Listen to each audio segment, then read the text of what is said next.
Hey guys, tonight we're stepping into the grim, creaking leather boots of a figure you've definitely seen in memes. The Plague Doctor. You know the one. Bird mask, black coat, spooky vibe. Most people think it was some kind of medieval superhero. It wasn't. Wearing that mask didn't make you a healer. It made you a walking symbol of death, a bureaucrat with a stick, a human sponge for disease. And yes, people hated you for it. So before you get comfortable, take a second to like the video and subscribe. But only if you genuinely enjoy what I do here. And drop a comment letting me know where you're watching from and what time it is for you. I always love seeing that scroll in from around the world.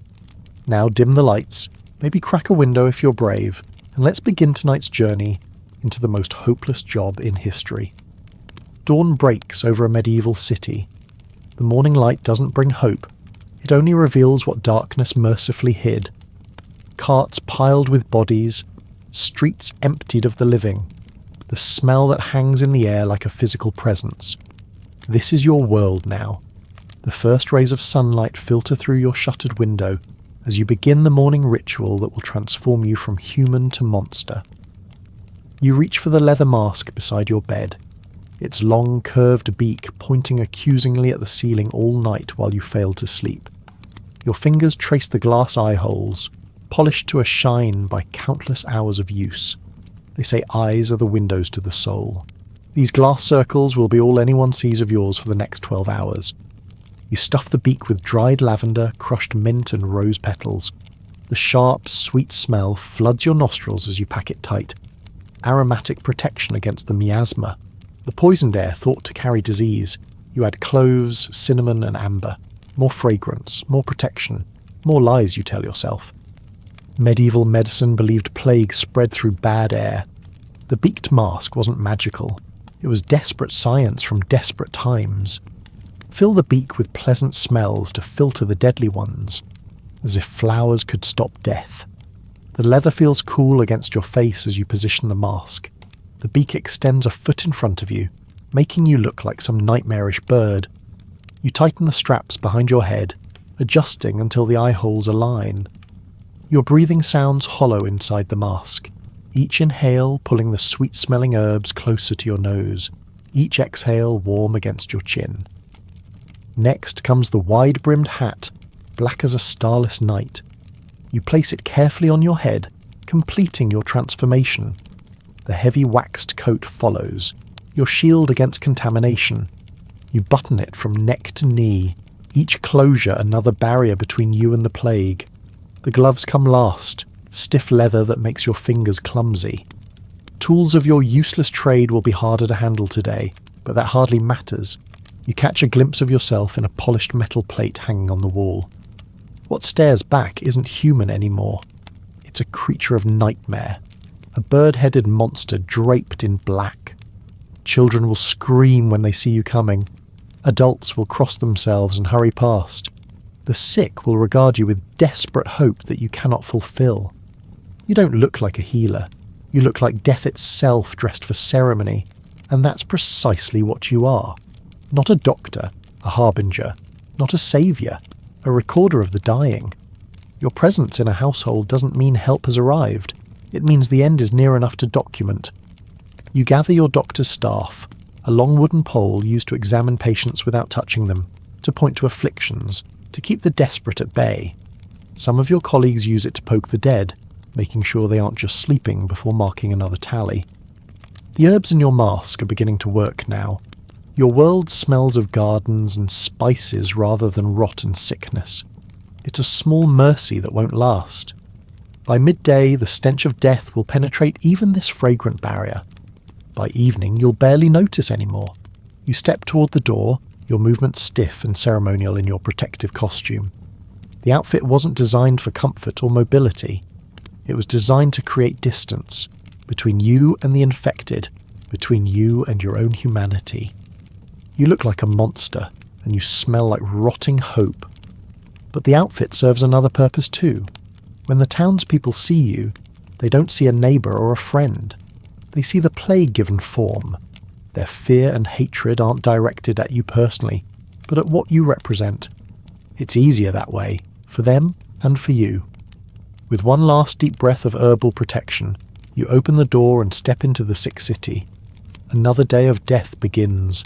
The weight of your outfit presses down on your shoulders as you make your way through the empty streets. Each step in the heavy leather boots echoes against the stone, announcing your presence like a death knell. Citizens peer from behind shuttered windows, then quickly disappear when they recognize your silhouette. Your first stop is the town hall, where a somber clerk awaits. He avoids looking directly at your beaked face as he hands you a ledger and the list of houses to visit today. His hands shake slightly as he passes you a fresh quill and small bottle of ink. Record the dead. Note the sick. That is your primary duty. The truth is, behind this mask, you're not a doctor. Not really. The streets are nearly abandoned as you continue your journey. Your bird-like shadow stretches before you, a dark prophecy creeping across cobblestones. In times before the plague, you were a scribe, someone who could read and write in a world where most could not. Your qualification for this position of plague doctor was simply that you could record names in a book and were not afraid of blood, or at least that is what you told them. The fear came later, after you saw what the disease could do. Medieval cities were desperate for anyone willing to enter the plague-stricken homes. Real physicians, those trained at universities in Padua or Montpellier, had either fled to the countryside to attend wealthy patrons or succumbed to the disease themselves. Those who remained charged fees so exorbitant that only the richest could afford their services. The common people were left to suffer and die without care. So cities hired whoever they could find. Barbers accustomed to bloodletting, apothecaries with rudimentary knowledge of herbs, failed medical students, and even clergy who felt called to provide comfort to the dying. Some plague doctors were as young as 14, barely old enough to understand the gravity of the task before them. You knock on the first door with your staff.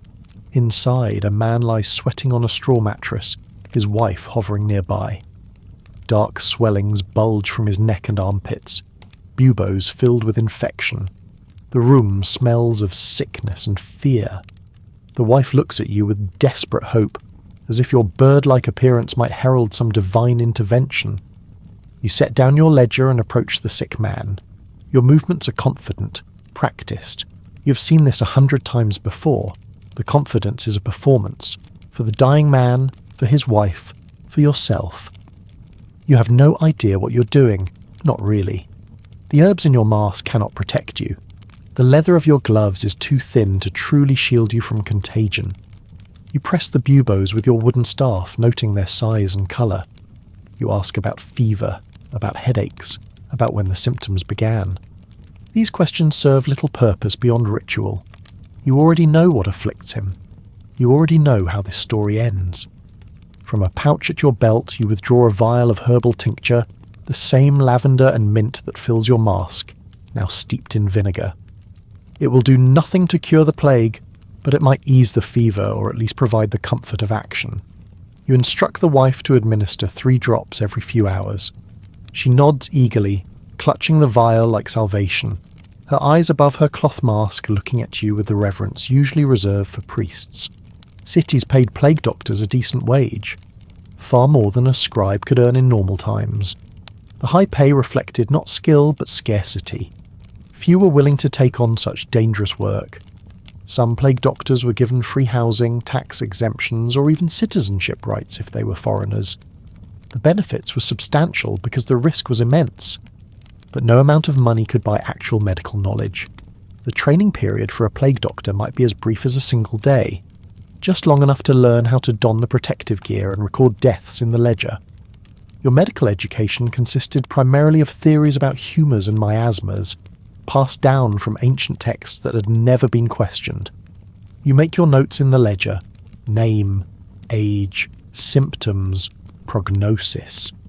You write that last part in Latin, a language the common folk cannot read. It shields them from the brutal truth. It shields you from having to speak it aloud. You catch a glimpse of yourself in a tarnished mirror hanging on the wall, the beaked mask, the wide-brimmed hat, the long coat, all creating the illusion of authority. But behind this costume, you're just a bureaucrat with a stick pretending to treat the apocalypse.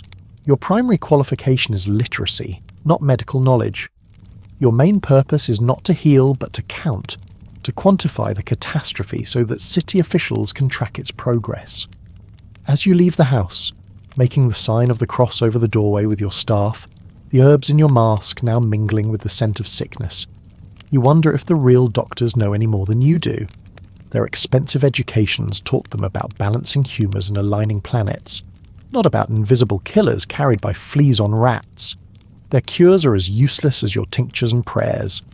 The difference is that they know it, you suspect it, and the dying hope neither of you is right. You step back into the street, adjusting your mask, preparing to continue your grim procession through a dying city.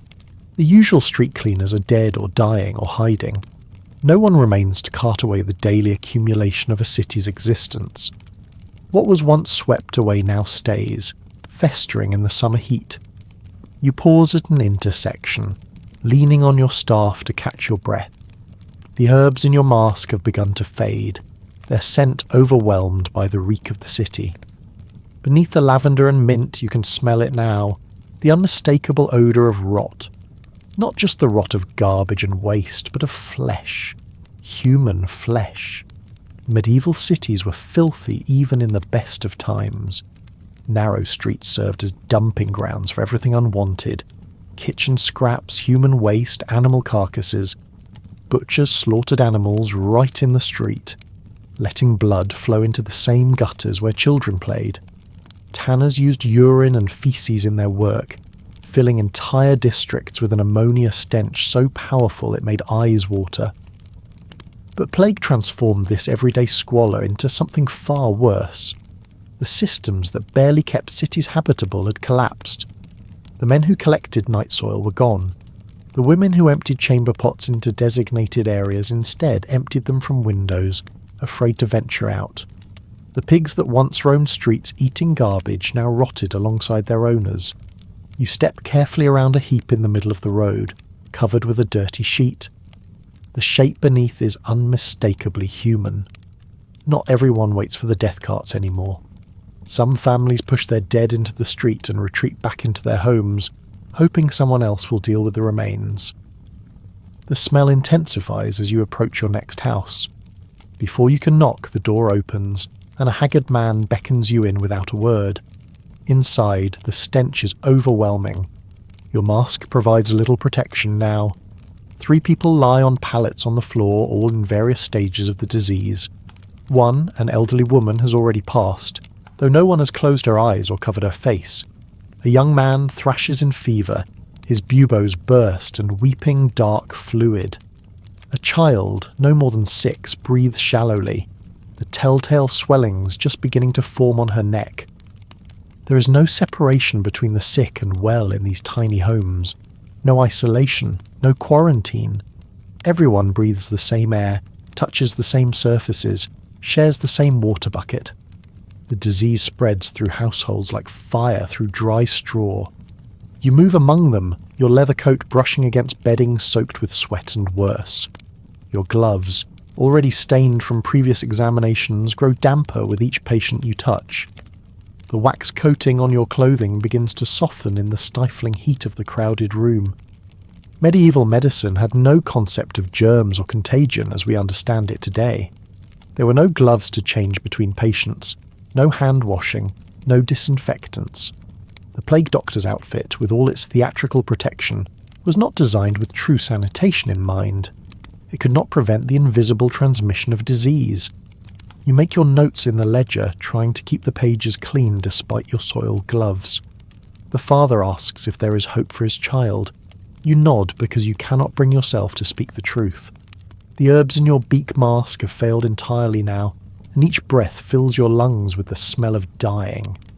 When you leave, you carry the house with you, its odours clinging to your clothes, its fluids soaking into the leather, its despair weighing on your mind. You will bring pieces of this home to the next, and the next after that. Your rounds create a web connecting the sick and dying across the city. By midday, your feet squish inside your boots from the accumulated filth of a dozen houses. Your coat has absorbed so many odours it has a life of its own.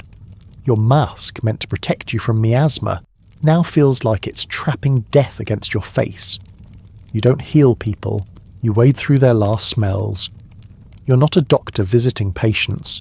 You're a collector of human misery, gathering it on your clothing like a gruesome harvest.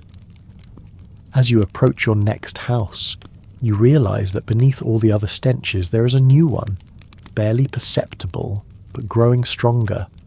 It emanates from you, the sweetish, coppery smell of your own sweat, tinged with something unfamiliar.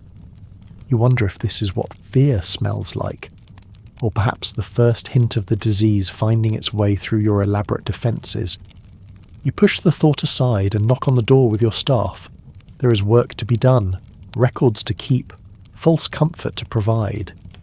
The filth and stench are just another part of your daily existence now, as common as breathing. But with each house you enter, each body you examine, each family you fail to save, you can't help but feel you're sinking deeper into the mire, and soon it will be over your head. The afternoon sun beats down on your black coat as you approach a modest home on the edge of town. Your leather outfit, designed to keep disease out, now traps heat and sweat inside. Each movement produces a squelching sound as moisture accumulates in every fold and crease. But it is not the discomfort that weighs on you today. It is the knowledge that nothing in your doctor's bag will save the people inside this house. You knock with your staff, and a tired-looking woman opens the door. Her eyes are sunken with exhaustion, her skin pale with fear. She wordlessly leads you to a back room where her husband lies on a bed, his neck and armpits swollen with buboes the size of eggs. 2 small children sit in the corner, watching with wide eyes as you approach their father. You set down your bag and begin your practiced routine. First, you examine the buboes with your staff, pressing gently against the swollen lymph nodes. The man winces, tears forming at the corners of his eyes. You've seen these black swellings hundreds of times now. They are death made visible beneath the skin. Medieval plague treatments were based on medical theories dating back to ancient Greece and Rome. Physicians believed that health depended on the balance of 4 bodily fluids called humours: blood, phlegm, yellow bile and black bile. Disease resulted from an imbalance of these humours, which could be corrected by removing the excess fluid. You reach into your bag and remove a set of brass cups and a small torch. Cupping therapy, creating suction against the skin to draw out bad humours, was a common treatment for almost any ailment.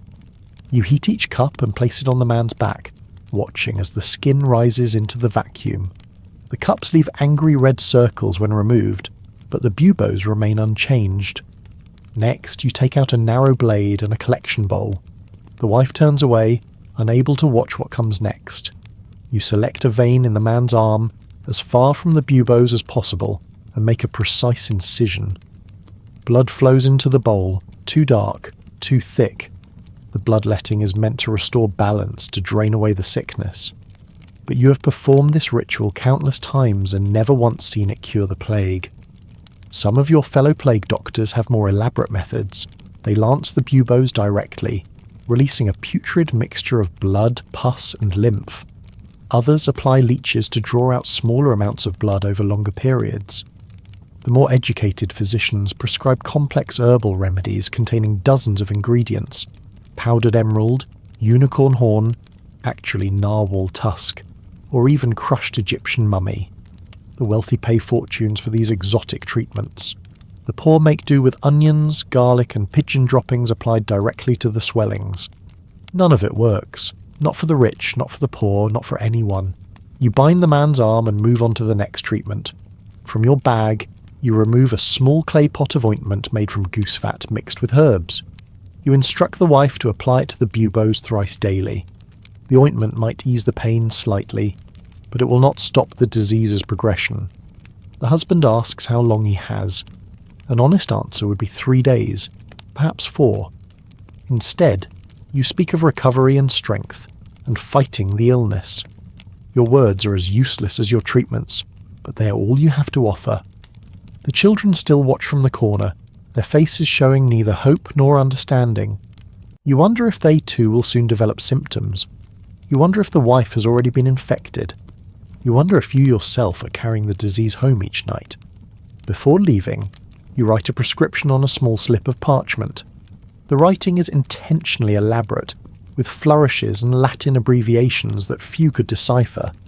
It calls for a tincture of rosemary and wine, with prayers to be said at sunset and sunrise. The complexity of the prescription gives it an air of legitimacy, of medical authority. But the truth is simpler. Nothing prescribed on that parchment will save this man. As you prepare to leave, you advise the family on preventative measures.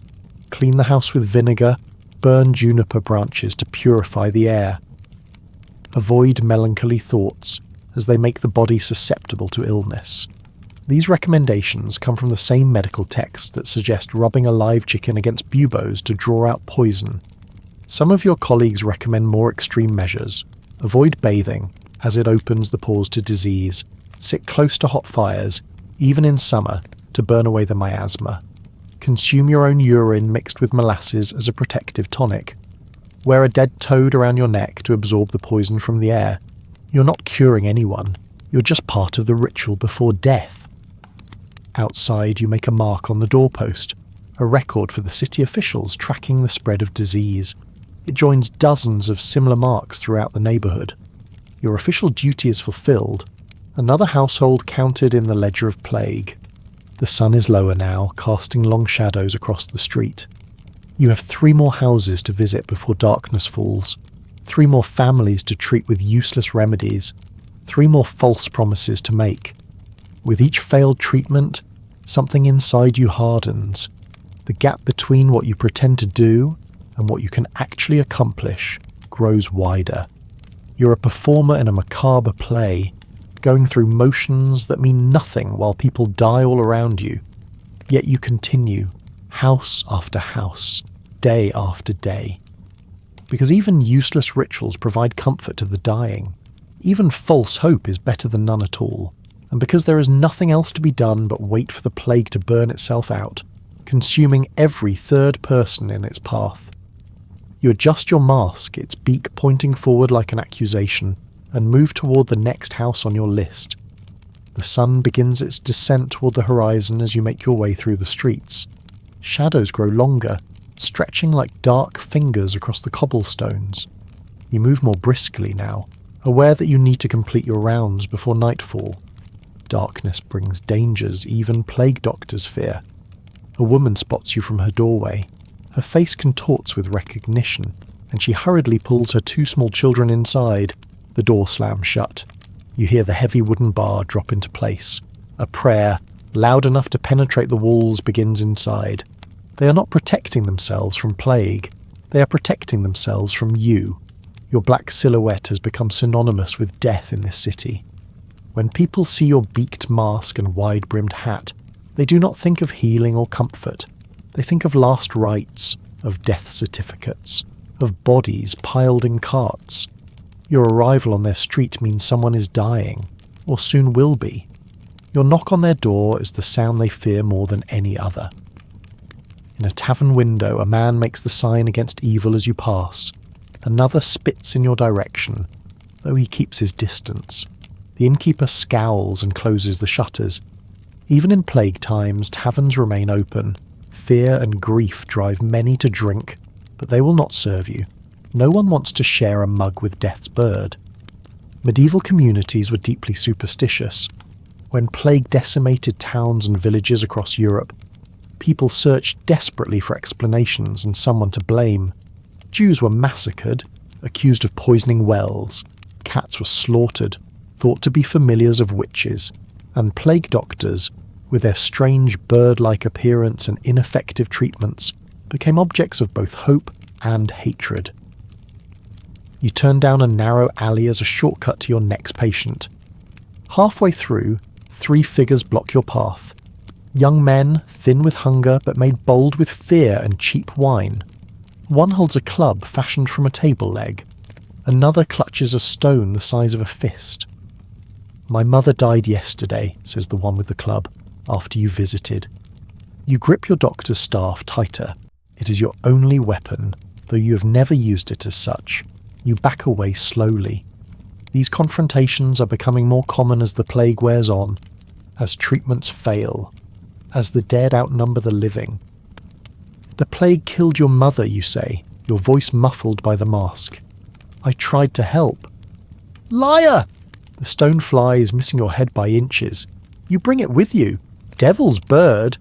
You turn and run, your heavy coat hampering your movements. Behind you, their footsteps echo on the stones, then fade as they think better of the chase. For some, you're a convenient target for their grief and rage. For others, you are genuinely believed to be a spreader of disease. They are not entirely wrong. Your movements from house to house, your contaminated clothing, your unwashed hands, you may indeed be carrying death with you. But this is not what they accuse you of. They speak of curses, of poison, of deliberate malice. Outside a church, a priest delivers a sermon to a small crowd gathered in the street. Places of worship remain open, though many now hold services outdoors to reduce the risk of contagion. As you pass, his words become clearly audible. And these physicians, if we can call them such, move among us like the very angels of death, their visage a mockery of God's creatures, their treatments ineffective, their presence an omen. Is it coincidence that where they walk, death follows? Or is it perhaps God's judgment on our reliance on worldly medicine instead of heavenly salvation? The crowd murmurs in agreement. Several heads turn to stare at you.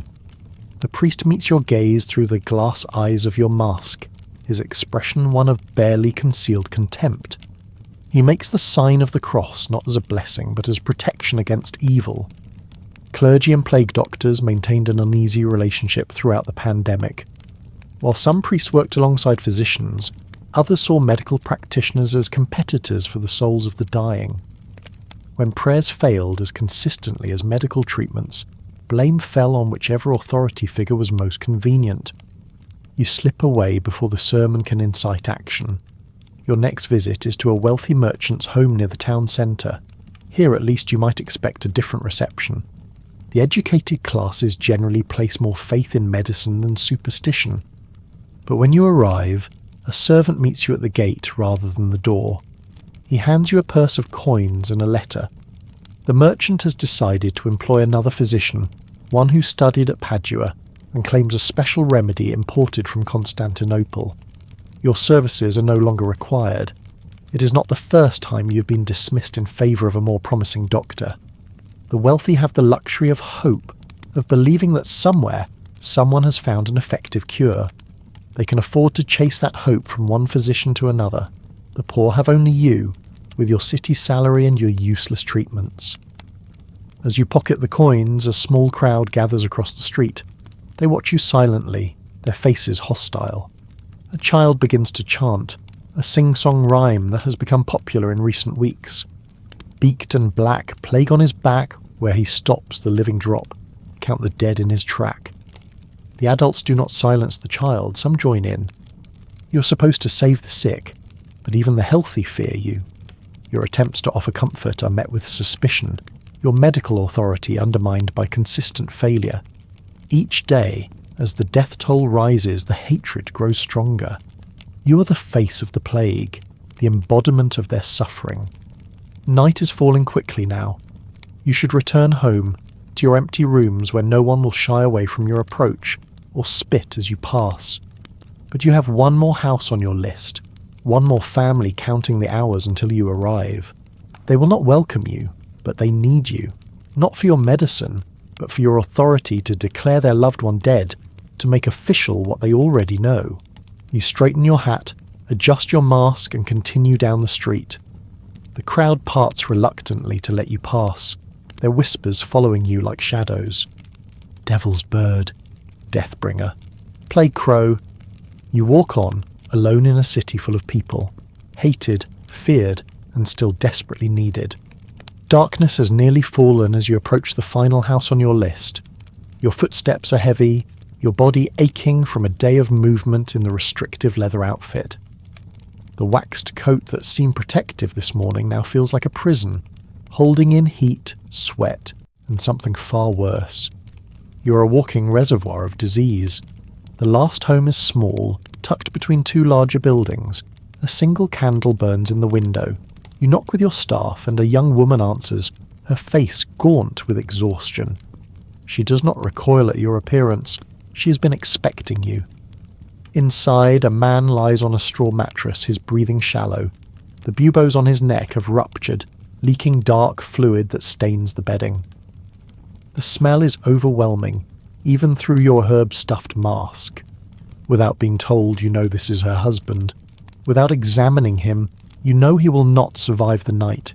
You kneel beside him, your coat brushing against the wet bedding.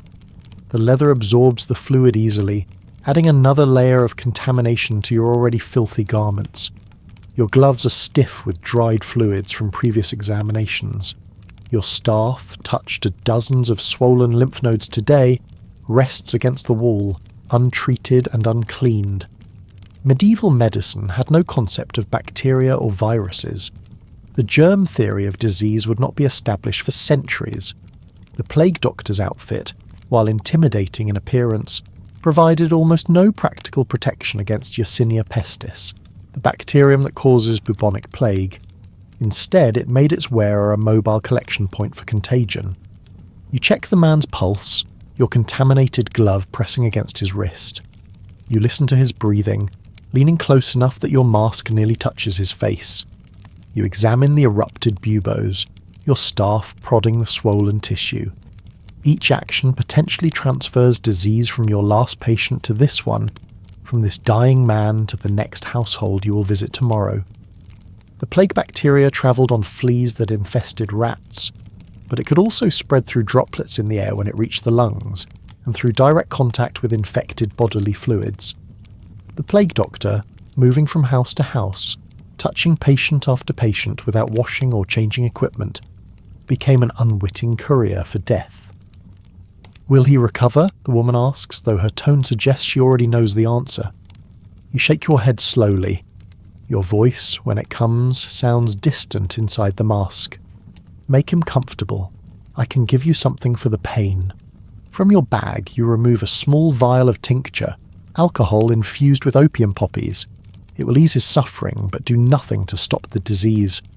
Your fingers fumble with the cork, the leather gloves making fine motor control difficult. The woman takes the vial from you, her bare fingers brushing against your glove. Contact, transmission, potential infection. You record the man's condition in your ledger, your quill scratching across the parchment. The book itself has become a disease vector, having been laid on infected bedding, touched by contaminated gloves, breathed upon by the dying. Tomorrow you will carry it to the town hall where clerks will handle its pages, transferring invisible bacteria to their hands, faces, food. The cycle continues.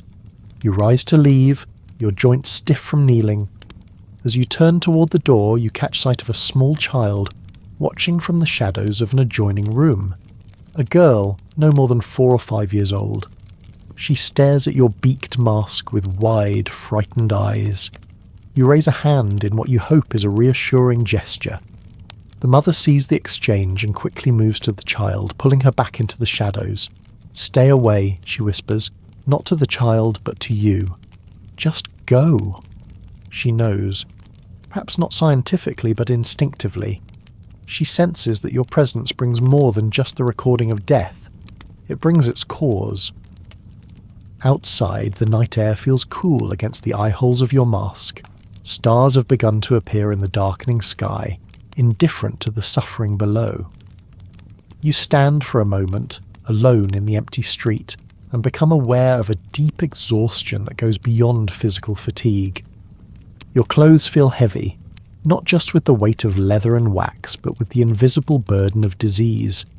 Every fibre has been exposed to the plague. The hem of your coat has dragged through contaminated streets. The beak of your mask has filled with breath from the sick and dying.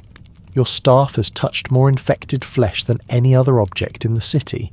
And tomorrow, you will carry it all to new houses, new victims. Some plague doctors attempted to mitigate this risk.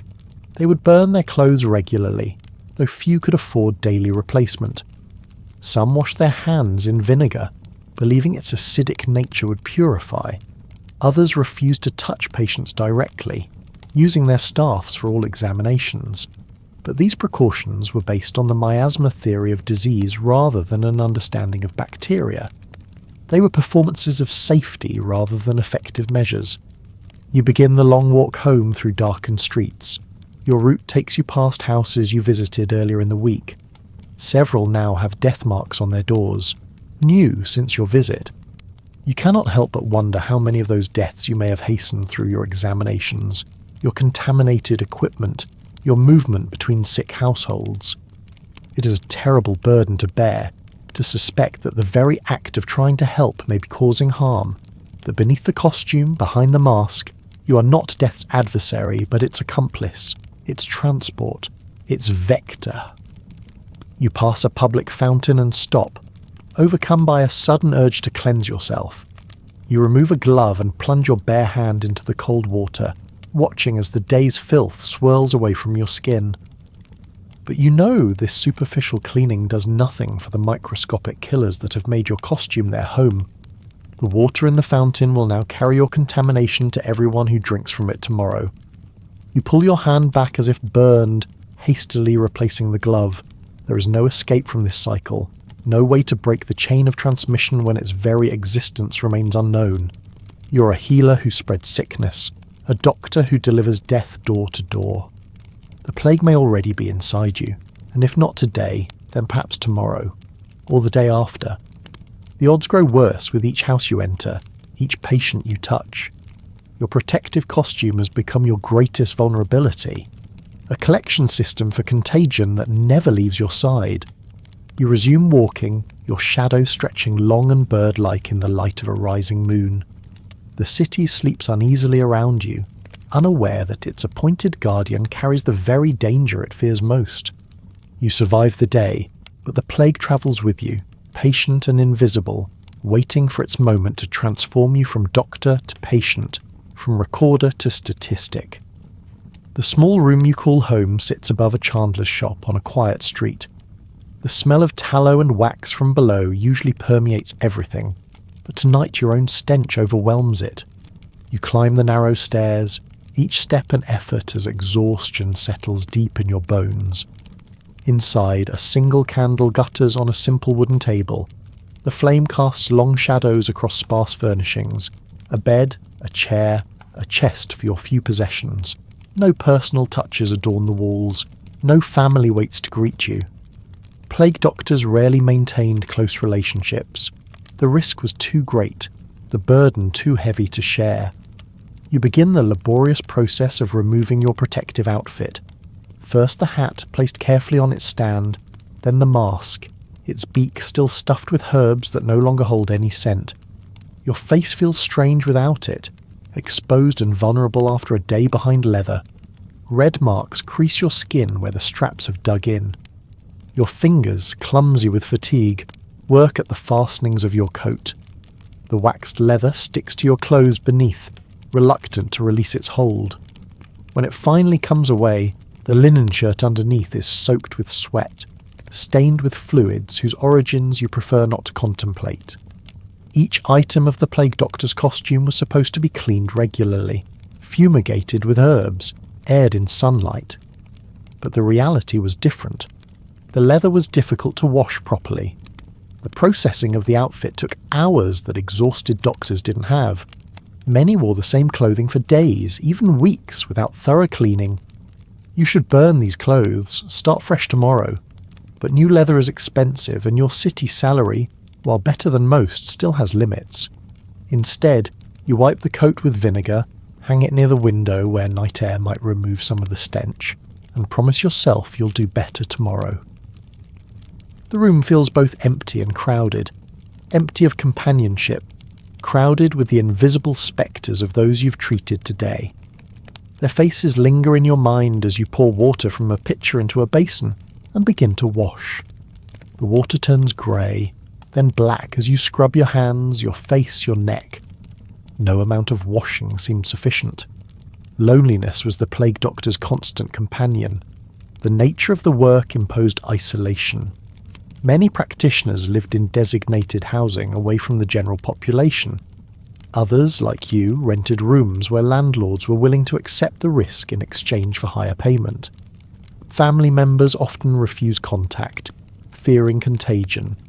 Friends drifted away, uncomfortable with your daily proximity to death. You eat a simple meal of bread and cheese, left on your doorstep by the chandler's wife. She never delivers it in person anymore, not since the plague reached the city. The food tastes like nothing in your mouth. You force yourself to swallow, knowing you need strength for tomorrow's rounds. Sleep will not come easily tonight. It never does. Each time you close your eyes, you see the faces of today's patients. You hear their laboured breathing, their pleas for relief, their questions about whether they will survive. You gave them empty reassurances, knowing the truth was too brutal to speak aloud. Most plague doctors didn't survive a major outbreak. The statistics varied by location and time period, but mortality rates among medical practitioners were staggeringly high. In some cities, multiple plague doctors had to be appointed in quick succession, as each succumbed to the disease they were treating. The protective costume, impressive in appearance, provided little actual defence against infection. You cough once, then again. A normal reflex, you tell yourself. Just clearing your throat after a day of breathing through a mask. Not the first sign of illness, not the beginning of the end. But you can't help checking your armpits, your neck, running your fingers over lymph nodes, feeling for any swelling, any tenderness. There is none, not tonight. Relief washes over you, followed immediately by shame. How many more mornings will you awake, immediately searching your body for signs of buboes, for the death sentence that seems to hover just beyond reach? A noise from outside draws you to the window. A cart moves slowly down the street below, lanterns swinging from its sides casting ghoulish light on the cobblestones. The death cart making its late-night rounds. 2 men walk alongside, faces covered with cloths, calling out the familiar refrain, "Bring out your dead." A door opens. A shrouded bundle is passed to the collectors. No ceremony, no prolonged goodbyes. Just another body for the growing pits outside the city walls. This could be you someday soon. Not the collector, but the collected. A nameless bundle, transported without ceremony, buried without marker in a mass grave. Should the plague take you, there will be no family to mourn, no friends to remember your name, no colleague to note your passing in the city records. Plague doctors were as disposable as the herbs in their masks, replaced and forgotten with equal ease. You turn away from the window and extinguish the candle. Darkness envelops the room, a temporary escape from the visual reminders of your reality. But the sounds remain. The rumble of the death cart, the caller's grim announcement, the occasional sob from a house surrendering its dead. In the darkness, you permit yourself one moment of honest emotion, something you cannot show on your rounds. Fear. Not just of death, which comes to everyone eventually, but of this particular death. Painful, ugly, and utterly alone. Of joining the anonymous dead in the plague pits. Of disappearing without trace or remembrance. The medieval mind viewed plague as divine punishment, as the work of malevolent forces, as the result of planetary alignments or poisoned air. What it couldn't conceive was the arbitrary nature of infection, the randomness of survival and death. For every person who contracted plague and died, another might be exposed repeatedly yet never fall ill. There was no pattern, no justice, no meaning to be found in who lived and who died. As sleep finally approaches, your thoughts drift to tomorrow's rounds. The same streets, the same procedures, the same useless treatments, the same risk carried from house to house like an unwelcome gift, the same loneliness. Perhaps tomorrow will be the day you develop symptoms. Perhaps it will be a week from now, or a month. Perhaps you will be one of the fortunate few who somehow survive the outbreak intact. But statistics and experience suggest otherwise. The plague has taken most of your predecessors in this position. It continues to take your colleagues in neighbouring districts. The city keeps a list of replacement plague doctors ready to appoint when the current ones fall ill. One morning you simply won't wake up, or you'll wake to find the telltale swellings beginning, the fever rising. Your landlord will find your body, call the death cart, and rent your room to the next plague doctor appointed to take your place. Your body will be burned with the rest. No name, no grave. As consciousness fades, one final thought surfaces in your exhausted mind. Perhaps this is mercy, to disappear completely, to leave no one behind to mourn, to take your failures and your contamination to the grave, harming no one further, to end the cycle of futile treatments and false hope. Sleep claims you at last, dreamless and deep. Tomorrow awaits, with its beaked mask and black-robed duties, its procession of dying faces, its slow accumulation of risk. One more day of walking through sickness, of breathing death, of surviving when so many do not. Until the day you don't. Centuries pass.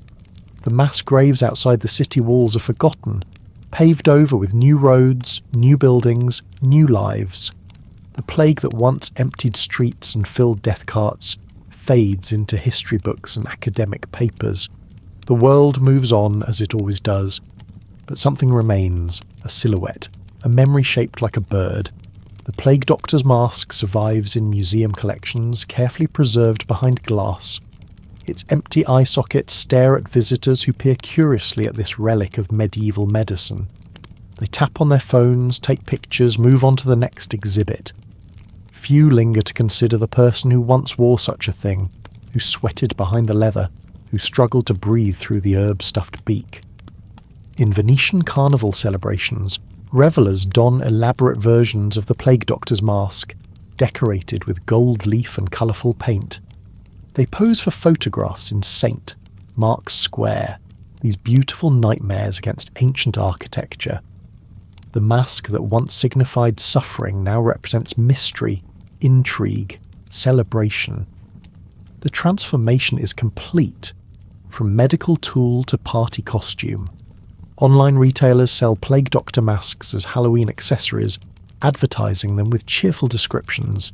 Scare your friends with this authentic-looking costume. Children dress as plague doctors for costume contests.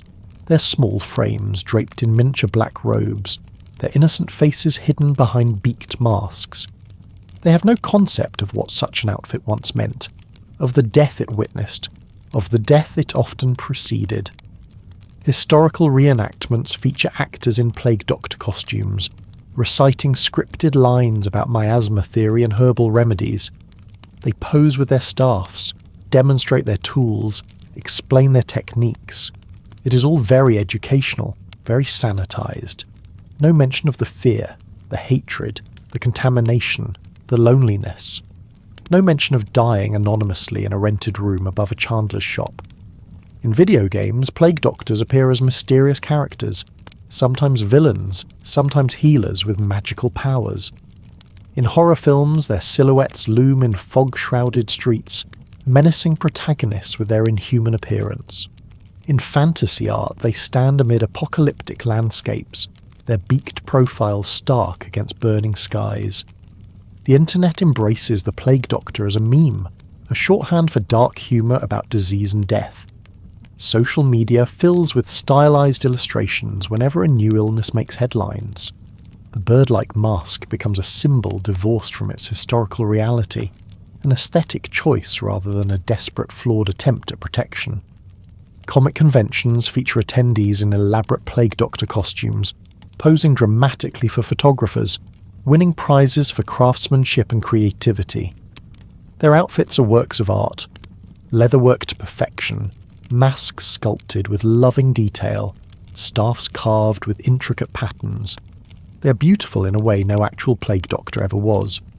Tattoo artists ink the distinctive silhouette on willing skin, the curved beak, the round eyes, the wide-brimmed hat. The image joins other symbols of mortality in modern iconography, alongside skulls and ravens and hourglasses. The plague doctor becomes immortal through artistic reproduction, enjoying the remembrance denied to those who actually wore the mask. Historians and medical scholars write papers analysing the plague doctor's outfit, debating its effectiveness, tracing its evolution through different outbreaks. Academic conferences feature presentations on the cultural significance of the plague doctor in various European regions. All very scholarly, very detached from the lived experience of those who walk through dying cities, who recorded the dead in wet-page ledgers. But what would you make of this strange afterlife of your profession, this transformation of your daily reality into symbol and entertainment? What would you think of children dressed as you for amusement, of partygoers wearing decorative versions of your breathing apparatus, of your image reproduced as decoration? Perhaps you would be puzzled by this fascination with the trappings of your profession, while the substance of your experience remains largely unexplored.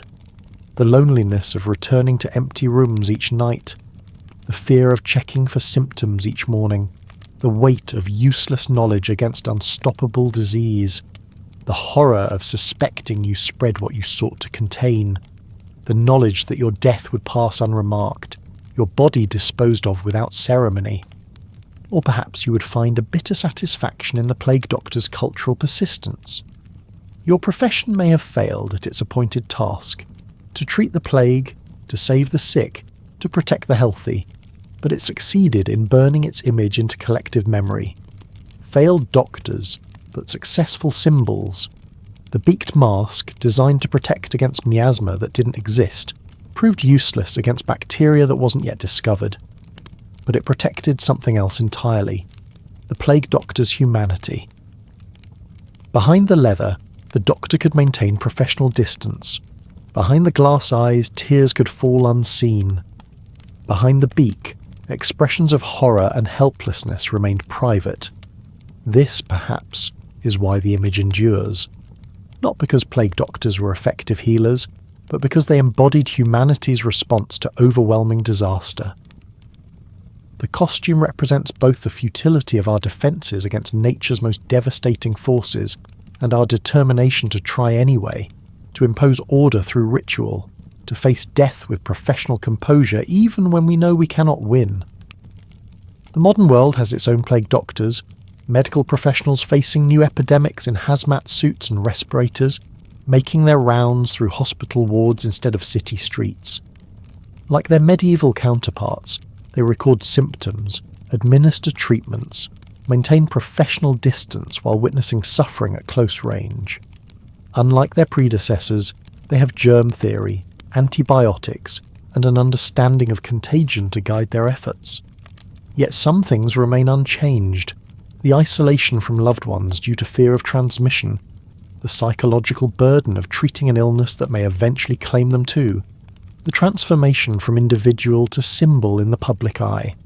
The weight of the protective gear may be different, but the weight of responsibility remains the same, so perhaps the legacy isn't entirely a lie. The plague doctor's image lives on not as a historical curiosity, but as a reminder of humanity's persistence in the face of overwhelming mortality. The curved beak points forward through centuries like a question. What would you do when faced with death on an unimaginable scale? Would you run, or would you stay? Would you don the mask, knowing its protection was largely illusory? Would you make your rounds, knowing your treatments were ineffective? Modern eyes may see only the strange silhouette, the theatrical costume, the meme-worthy profile. They may not see the person inside, scared, exhausted, lonely, often young and unprepared for the burden placed upon them. They may not understand that beneath the appearance of authority was a painful awareness of powerlessness, that behind the mask of death was someone desperately trying to hold it at bay. You became a symbol, but never a hero. The plague doctor's image achieves what the plague doctor could not: immortality of a sort, persistence beyond the grave. Your name is lost, your grave unmarked, your ledgers of the dead archived and forgotten, but your silhouette remains, instantly recognizable, endlessly reproduced. The bird-headed figure standing at the edge of disaster, neither fleeing nor overcoming it, simply bearing witness and recording the toll. Perhaps that is legacy enough. To be remembered not for success, but for showing up anyway, for walking towards suffering when others ran away, for trying to heal even when healing seemed impossible. The true legacy of the plague doctor isn't the mask that lives on in carnivals and costumes. It's the choice made each morning to put it on. In the shadowy corners of medieval society, far from the glittering courts and honourable knights, lurked figures we now romanticise as assassins. But forget everything you've seen in movies and video games.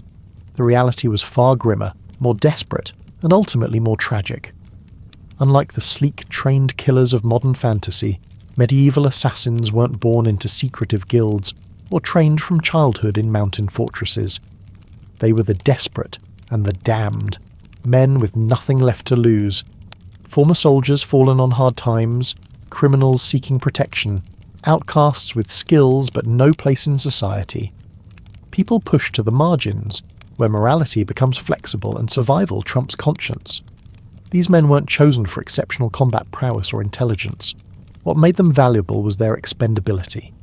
When powerful men needed someone eliminated without traces leading back to them, they sought those who could vanish afterward, either by blending back into the shadows of society or by disappearing permanently. Recruitment happened in taverns and prisons, in debtors' quarters and among the homeless. A whisper of an opportunity, a chance at coin, or freedom from punishment.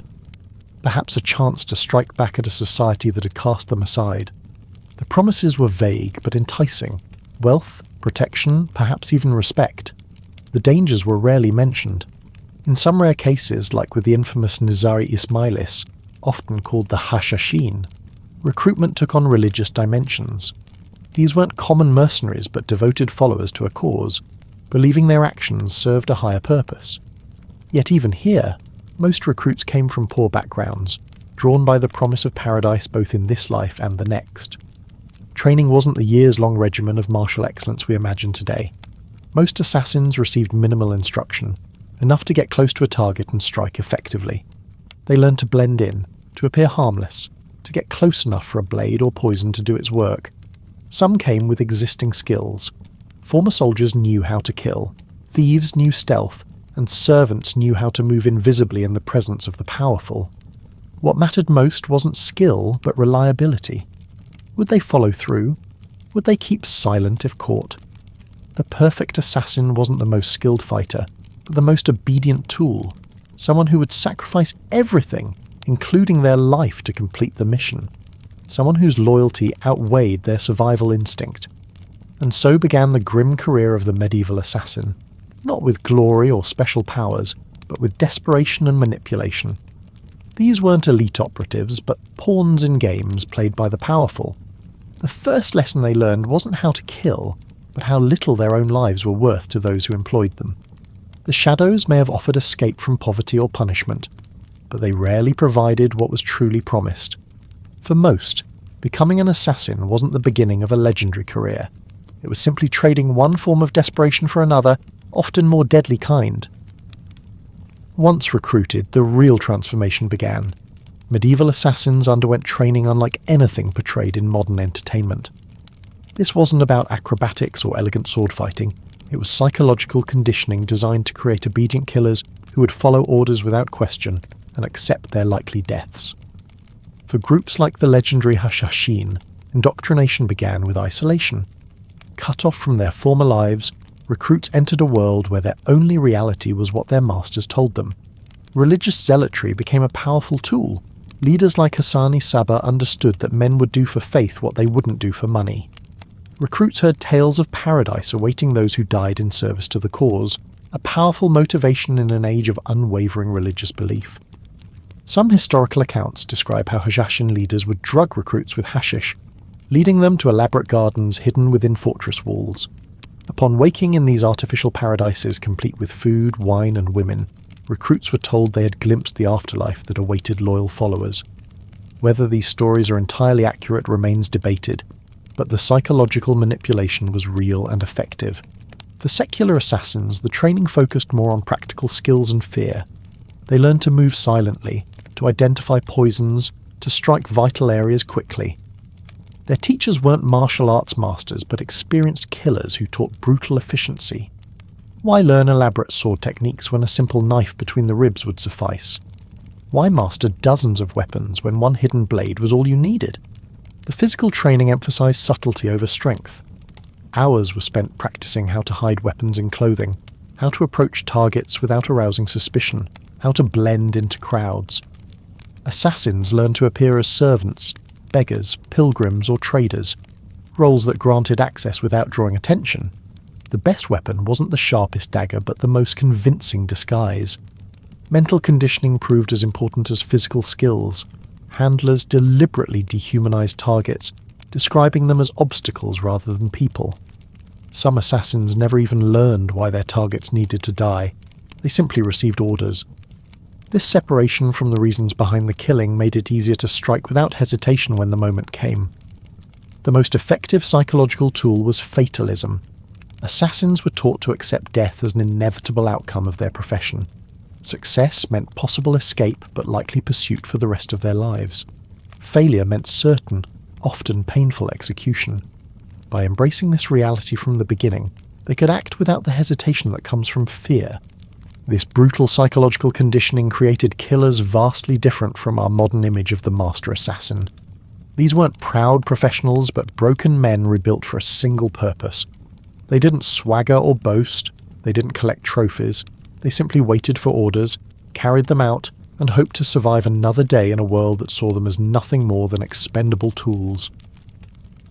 With mind and body forged into a lethal instrument, the medieval assassin now faced the task itself, the mission, the assignment that would likely define the brief remainder of their life. Orders came suddenly, often without warning or choice. A messenger would appear with sealed instructions or a whispered name. For those working within organized groups like the Hashashin, the orders might come directly from their leader or through a chain of trusted intermediaries. For lone killers bound to noble houses or political factions, a steward or advisor might deliver the command with thinly veiled threats should they hesitate. The most striking aspect of these assignments was how little information assassins typically received.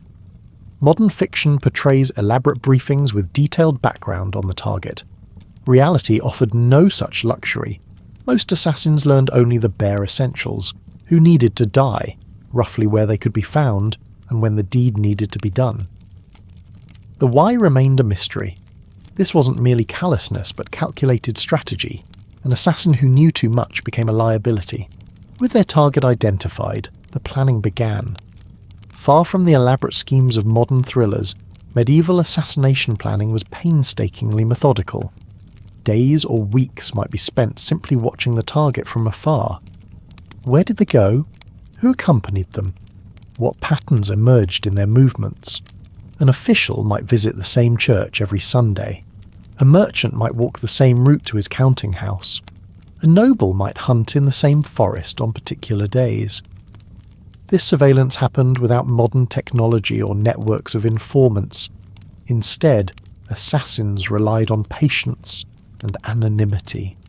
They became beggars on street corners, labourers working nearby fields, pilgrims lingering near churches, or merchants selling wares in marketplaces, positions that rendered them effectively invisible to the powerful individuals they watched. The social hierarchy of medieval times worked in their favour. The wealthy and powerful rarely noticed those beneath their station. Information gathered through observation proved invaluable. How many guards accompanied the target? Did they vary their routes? Who had access to their food and drink? Were there predictable moments when they might be alone or vulnerable? Was the target particularly wary or relaxed? Did they accept gifts or food from strangers? Each detail shaped the approach. The most dangerous part of this planning phase was its solitude. Unlike modern operations with backup teams and extraction plans, medieval assassins worked alone. There was no support team monitoring from afar, no rescue if captured. Any mistake during this phase could expose everything. Being seen watching too intently, asking too many questions about the target, or appearing in the same place too often could raise suspicions. As the plan took shape, so did the method. A blade was reliable but required close contact. Poison offered distance but needed access to food or drink. A crossbow bolt could strike from afar but made escape more difficult. The choice depended not just on effectiveness, but on likelihood of survival afterward, though that consideration often seemed secondary to their employers.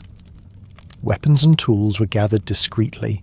Poisons prepared from plants or minerals, blades sharpened and concealed in walking sticks or under cloaks, disguises perfected, escape routes mapped, potential obstacles identified, all without drawing attention, all without assistance.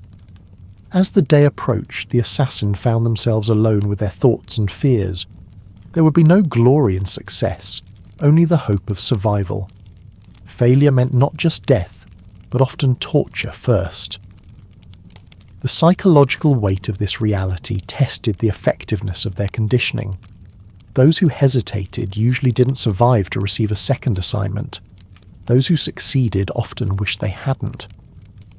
With the plan taking shape, the medieval assassin entered perhaps the most grueling phase of their mission: infiltration and the agonizing wait for the perfect moment to strike. This was where many failed, not from lack of skill, but from the psychological strain of sustained deception. Disguise was the assassin's greatest weapon, far more valuable than any blade or poison. Unlike modern fiction with its elaborate costumes and facial prosthetics, medieval disguises relied on social invisibility. The most effective disguise wasn't changing one's appearance entirely, but assuming a role that others would overlook. Servants moved through noble households unnoticed. Monks travelled without suspicion. Beggars sat for days in the same spot, watching and listening while passers-by averted their eyes. The assassin might spend weeks adapting to their chosen role before approaching the target. A false identity as a servant required learning the proper mannerisms, speech patterns, and deference. Posing as a merchant meant understanding trade details well enough to discuss them convincingly. Each role required total immersion. A single slip could expose everything. For those targeting nobility, becoming part of the household staff offered the best access. This might mean starting at the lowest levels: stable hands, kitchen workers or gardeners, gradually working toward positions closer to the target. Patient assassins might serve for months before striking, earning trust and access while observing from within. The Roman concept of the trusted slave, who suddenly turned lethal, was a recurring nightmare for the powerful throughout medieval times. Religious disguises proved particularly effective. In an age of faith, few questioned a monk's pilgrims or friars' motives. Monasteries provided shelter, nobles welcomed religious figures into their homes, and towns opened their gates to those wearing religious garb. Stories tell of Hashashin assassins disguised as monks who managed to get close enough to kill even well-guarded rulers. For targets who rarely appeared in public, the assassin might pose as someone the target would specifically summon: healers for the sick, entertainers for the bored, or messengers bearing important news. The advantage of such disguises was immediate proximity to the target, though they required convincing performance under intense scrutiny. Once in position, the waiting began. Medieval assassination was not about quick strikes, but patient opportunity. Days or weeks might pass before the perfect moment presented itself, a moment when guards were distracted, when the target was alone, when escape afterward seemed possible. This waiting tested the assassin's mental conditioning more than any physical challenge. During this time, the assassin might become a familiar fixture in the environment: the servant who always tended a particular garden, the beggar who sat at the same corner each day, the merchant whose stall the target passed regularly. Familiarity bred not contempt but invisibility. People stopped noticing what they see every day. For those using poison, proximity to food or drink became essential. Kitchen workers, cupbearers, or servers at feasts had unique opportunities, though such positions were often reserved for trusted individuals. Alternatively, poisoners might contaminate wells, food stores, or even gift items like wines or sweetmeats sent to the target. The psychological burden of waiting cannot be overstated. Alone among enemies, constantly vigilant yet appearing relaxed, balancing readiness with patience. These contradictions wore on the mind. Sleep came fitfully. Every interaction carried risk of exposure, and the constant anticipation of violence took its toll. Many assassins likely suffered what we would now recognize as extreme anxiety or combat stress, though such conditions had no name in medieval times. As days stretched into weeks, the assassin's resolve was tested. Those who broke under pressure, who struck too early out of impatience or fear, rarely survived to tell their tales. The successful ones maintained their facade until the perfect moment arrived, when opportunity and preparation would finally converge. After days or weeks of surveillance, planning and waiting, the moment finally arrived. The perfect convergence of opportunity and preparation. The target vulnerable, the escape route clear, the witnesses few or distracted. This was the pivotal moment toward which all previous efforts had been directed. A moment that would last mere seconds, but would define the rest of the assassin's likely short existence. Medieval assassinations fell broadly into two categories: those meant to send a message and those intended to remain mysteries. Each demanded different approaches, different weapons, and different escape considerations. Each carried its own risks and rewards.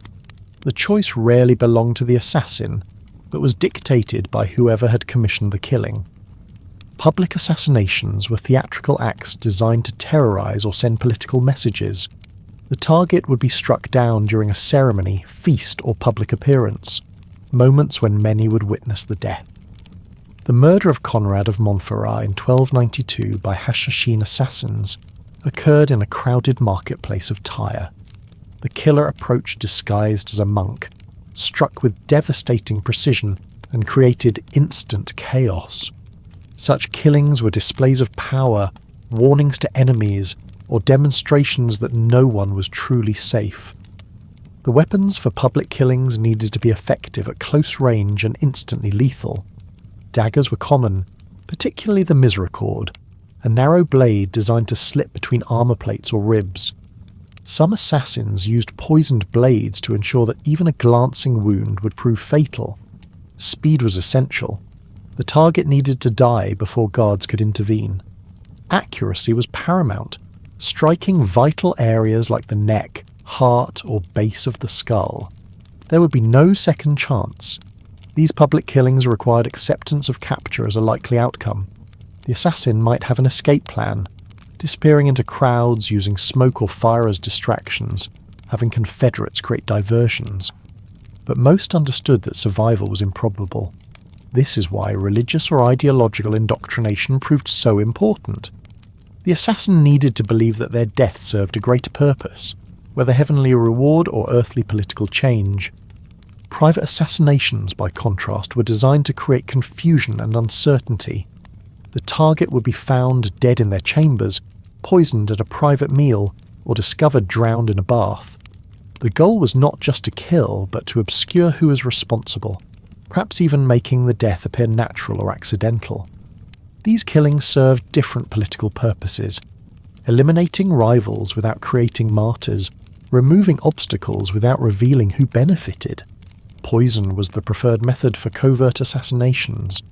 Medieval poisons came from natural sources: deadly nightshade, hemlock, monkshood, arsenic extracted from minerals. The effects varied widely, from quick, painful deaths to gradual illness that mimicked natural disease. Assassins learned to select poisons based on the desired outcome: immediate death that would cause alarm versus slow deterioration that raised fewer suspicions. Administering poison required different skills than blade work.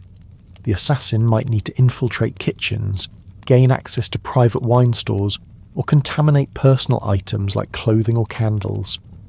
Patience again proved crucial, as did understanding of the target's habits. Did they have food tasters? Did they share meals with others who couldn't be harmed? Was their food prepared separately from the households? Each detail shaped the approach. Other covert methods included arranging seemingly accidental deaths, weakening saddle girths before hunts, tampering with stairs or railings, or creating conditions for drowning. These required intricate planning and mechanical knowledge, but offered the significant advantage of avoiding suspicion entirely. In an age of frequent accidents and limited forensic knowledge, such deaths rarely raised alarms. The moment of killing itself was surprisingly undramatic in successful assassinations. A quick thrust with a blade, a poisoned cup passed without ceremony, a target left alone in a compromised environment. The effectiveness lay not in elaborate combat or dramatic confrontations, but in the sudden application of lethal force without warning. The target would have little time to comprehend what was happening, let alone defend against it. The best assassinations were those where the target never saw the killer or realised they were under attack until it was too late. For those using blades, the attack needed to be decisive and anatomically precise. Multiple stab wounds indicated panic or lack of skill and reduced chances of escape. The most effective killers struck once, targeting specific vulnerabilities: the throat, the kidney, under the arm to reach the heart, or the base of the skull. Such precision required knowledge of human anatomy that was rare in medieval times. Knowledge passed specifically from experienced killers to their apprentices. If poison was the chosen method, the moment of administration often occurred long before death. The assassin might add the substance to food or drink and be far away when the effects manifested. This created separation between the act and its consequence, providing both practical distance for escape and psychological distance from the killing itself. Some poisons worked quickly, producing symptoms within minutes. Others took hours or even days, allowing the assassin to establish alibis or leave the area entirely. The aftermath of the killing brought its own challenges.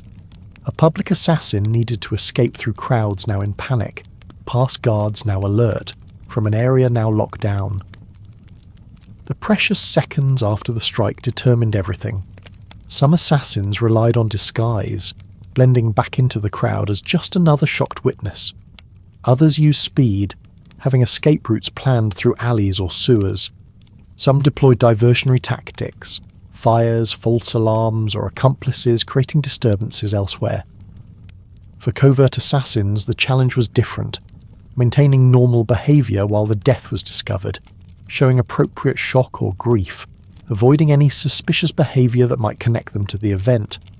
This required remarkable psychological control, particularly if the assassin had built relationships with the target or their household during infiltration. Servants who had poisoned masters might be expected to mourn them. Guards who had facilitated killings might join searches for non-existent intruders. In both scenarios, blood presented practical problems. Medieval clothing absorbed it, marking the killer. Period cleaning methods couldn't easily remove bloodstains. Public assassins needed to conceal bloody weapons and hands during escape. Covert killers needed to ensure blood wouldn't betray their involvement. This is partly why poison became so popular. It eliminated the messy evidence that blade work created. The psychological impact of killing at close range shouldn't be underestimated. Modern research on combat psychology suggests that humans have inherent resistance to killing others, particularly face-to-face. Medieval assassins weren't immune to this human response. The extensive conditioning they underwent was designed partly to overcome this natural hesitation, to make them capable of delivering death personally and intimately. Some likely dissociated during the act itself, mentally separating from what their bodies were doing. For all the planning, training and preparation, the kill itself occupied mere moments in the assassin's journey. Brief, brutal, and irreversible. A dividing line between before and after, if there was to be an after at all. Many assassins didn't survive their missions. Those who did carried not just the memory of the act, but the knowledge that they themselves were now liabilities to those who had employed them. The successful kill marked not the end of danger, but the beginning of a new and possibly more perilous phase, escape and its aftermath. The blade had struck. The poison had been administered. The target had fallen. But for the medieval assassin, the most dangerous part of the mission was just beginning. Escape from the scene represented a challenge that many would not survive, regardless of how perfectly they had executed the killing itself. Unlike modern assassins with getaway vehicles, support teams, and technology to aid their disappearance, medieval killers faced overwhelming odds. The moment a high-value target fell, an entire city might lock down.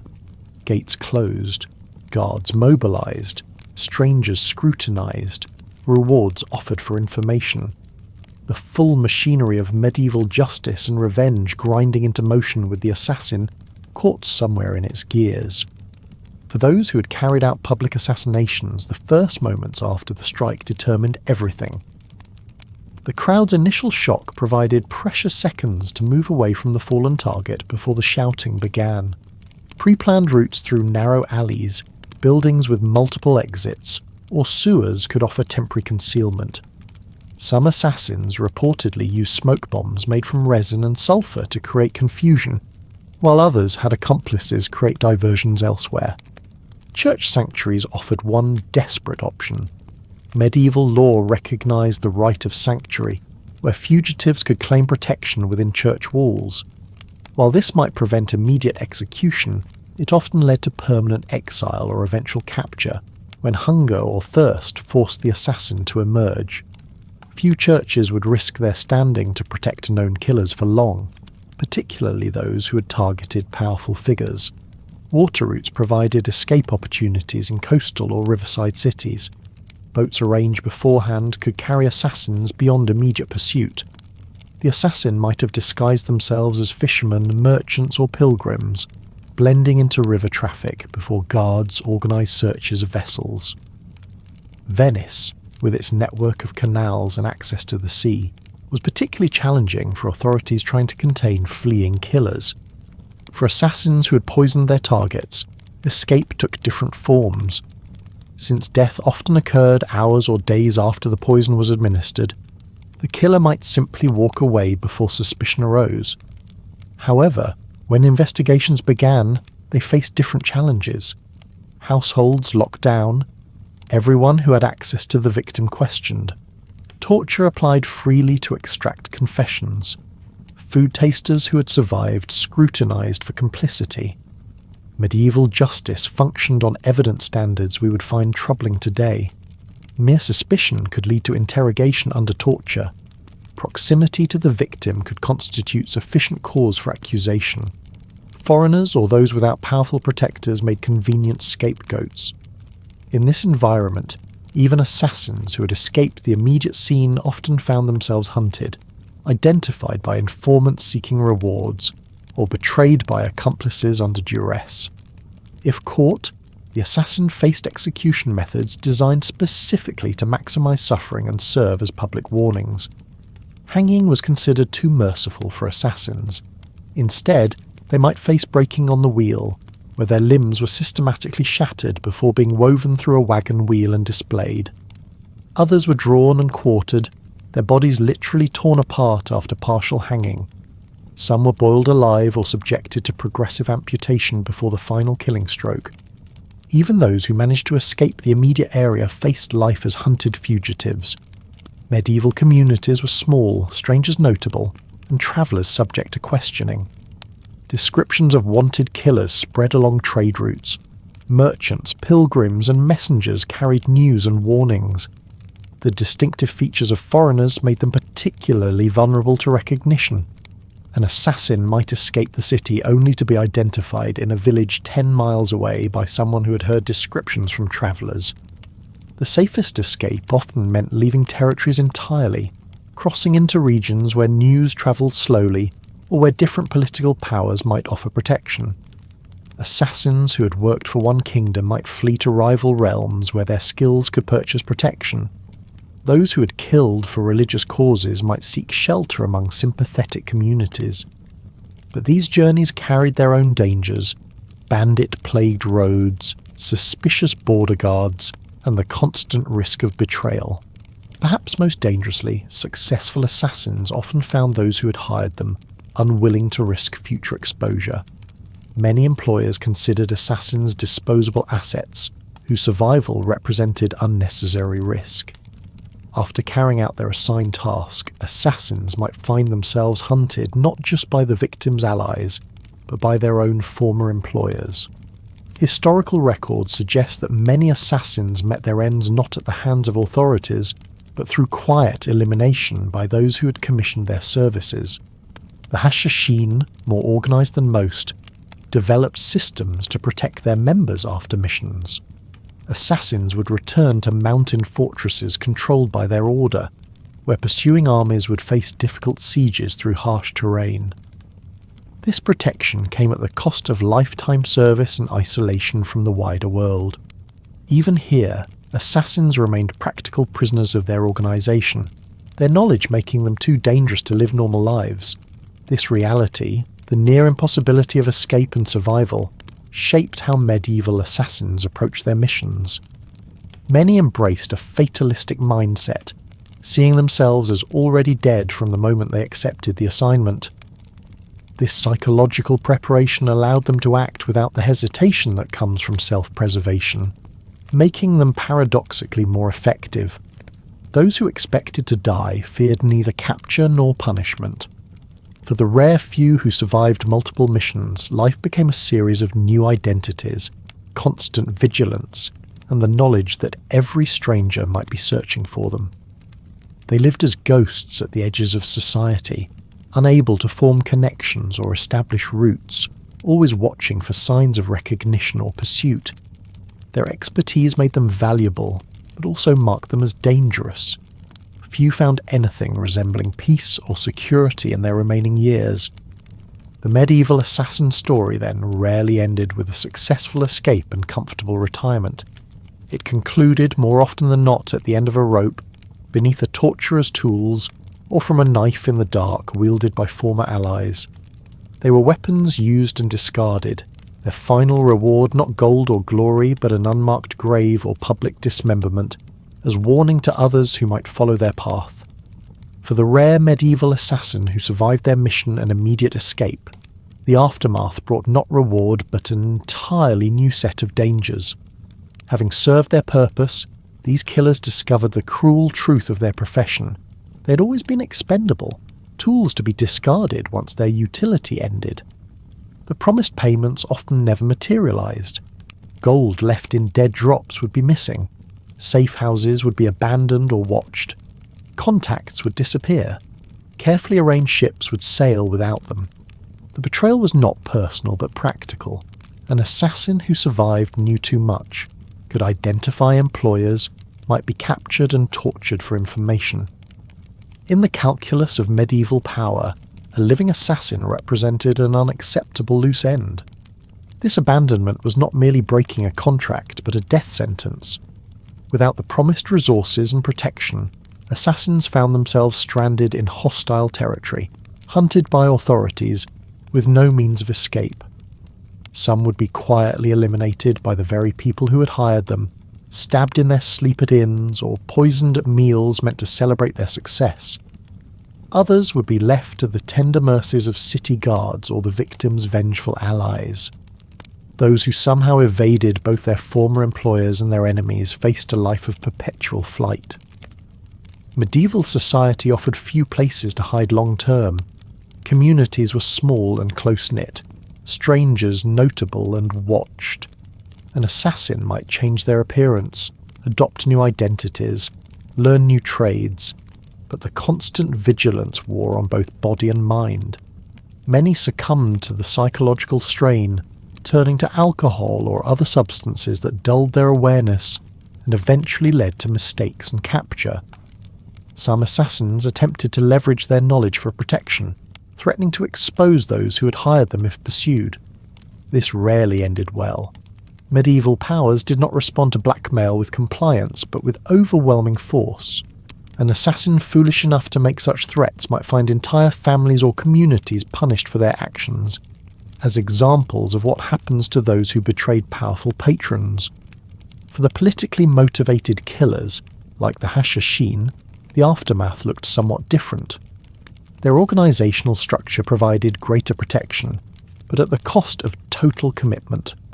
Successful assassins returned to isolated fortresses where they lived out their days in service to the cause, unable to leave or establish lives beyond the order. They gained status within their closed community, but remained prisoners of their knowledge and skills, forever separated from the wider world. The psychological aftermath proved as devastating as the practical challenges. Many assassins suffered from what we would now recognise as post-traumatic stress. Nightmares, hypervigilance, emotional numbing, and intrusive memories plagued those who had killed intimately. Medieval societies had no concept of mental health treatment. These symptoms were seen as weaknesses of character, or, more ominously, as divine punishment for their deeds. Some sought redemption through religion, believing that sufficient penance might save their souls. They became hermits in remote areas, joined monasteries under false identities, or embarked on dangerous pilgrimages to holy sites. Church doctrine allowed for forgiveness of even the gravest sins, but the psychological burden did not lift so easily. Records speak of former killers who spent decades in self-imposed suffering, seeking absolution that never felt complete. Others embraced their skills fully, becoming mercenaries or bodyguards to new masters. Having crossed the threshold of killing once, subsequent violence came easier. These individuals often died violently themselves, their existence a brutal cycle of bloodshed until luck or age failed them. Historical accounts of medieval mercenary companies include references to quiet men with dead eyes who specialised in killing enemy sentries or officers, likely former assassins who had found no other path. The bodies of captured or killed assassins faced particular indignities. While normal criminals might be executed and buried, assassins were often dismembered, their remains displayed at city gates or crossroads as warnings. Some were preserved through crude embalming methods, allowing their corpses to serve as cautionary exhibits for months or years. Others were burned completely, their ashes scattered to prevent proper burial. Medieval belief held that such treatment could deny rest to the soul, a fitting punishment for those who had denied others their natural lifespan. For the most notorious assassins, death brought not obscurity but dark fame. Their names and deeds entered folklore, often distorted and exaggerated with each retelling. These stories rarely captured the grim reality of desperation, manipulation, and disposability that defined their actual lives. Instead, they became cautionary tales or, worse, romantic figures that inspired others to follow similar paths, perpetuating cycles of violence and exploitation. Perhaps the cruelest aftermath was the erasure of identity. Most assassins died not just physically but historically, unnamed, unrecorded, forgotten. Their employers took pains to eliminate all evidence connecting them to the killing. Documents were destroyed, witnesses silenced, records altered. Even when the assassination itself entered historical record, the killer remained anonymous or was given false attribution. These men lived and died as shadows, their existence acknowledged only in the moment of violence that defined them. The medieval assassin story thus ends not with glory or wealth, but with betrayal, abandonment, and erasure. They were never the romantic heroes of modern fiction, but disposable weapons in games played by powers far beyond their control. Their brief utility spent, they were discarded without ceremony or consideration, their only lasting impact the ripples of political change set in motion by the deaths they caused, changes they themselves rarely lived to witness, and would not have comprehended even if they had. Time has a way of transforming the darkest truths into the most seductive myths. Nowhere is this more evident than in how we remember medieval assassins today. The ruthless, desperate, and ultimately disposable killers of history have been reborn in our collective imagination as something entirely different. Master warriors with incredible skills, noble motives, and romantic lives. This transformation reveals more about our modern sensibilities than about historical reality. The word assassin itself comes from the Hashashin, that secretive sect of Nizari Ismailis, whose killers struck fear into the hearts of rulers across the Middle East during the Crusades. Yet even this most famous group of medieval killers has been thoroughly mythologized. Modern entertainment portrays them as an organized brotherhood of philosophical killers with elaborate training facilities, ritualistic traditions, and a complex moral code. The historical reality was far more pragmatic. Religious devotees willing to die for their cause, using simple disguises and direct methods rather than acrobatic feats or exotic weapons. Medieval chronicles themselves contributed to this myth-making. Christian writers embellished tales of the Hashashin, describing elaborate garden paradises where recruits were drugged and shown visions of heaven. Muslim accounts emphasise their seemingly supernatural abilities to penetrate heavily guarded fortresses. Both sides exaggerated to explain how these killers succeeded against impossible odds. The mundane truth that social invisibility and simple determination could overcome most security measures seemed inadequate to explain their effectiveness. The Renaissance period saw the first romanticisation of the assassin in European literature. Political killings were reframed as necessary sacrifices for the greater good, tyrannicides portrayed as heroes rather than murderers. Machiavelli's writings on the utility of selective assassination for political stability helped transform the image of killers from criminals to pragmatic tools of statecraft. The assassin began their slow evolution from despised murderer to necessary shadow warrior.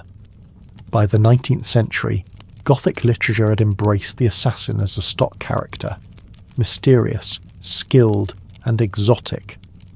The Oriental fascination of the period painted assassins as masters of esoteric Eastern arts rather than desperate men with daggers.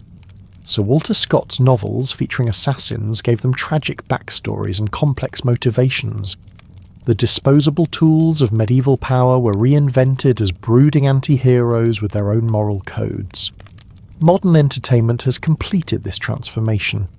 Video games feature assassins as protagonists with superhuman abilities, elaborate training systems, and secret societies with resources rivaling nations.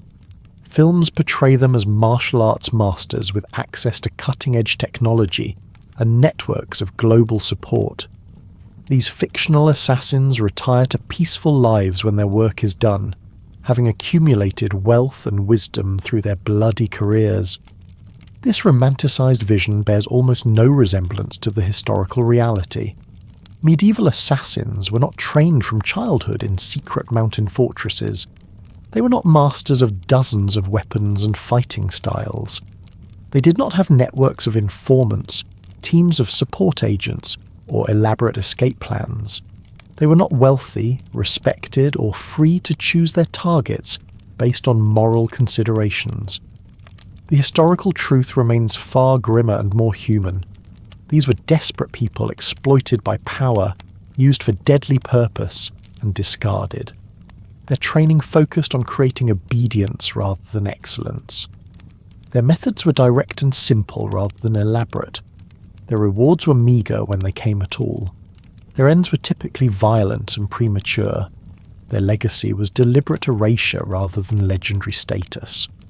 Why does this transformation matter? Because myths shape how we understand power and violence today. The romanticised assassin reinforces the idea that skilled violence can solve complex problems, that killing key individuals can change the course of history in predictable ways. It suggests that the practitioners of such violence can remain psychologically whole, morally complex individuals who retain control over their destinies. Reality tells a different story.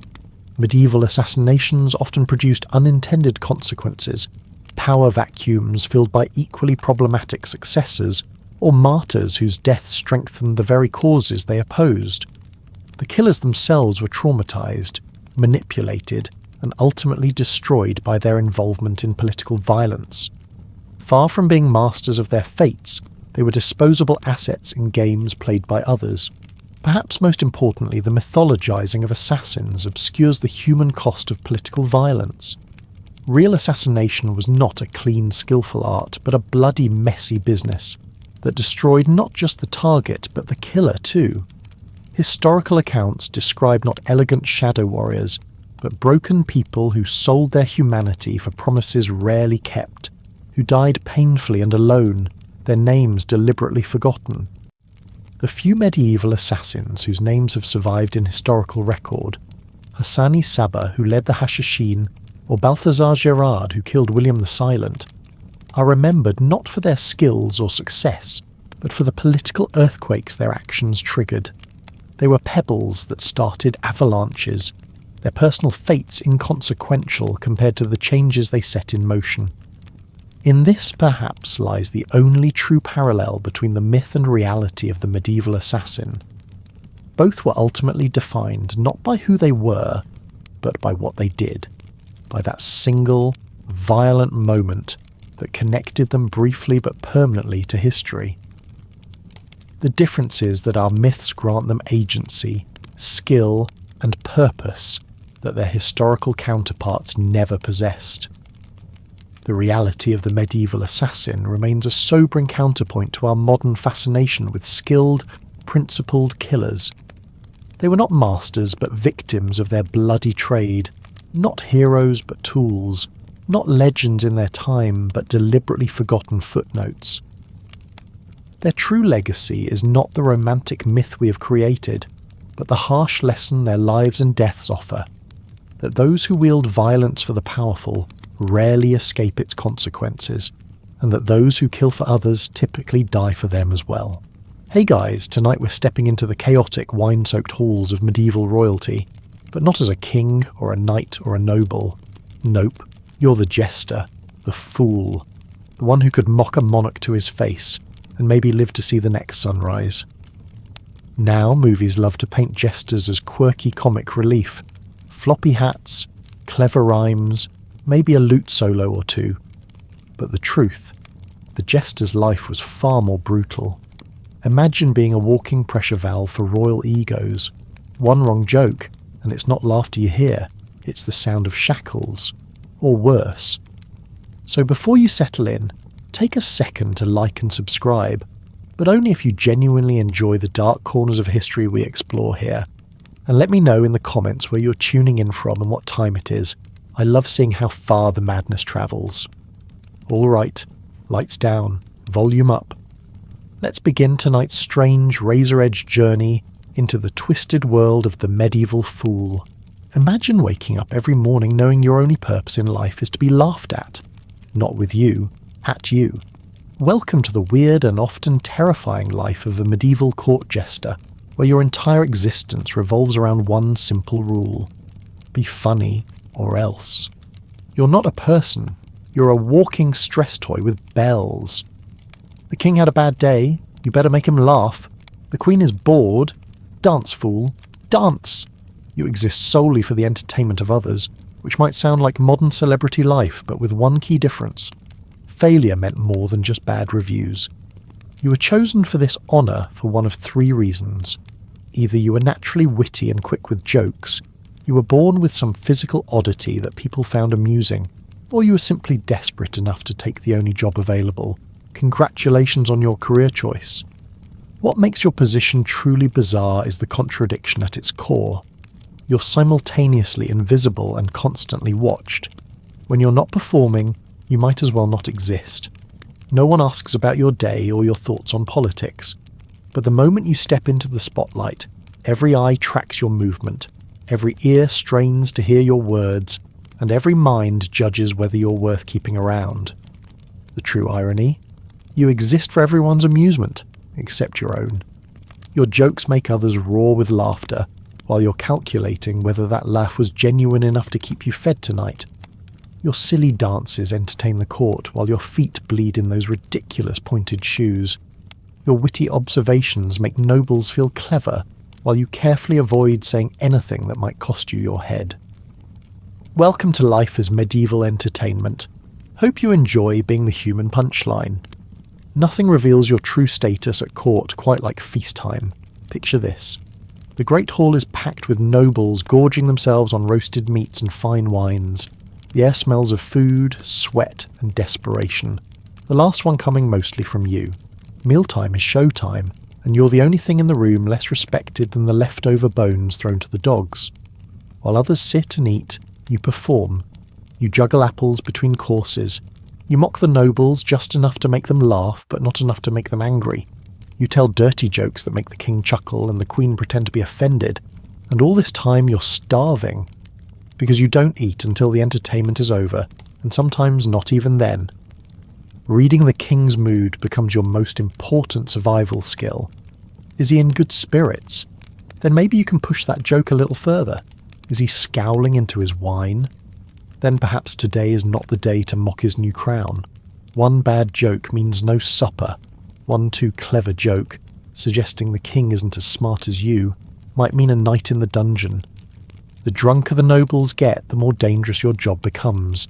They laugh harder but get angrier faster. They throw food at you if you're lucky.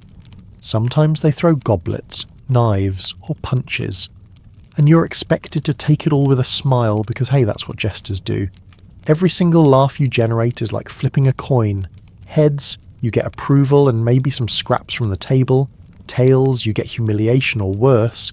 And you flip that coin hundreds of times a day, with your stomach growling and your dignity shrinking. The feast ends. The nobles stumble off to bed with full bellies. And you? You pick food out of your costume and wonder if tomorrow's performance will be your last. They called it free speech, the grand privilege of the court jester. While everyone else had to watch their words carefully around royalty, you could supposedly speak truth to power. What they forgot to mention was the fine print. Free speech until it suddenly, violently, was not. Picture this twisted arrangement. The king sits on his throne, surrounded by nobles who nod at his every word. These are powerful people who own land, command armies, and control wealth. Yet none of them dare tell the king when his new tax plan is crushing the peasants, or when his military strategy is doomed to fail. That dangerous job falls to you, the fool in the colourful costume. Your so-called freedom to speak truth makes you both valuable and completely expendable. One day, you might save the kingdom by making the king laugh at his own foolish idea until he abandons it. The next day, you might find yourself in chains because you picked the wrong moment, to be honest. Your value exists in that razor-thin space between helpful insight and punishable offence. The cruelest part, you become a political weapon. The king uses you to test dangerous waters. He lets you mock a visiting diplomat to see how they react under pressure. He encourages you to joke about a noble he suspects of treachery, watching their face for signs of guilt. You deliver the insults the king cannot speak himself, becoming his verbal assassin. Then comes the inevitable betrayal. When the joke goes too far, when the insulted party demands someone pay for the disrespect, guess who becomes the convenient scapegoat? Not the king who nodded and winked at you to make the joke. Not the courtiers who laughed along, just you, the disposable fool who supposedly acts alone. You're not a man of power. You're a meat shield in tights. Your bells jingle as you dance on that razor's edge between clever and dead. Your words may seem free, but they are the most expensive things you own, and one day you will pay for them with more than you can afford. This bizarre power dynamic has historical roots going back centuries. In medieval Europe, speaking against the king was treason, punishable by death. Yet somehow, the jester emerged as the one exception to this rule. Kings like Henry VIII of England kept fools like Will Somers, who could criticise royal decisions when no one else dared. The French court maintained a tradition of fools who served as the king's mirror, reflecting truths that would otherwise remain unspoken. But this freedom came with invisible chains. Consider the case of Archibald Armstrong, jester to King James I of England. Armstrong enjoyed years of protected status, mockingly calling powerful religious figures toads and vipers. His sharp tongue earned him enemies among the nobility, yet the king's favour kept him safe. Until suddenly, it did not. After one insult too many against Archbishop Laud, Armstrong found himself stripped of his position and banished from court. His free speech vanished the moment it truly threatened the power structure. The truth is that your jesting license exists merely as theatre, the appearance of honesty in a dishonest world. The king allows you to speak freely not because he values truth, but because it serves him. Your criticisms make him look fair and open-minded to his subjects. Your jokes at the expense of his enemies weaken their standing without him having to lift a finger. Think about the costume you wear. The motley clothes, the ridiculous hat, the bells that announce your presence.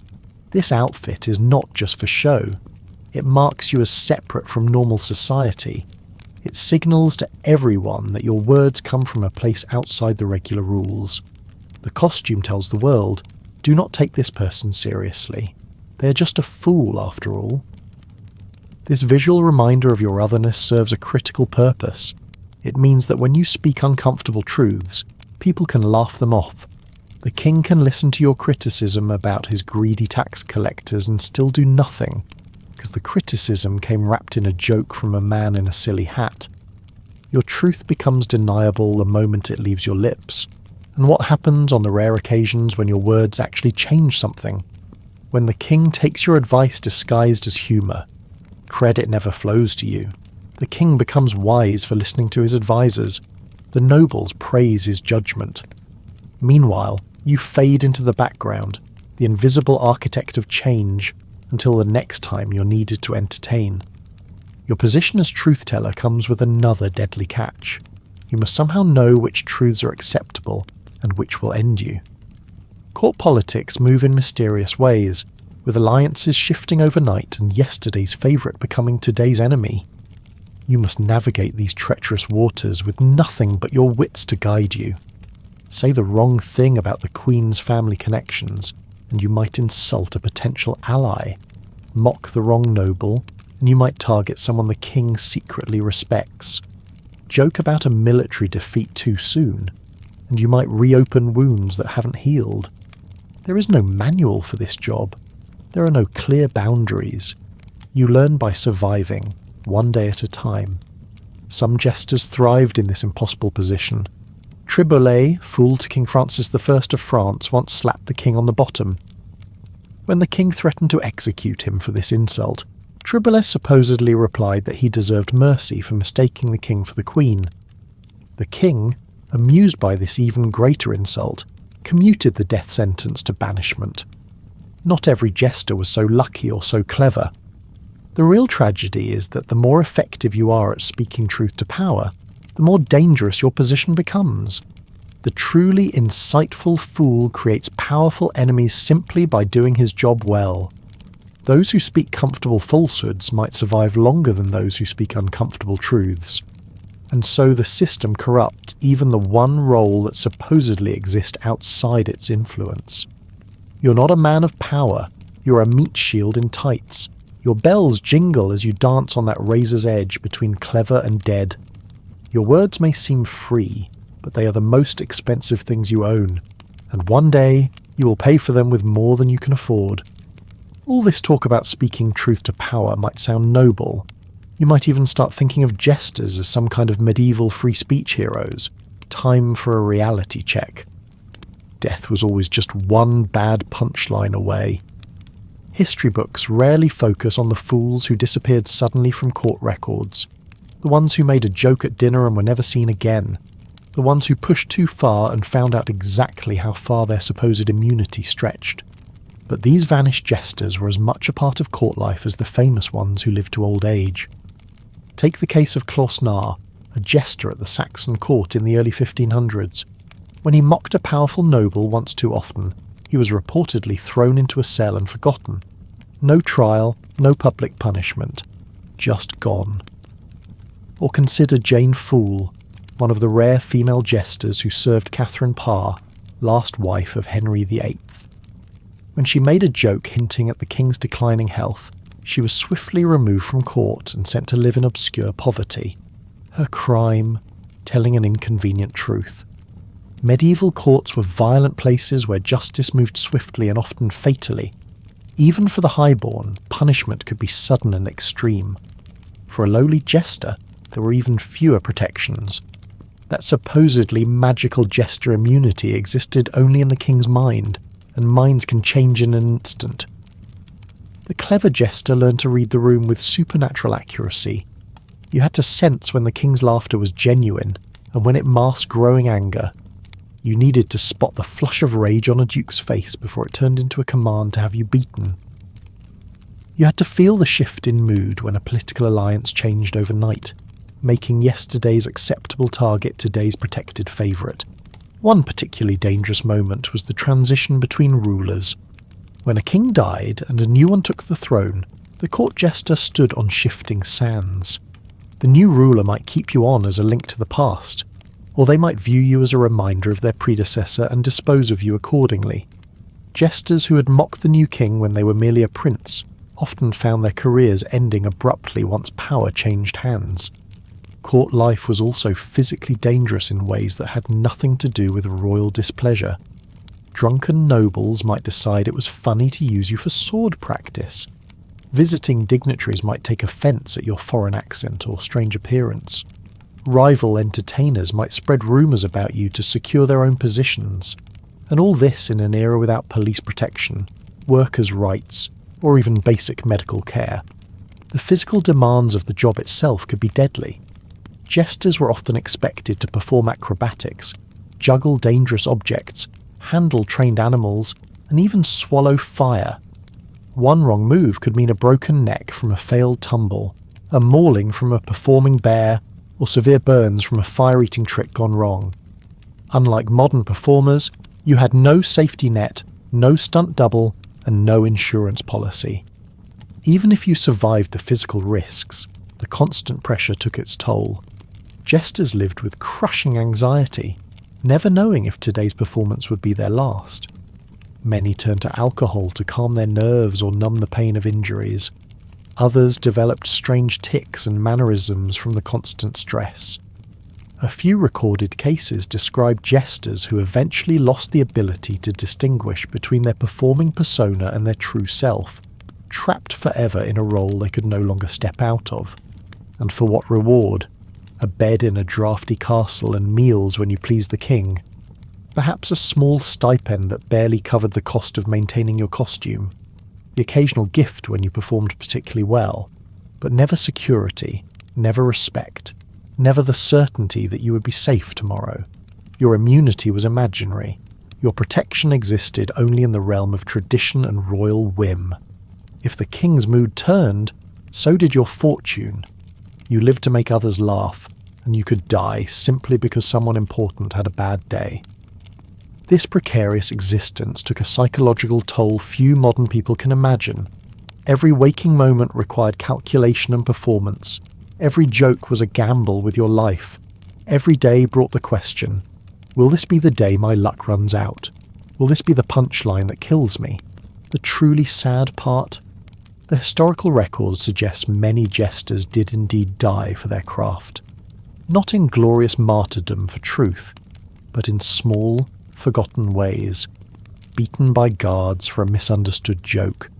Exiled into poverty for a moment of poor judgment. Executed quietly when they became inconvenient to power. These deaths rarely made the chronicles. These jesters vanished from history as easily as they had vanished from court. You lived for laughter and could die from a bad vibe. This was not a career. This was an extended death sentence with occasional applause.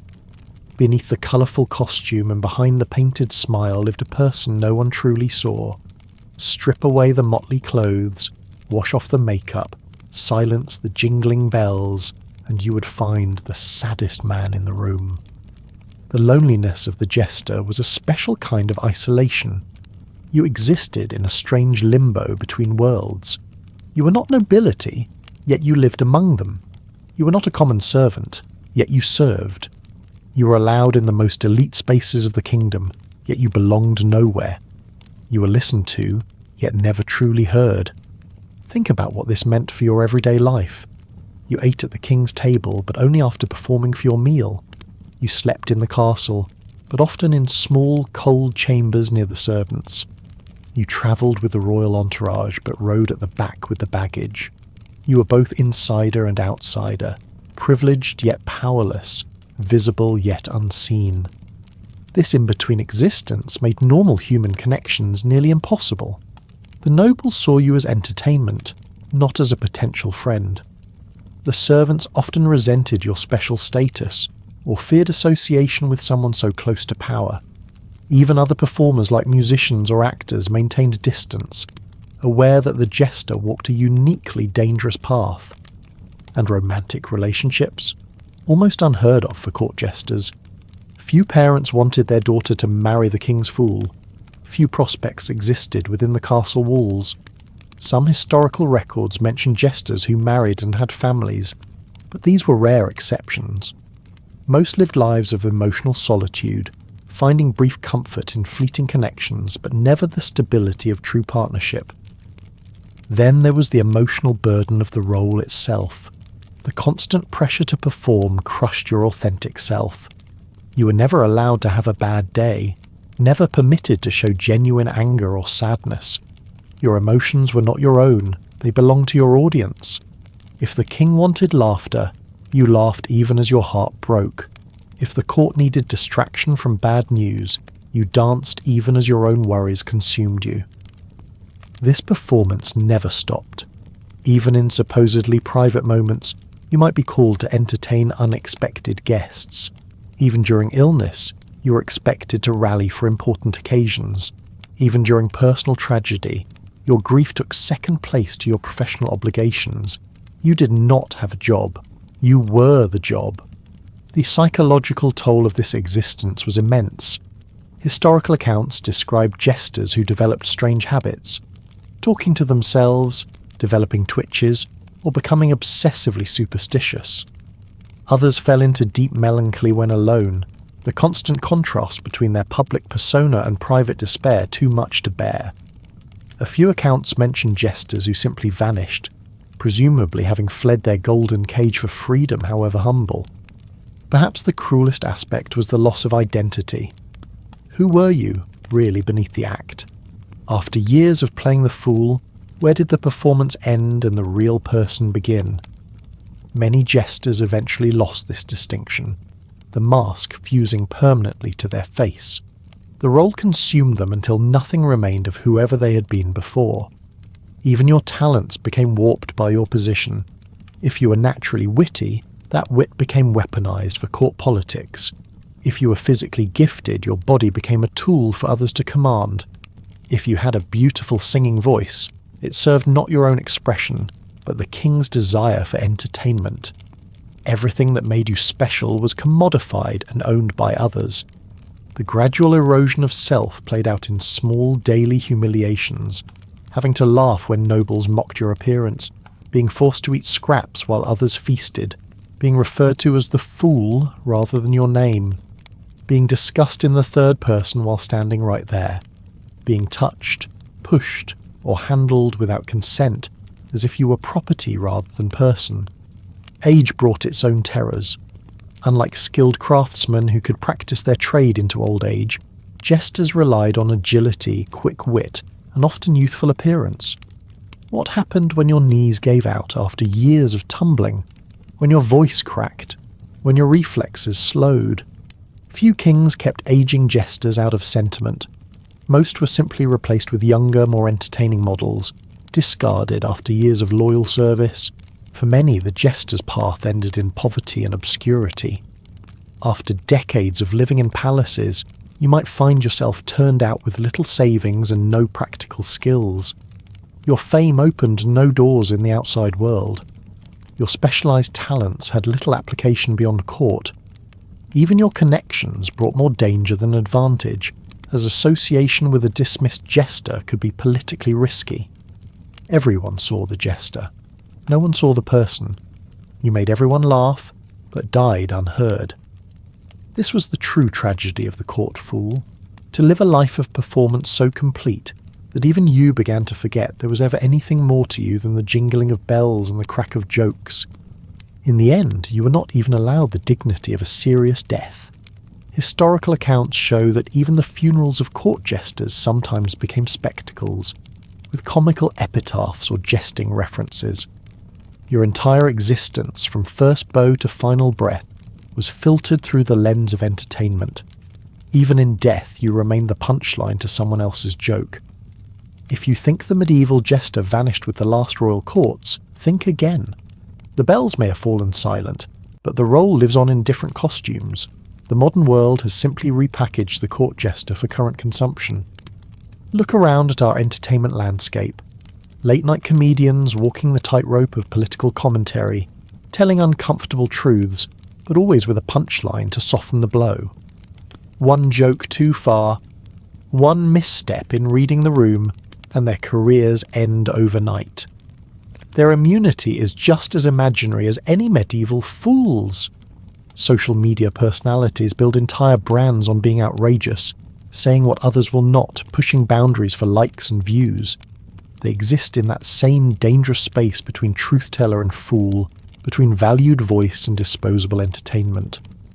When they fall from grace, the public forgets them just as quickly as any medieval court forgot its dismissed jester. Professional comedians face the identical paradox that jesters did centuries ago. They are expected to make us laugh at uncomfortable truths, to mock the powerful, to speak the unspeakable.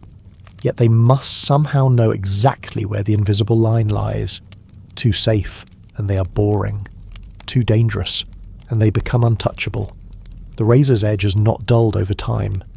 Even office environments have their designated jokesters. The person who lightens tense meetings, who can tell the boss what others dare not, who uses humour to diffuse conflict. These workplace jesters operate with the same unspoken understanding. Your ability to make people laugh gives you special license, until suddenly it does not. The psychological toll remains similar as well. How many comedians have spoken about depression, about the disconnect between their public persona and private reality? How many entertainers struggle with the pressure to always be on, to never have a bad day, to exist primarily for others' amusement? The painted smile hides the same pain, whether the paint is literal or metaphorical. Digital content creators experience the unique loneliness of being surrounded by an audience yet fundamentally alone. They share intimate details of their lives with millions, yet know none of them truly. They are both hyper-visible and completely unseen. The medieval jester would recognize this strange form of isolation immediately. Even the physical risks have modern parallels. Stunt performers, extreme sports stars, and reality show contestants push their bodies to dangerous limits for our entertainment. They risk injury and sometimes death to make us gasp and laugh. When they are broken or no longer amusing, they too are often discarded without much thought for their welfare. The economic system has evolved, but the fundamental deal has not. The modern entertainer still trades dignity for attention, authenticity for approval, physical safety for economic opportunity. The palace may have become a studio or social media platform, but the transaction remains the same: make them laugh or suffer the consequences. Perhaps most disturbing is how we all now participate in this system to some degree. In a world of personal brands and constant performance on social media, everyone feels the pressure to entertain. Everyone knows the rush of likes and the sting of being ignored. Everyone understands what it means to curate a self for public consumption that may bear little resemblance to private reality. The jester's dilemma has become democratized. Perform or perish. Be interesting or be invisible. Dance for your supper or go hungry. The bells are now notification sounds. The motley has become carefully curated feeds, but the dance remains essentially unchanged. This is not to suggest that entertainment is inherently exploitative, or that making others laugh is somehow shameful. Joy and humour are vital human needs. The problem arises when entertainment becomes one-sided, when the entertainer becomes disposable, when the human behind the performance disappears completely into their role. What can we learn from the medieval jester's plight? Perhaps to see the person behind the performance. To remember that our comedians, influencers, and entertainers are human beings first, not emotional service workers who exist solely for our amusement. To understand that free speech has always come with invisible strings attached, and those who seem to speak most freely often pay the highest price. The next time you watch a comedian push boundaries, a social media star share seemingly private moments, or a colleague use humour to deliver uncomfortable truths, remember the court jester. Remember the painted smile hiding real pain. Remember the fine line between valued truth-teller and disposable fool. Remember that behind every performance is a person seeking the same things we all seek: connection, security, and the right to exist beyond their ability to entertain. You were not a person with a job. You were the job. 500 years later, in a world the medieval jester could never have imagined, this fundamental truth remains unchanged for too many. The costume is different. The court has expanded, but the human cost of being the designated fool remains as high as ever. The warm Caribbean breeze gently caresses your face as you stand on the gleaming deck of your ship. Golden doubloons overflow from wooden chests. Exotic ports await your arrival where beautiful strangers eye you with admiration. The freedom of the open sea calls to your soul. Now wake up. That dream is about to become your worst nightmare. You thought being a pirate would be rum, gold and freedom. You were half right, mostly the rum. And trust me, you'll need every drop to forget what you've signed up for. Picture this. The year is 1715. You're not some dashing hero with perfect teeth and a witty catchphrase. You're just another desperate soul with empty pockets and fewer options. Maybe you were press-ganged, dragged unconscious from a tavern and waking up miles offshore. Perhaps you were a merchant sailor whose ship was captured and you chose the pirate life over a watery grave. Or you simply had nowhere else to go, running from debts, the law, or a marriage that felt like a prison sentence. Welcome to your new home. The floorboards creak beneath your feet, stained with substances you don't want to identify. The sails above snap in the wind, patched and repatched until they're more repair than original canvas. This isn't a majestic vessel from a painting. It's a stolen merchant ship, hastily converted for piracy, leaking in 3 places and smelling like the inside of a dead whale. Meet your new family, a collection of society's unwanted. There's no background check here, just a shared desperation that binds you together. That man missing an ear? He's your bunkmate now. The fellow with a face like a nightmare and breath that could kill a fish. He's teaching you how to tie knots. Everyone has a nickname, and none of them are flattering. One-Eyed Gary, Limping Pete, Scabby Joe, and soon they'll have one for you too. The captain. He's not wearing a fancy hat or delivering inspirational speeches. He's a paranoid tyrant who sleeps with one eye open and a pistol under his pillow. Cross him, and you'll find yourself taking a long walk off a short plank. This isn't an adventure. It's not a rebellion against society. You're trapped on a floating prison filled with knives, disease, and men who haven't bathed since the last rainfall. The only thing democratic about this place is that everyone gets an equal share of misery. You signed the articles, the pirate code, in blood or with an X if you can't write your name. Those rules are the only thing standing between order and chaos, and they'll be enforced with violence that would make your mother faint. You get a vote, sure, but try voting against the majority and see how long you last. The reality hits you like a cannonball to the gut. You're not on a quest. You're not becoming a legend. You're just trying to survive another day without getting stabbed over a mouldy biscuit. This isn't freedom. This is desperation with a black flag. You thought the worst part would be the battles. You were wrong. So very wrong. Because your ship isn't just a vessel. It's a disease factory floating on the open sea, and you're about to discover what true misery feels like. The first thing that hits you is the smell. Not the salt air from the romantic stories. No. This is the pungent cocktail of unwashed bodies, rotting wood, and that mysterious puddle in the corner that nobody claims responsibility for. The stench doesn't go away. Ever. After a few weeks, you won't even notice it anymore, because it's become part of you. Your quarters? Forget privacy. You sleep packed like sardines below deck, swinging in hammocks so close together that when one man turns, everyone rocks. The ceiling is so low you can't stand upright. When storms hit, those wooden beams above become instruments of torture, introducing themselves to your forehead with every wave. During the day, the lower deck is an oven. At night, it's a freezer. Always damp, always dark, illuminated only by lanterns that threaten to set the whole ship ablaze if they tip over. The rats don't mind, though. They've made themselves at home, scurrying over your face while you sleep, helping themselves to your rations, and leaving their droppings everywhere as thanks. Speaking of those rats, they're the size of small dogs, and they're not afraid of you. They've seen scarier things on this ship. They've eaten scarier things on this ship. In fact, when food runs low, you might find yourself eyeing them as a potential meal. Old-timers will tell you they don't taste half bad if you're desperate enough. Water drips from somewhere. Always. The constant moisture means everything is perpetually damp. Your clothes, your bedding, that wound on your leg that's starting to look concerning. This dampness breeds mould that creeps across every surface and into your lungs. That cough you've developed? It's not going away anytime soon. Your clothing is a special kind of torture. You get one outfit, 1, maybe 2 if you're lucky. This isn't a fashion statement, it's all you have. The salt water makes it stiff, the sun bleaches it, and the work tears it apart. You sleep in these clothes, you sweat in these clothes, you bleed in these clothes. By the time you've been at sea for a month, they can practically stand up on their own. The ship itself is alive, and it's not well. Wood creaks and groans with every wave. Ropes fray, nails rust, sails tear. Every day is a battle against the sea, which is constantly trying to reclaim the vessel and everyone on it.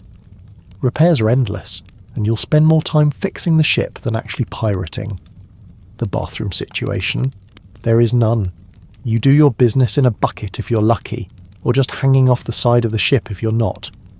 Aim with the wind, not against it. That's a lesson you'll learn exactly once. When illness strikes, and it will, there's nowhere to go. No quarantine, no hospital. Just you, sweating out a fever in your hammock while everyone hopes whatever you have isn't contagious. Spoiler alert, it probably is. And all of this, every miserable, festering, creaking inch of it, is home now. This floating nightmare is your world. The mainlanders talk about sea monsters and kraken, but they've missed the real horror. It's the ship itself slowly consuming your health, your sanity, and eventually your life. Welcome aboard, pirate. The adventure has just begun, and it only gets worse from here. You might think the deadliest weapon on a pirate ship was a cutlass or a cannon. Wrong. It was your own body, slowly falling apart like wet parchment, and it started with your mouth. Those pearly whites you once flashed at the tavern maids? Gone. Forgotten. Replaced by a rotting collection of yellow and black stumps that hurt with every bite. Scurvy doesn't announce itself with fanfare. It creeps in silently, a thief in the night, stealing your health one vitamin at a time. First come the tender gums, bleeding when you gnaw on that rock-hard biscuit they call food. Then your teeth begin to loosen, wiggling like fence posts in soft mud after a storm. One morning you wake up and spit one out, root and all, with surprisingly little pain. A week later, another follows. The old-timers on board just laugh. They've seen it before. The smart ones save their teeth in little pouches. Ivory is valuable, even when it's yours. The lucky ones only lose teeth. The unlucky ones watch their gums recede until their teeth fall out on their own, leaving bloody holes that never quite heal.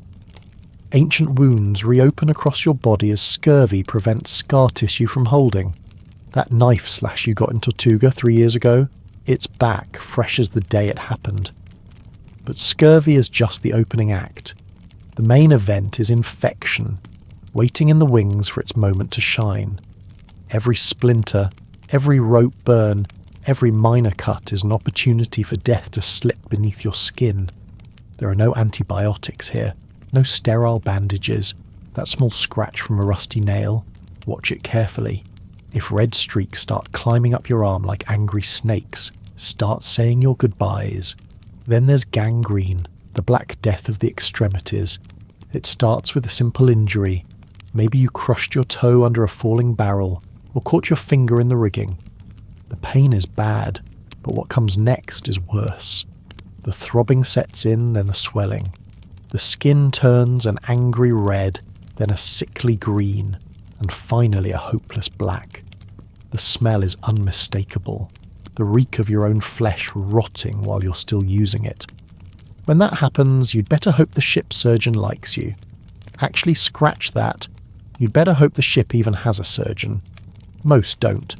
Instead, you get the cook, the carpenter, or whoever has the steadiest hands after a bottle of rum.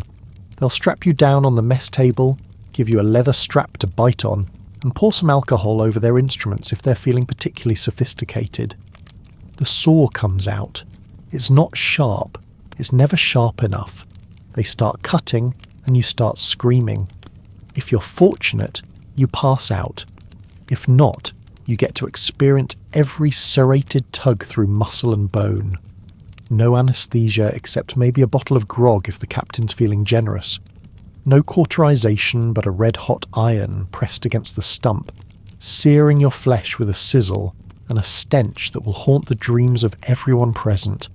If you survive, and that's a big if, you've got a new nickname and a new challenge: One-Armed Jack, Peg-Leg Pete, Half-Hand Henry. The ship doesn't slow down for cripples. You either find a way to do your job with what's left of you, or you become ballast during the next storm. The wounds from battles are almost a mercy by comparison. A clean shot or a sharp blade at least has the decency to kill you quickly. It's the aftermath that's cruel. Those who survive the initial onslaught face infection, fever, and the ship's surgeon with his questionable skills and even more questionable tools. Ever seen a man with half his jaw blown away by grape shot trying to drink water that keeps leaking out the hole in his face? You will. Ever heard the wet, rattling cough of a man with a splinter of wood lodged in his lung, slowly drowning in his own fluids? That sound will become as familiar as the creaking of the ship. The irony isn't lost on anyone. You survived the battle only to be killed by the bandages. You cheated the enemy's blade only to fall victim to microscopic invaders you can't even see. You escaped the gallows on land only to be executed by your own festering wounds at sea. So you watch your teeth fall out one by one, collecting them like macabre souvenirs. You check your gums daily, prodding them with a grimy finger, watching for that telltale sponginess. You eye every scratch with suspicion, wondering if this is the one that will turn black and spread its deadly tendrils through your veins. This is your life now. Not the glamorous adventure of legend, but a grim race against your body's own decay. And somewhere in that rotting mouth of yours, you manage a laugh. Because what else can you do? You're a pirate. And being a pirate means watching yourself fall apart piece by putrid piece, long before the enemy ever gets a chance to do it for you. The poets never wrote about the food that would make you envy the dead. But here you are, sitting on a barrel, staring at the thing they call dinner, wondering if jumping overboard might be the kinder option. Your stomach growls, a reminder that hunger makes even the most disgusting options seem edible. You reach for the ship's biscuit, hardtack they call it. A more honest name would be flour brick, or teeth's worst nightmare. These dense squares of flour, water and salt were baked until all moisture and flavour fled in terror, leaving behind something that could double as building material in a pinch. Tap it against the table. Hear that? The sound of potential dental work. But it gets worse. Break it open and watch in horror as tiny residents scurry for cover. Weevils, maggots, and mysterious creatures that have evolved specifically to thrive in this wasteland of nutrition. The veterans don't even flinch. They just tap the biscuit to knock out the worst offenders and keep eating. Extra protein, they laugh, as you try not to vomit. Meat is a special occasion, and by special we mean horrifying. Salted beef stored in barrels for months, sometimes years.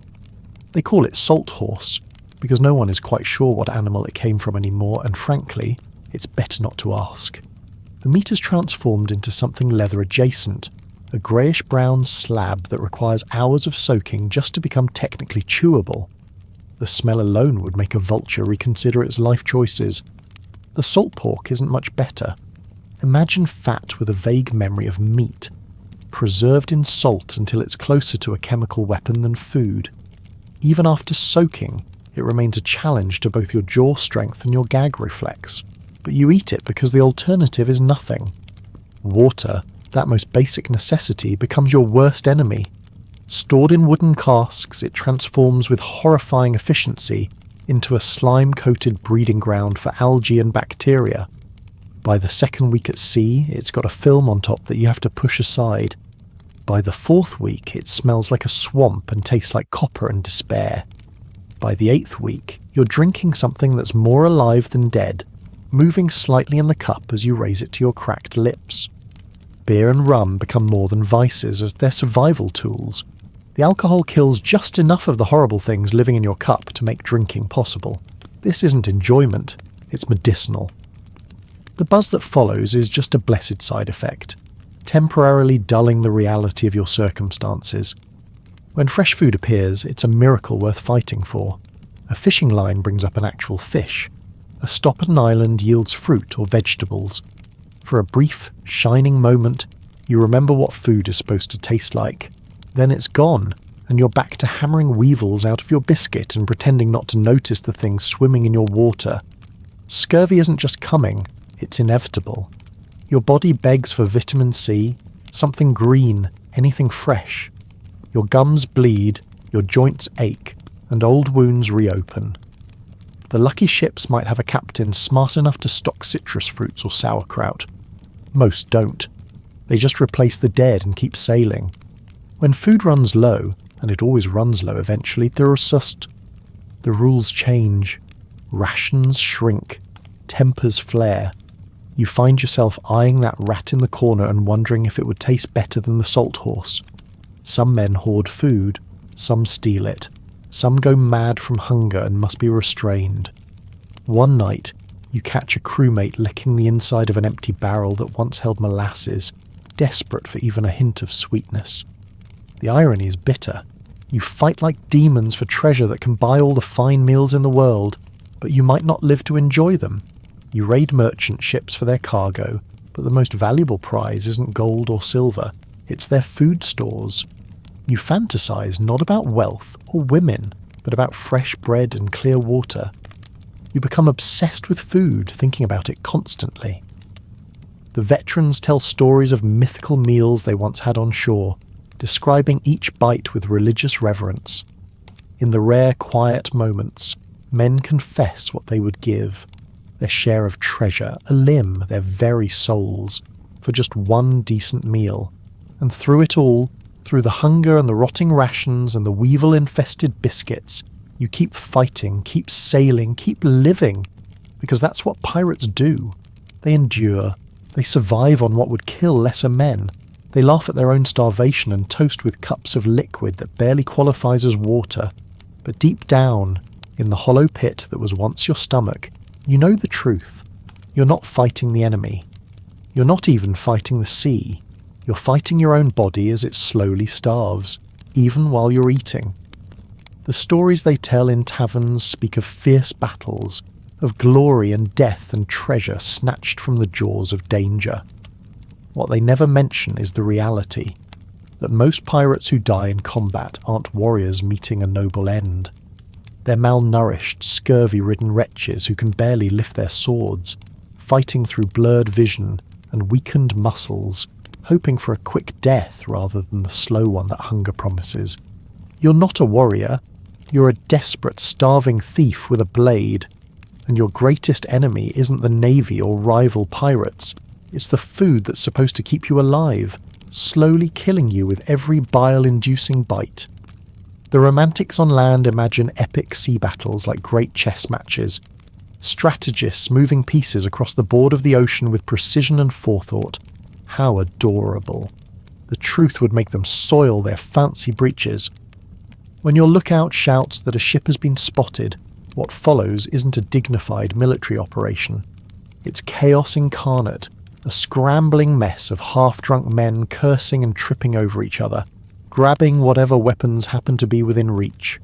The captain might be shouting orders, but half the crew can't hear him over their own pounding hearts, and the other half are too busy vomiting from fear to listen.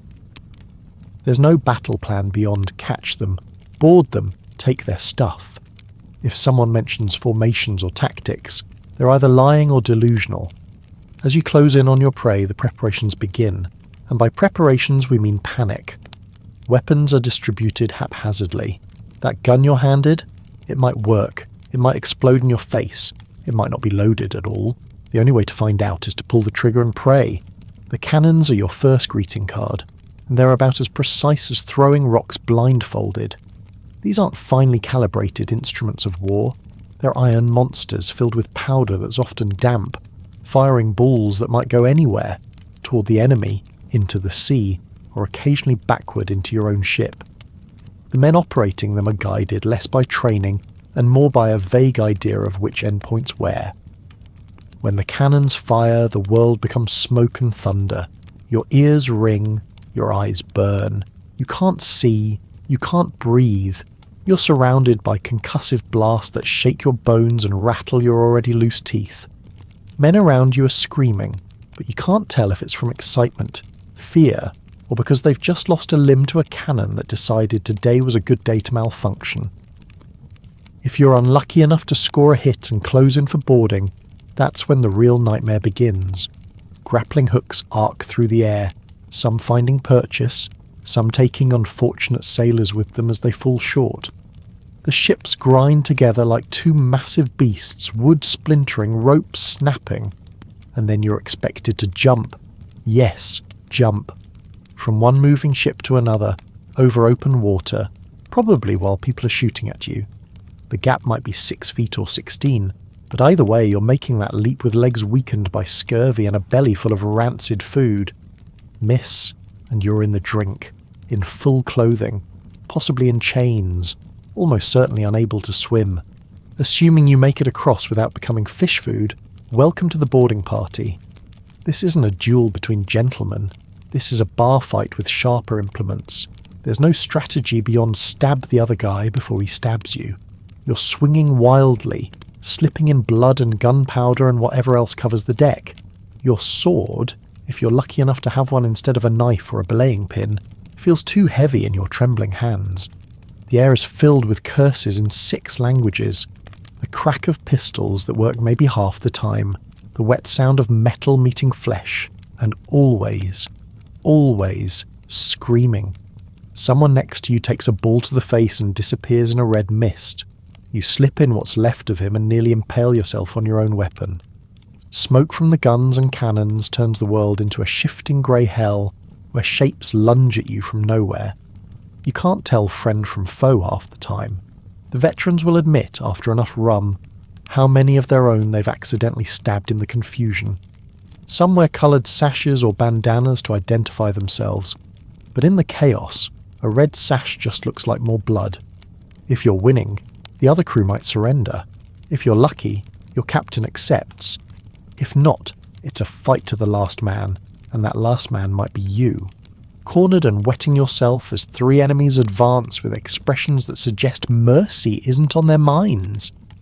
When it's over, assuming you're on the victorious side and still breathing, you survey the aftermath. The deck is a slaughterhouse. Men you shared breakfast with that morning lie in pieces. The wounded moan and beg for water or mercy or death. The ship's surgeon, who is usually just the guy with the steadiest hands and the sharpest knife, starts his grim work. Limbs pile up like firewood. And you sit numbly, perhaps nursing a wound of your own, wondering how anyone could call this glorious. You're not a warrior, you're not a hero, you're a drunk with a blade who somehow managed not to die today. Tomorrow, though, tomorrow might be different. The poets speak of pirates fighting for freedom, for glory, for treasure. The reality is simpler and far darker. You fight because the alternative is death. Not a noble death for a cause, but the pathetic death of someone who hesitated when violence was the only language left to speak. So you clean your blade, bandage your wounds, and prepare to do it all again when the next sail appears on the horizon. Because that's all a pirate is in the end. Not a swashbuckling hero, but a desperate survivor with a knife, a criminal with a death wish, a drunk with a cutlass who's already half dead from disease but still somehow dangerous enough to be feared. And if you tell yourself it's for glory, for wealth, for anything noble at all, well, that's just the story you need to keep moving forward. The truth is too terrible to face sober. The storybooks filled your head with visions of overflowing treasure chests, gold doubloons cascading through your fingers, jewels glittering in the Caribbean sun, wealth beyond imagination that would let you retire to a mansion and live like nobility. How charming. How utterly, laughably wrong. The bitter truth arrives with your first real prize. A Dutch merchant vessel carrying, wait for it, barrels of flour. Not gold, not silver, not precious gems from exotic lands. Flour. The white powder that, under better circumstances, becomes bread. Exciting. Your second prize? A small coastal trader loaded with timber. Yes. Wood. The same stuff your ship is made of, only newer and less rotten. The crew celebrates like they've captured the royal treasury. You start to understand that in the real world of piracy, practical goods are the actual currency of survival. When you do manage to capture a ship carrying something valuable, it's rarely coins or bullion. It's cloth from India, sugar from the Caribbean, tobacco from the colonies, coffee, spices, essential trade goods that can be sold for money. Eventually, after finding a buyer willing to deal with known criminals, after negotiating a price that's cents on the dollar, because you can't exactly comparison shop when you're wanted for hanging.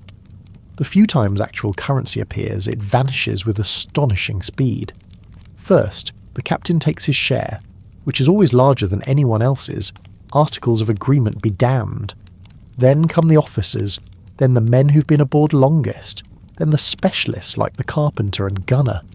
By the time the spoils trickle down to fresh meat like you, they become a sad trickle indeed. That Spanish piece of 8 you finally got your hands on, it's gone before you reach the next port, spent on necessities like replacing your rotting boots, or that medicine that might keep your festering wound from killing you. Or more likely, squandered in a single night of desperate revelry. Because when death hovers so close, tomorrow seems like a fool's concern. The greatest pirate captains in history, the Blackbeards and Kids that strike terror into merchant hearts, would be considered middle-class businessmen by today's standards. Their total hauls over years of marauding wouldn't buy a decent house in a modern suburb. The average pirate. He lived and died in poverty, his momentary windfalls evaporating like morning mist. Even the legendary treasures you've heard about are mostly fiction. Captain Kidd's buried wealth? A modest cache worth perhaps a year's salary for a merchant captain. Blackbeard's fabled hoard? If it exists at all, it wouldn't cover a modern mortgage. And good luck finding them without a map that isn't soaked in rum and blood and probably fabricated anyway. The crushing reality settles in as you help unload yet another captured vessel, filled with salt cod or cotton, or some equally unglamorous commodity. You've risked life, limb, and what remains of your soul for cargo that legitimate sailors transport for a steady wage, and the promise of seeing their families again.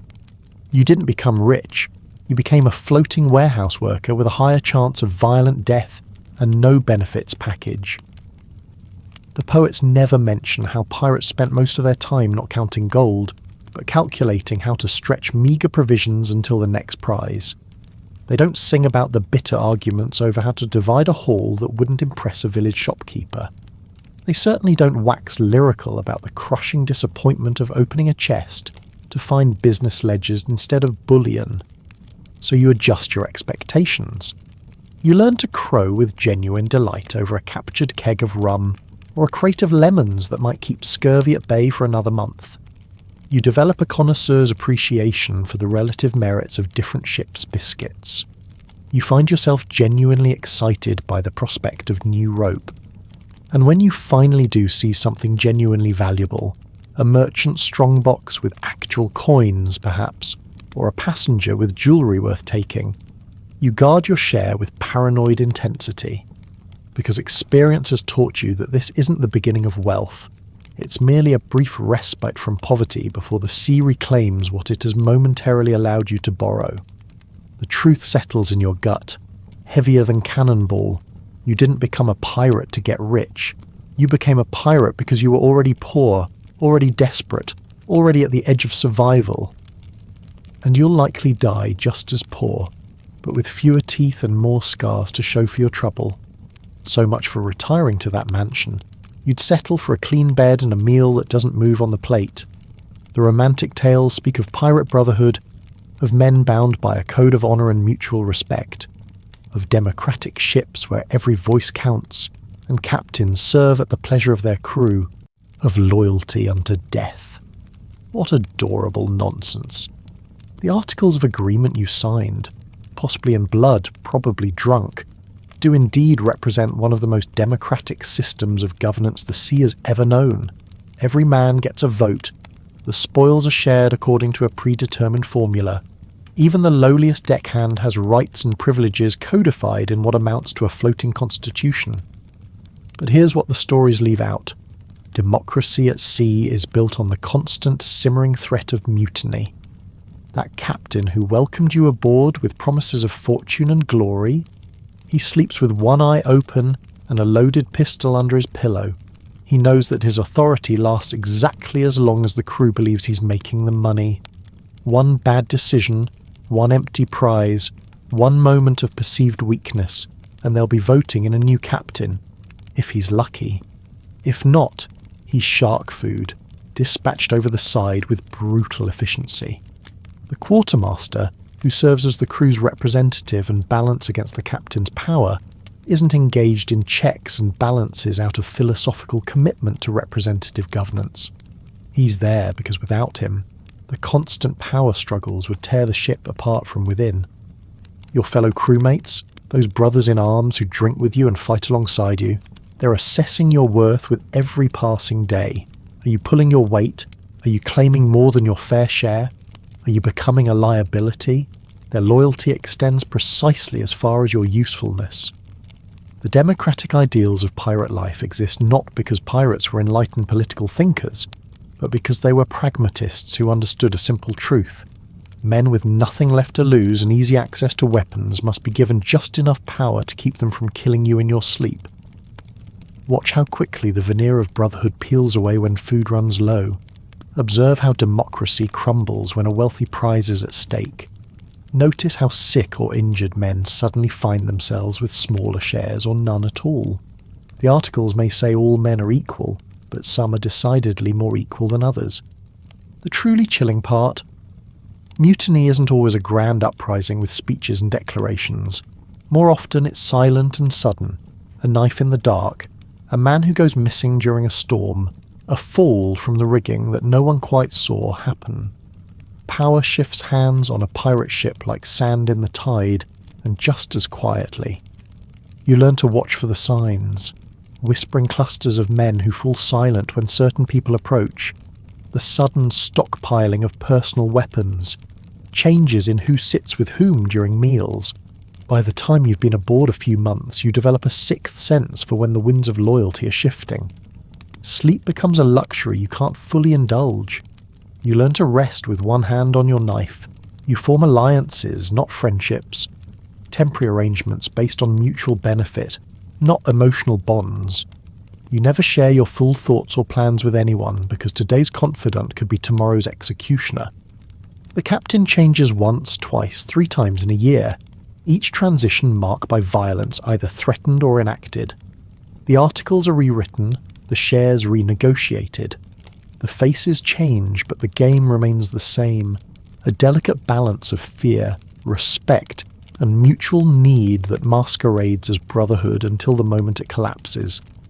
And through it all you maintain the fiction. You drink to your brothers, while calculating how to survive if they turn on you. You pledge loyalty to captains whose throats you might need to cut. You speak of honour among thieves while sleeping with one eye open, because that's the final cruel joke of pirate life. You fled the oppressive hierarchies of naval or merchant service for the freedom of the black flag, only to find yourself trapped in an even more treacherous political system where your value is constantly measured and your life hangs on the shifting whims of desperate men. The sea doesn't care about your democratic ideals. The sea doesn't recognise your vote. The sea rewards only those willing to do whatever it takes to survive another day, another night, another watch. And in that brutal calculus, mutiny is always on the menu. Every pirate tale ends one of 2 ways, with fabulous wealth and a peaceful retirement, or in glorious battle against overwhelming odds, a noble death or a triumphant life. Those are the options presented in the stories. The reality? Neither. Most pirates met their end at the end of a rope, and there was nothing quick or glorious about it. Sooner or later, the odds catch up. The Navy ship is faster than expected. The merchant vessel is better armed. The tip-off reaches the authorities before you can slip away. Your own crew sells you out for the reward. However it happens, the result is the same: capture. If you're lucky, death comes quickly in the fight. A clean shot, a fatal wound, the sea claiming you as the ships collide.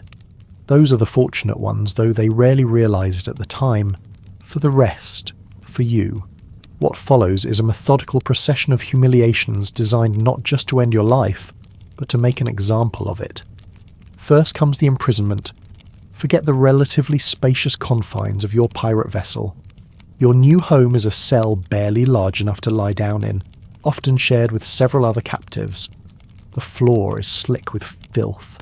The air is thick with the stench of human waste and despair. Rats scurry freely, bolder and better fed than you are. You might spend weeks or months here, surviving on whatever scraps pass for food in this place, watching as disease and despair claim your former crewmates one by one. Some break, offering testimony against their brothers in exchange for mercy. Some withdraw into madness. Some simply give up, their bodies found cold and stiff in the morning count. Then comes the trial, if you can call it that. It's less a legal proceeding and more a public spectacle, a morality play with you as the villain. The outcome is never in doubt. Witnesses are produced, former victims, naval officers, sometimes even your own crewmates looking to save their skins. Evidence is presented. The black flag found aboard your ship, weapons, perhaps a logbook detailing your crimes. Your defence, if you're even allowed to offer one, falls on deaf ears. The judge has likely already drafted your death warrant before you step into the courtroom. The crowd has come for a show, and acquittal would disappoint them terribly. The sentence is pronounced with ringing finality: death by hanging. But not just any hanging, a special execution reserved for pirates, designed to maximise both the suffering of the condemned and the satisfaction of the spectators. You're marched to the gallows in chains, perhaps through the very streets where you once spent your plunder. The crowd lines the route, hurling rotten food and insults with equal enthusiasm. Children point and laugh. Women who might have welcomed your coin in a tavern now spit at your feet. Men who might have secretly envied your freedom now jeer at your captivity. The gallows themselves are often built at the water's edge, a final, cruel reminder of the domain you once claimed as your own. They're constructed specifically for this occasion, tall enough to be seen from passing ships, sturdy enough to handle multiple executions at once. Sometimes they are erected at the entrance to a harbour, so your hanging body can serve as a warning to any who enter. The execution is a public festival. Vendors sell food and drink. Ballads about your misdeeds are sung. Pamphlets detailing your crimes and confession, often fabricated or exaggerated, are sold to the literate. Children are hoisted onto shoulders for a better view of your final moments. Unlike a common criminal, who might hope for a quick drop and a broken neck, pirates are often given the short drop, a fall insufficient to break the neck, ensuring a slow death by strangulation that can take up to 20 minutes. You kick and twitch and soil yourself as your lungs scream for air that can't pass your crushed windpipe. The crowd cheers each desperate spasm. If the authorities are feeling particularly vengeful, you might be hung in chains after death, your body coated in tar and placed in an iron cage suspended from a gibbet, left to rot in public view for months or years. Birds pick at your flesh. The weather strips you to bone. What remains of you becomes a landmark, a navigation point, a cautionary tale. Some captains, recognizing this fate, choose to go down fighting. They save a final bullet for themselves or charge into hopeless battle, rather than face the gallows. Others, once captured, deteriorate so quickly in prison that they cheat the executioner, dying of disease or malnutrition before they can be publicly dispatched. The final, bitter irony: the same society that created the conditions driving men to piracy, the press gangs, the brutal naval discipline, the grinding poverty, the lack of other options, now treats your death as entertainment. The system that broke you now puts your broken pieces on display, a warning to others who might consider breaking its rules. You weren't a hero. You weren't a romantic rebel. You were just another poor soul caught in the machinery of empire, ground up and discarded when you became inconvenient. Your name might appear in a broadsheet or court record, but it will be forgotten before your body finishes rotting. That's how pirate stories really end. Not with treasure maps and buried gold, but with public execution and unmarked graves. Not with legend, but with forgetting. The romantic notion of piracy rests on a single seductive promise: freedom. Freedom from society's rules. Freedom from grinding poverty. Freedom from the shackles of class and birth. Freedom to chart your own course across limitless blue horizons. What a beautiful lie. The truth, as you've discovered over these long, miserable months at sea, is that piracy offered not freedom but a different kind of prison, one with walls of water and bars of social isolation, one where the guards were disease, violence and starvation, one where the sentence was almost always death. The physical toll has been staggering. Your body, once strong enough to impress pressing officers or survive merchant voyages, is now a catalogue of decay. Teeth fallen or pulled, wounds that never quite healed, bones broken and badly set, skin weathered beyond your years, mapped with scars, joints that ache in the damp like those of a man 3 times your age. But the physical deterioration is nothing compared to what's happened inside your head. You've forgotten things, small things at first, the taste of fresh bread, the feeling of clean clothes, the sound of a woman's sincere laughter, then bigger things, your mother's face, the name of the street where you grew up, prayers you once knew by heart. New memories have replaced the old, the exact sound a cutlass makes entering flesh, the particular smell of gangrene, the specific weight of a dead man as you tip him over the side, the countless expressions that can cross a face in the moment its owner realizes they're about to die.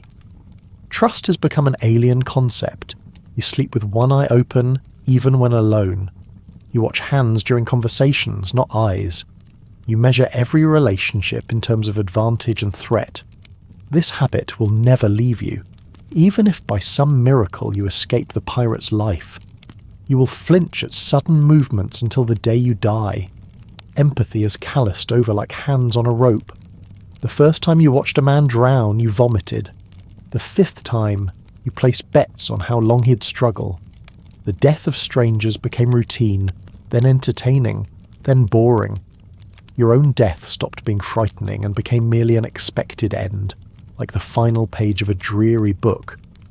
Your concept of time is warped. The past exists only as a series of increasingly unreliable anecdotes. The future extends no further than the next meal, the next battle, the next port. You live entirely in an immediate present that offers no comfort or security, only the next problem to solve to continue breathing for another hour. Even language has changed for you. You speak in a patois of nautical terms, crude humour, and violence that would be barely comprehensible to your former self. Your vocabulary for suffering has expanded dramatically, while words for beauty and tenderness have atrophied from disuse. If you do somehow survive, if you manage to evade capture, disease, violence, accident, and all the other ways the sea claims pirate lives, what then?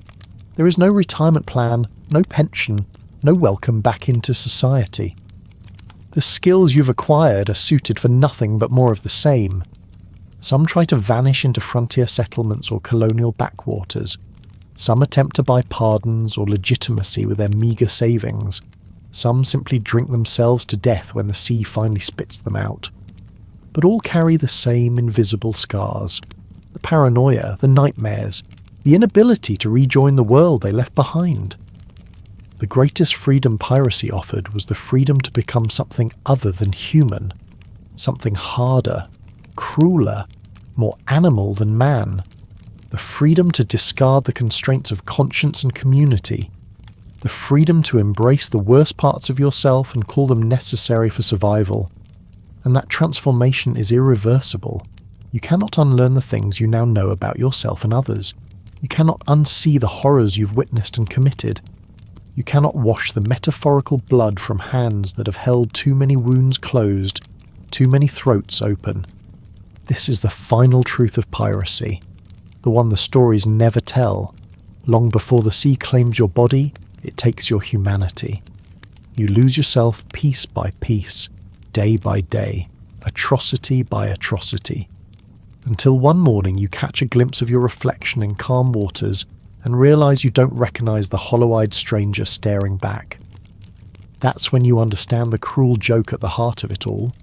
You didn't escape the system. You didn't break free from society's rules. You simply created a smaller, harsher, more brutal system with its own inescapable rules.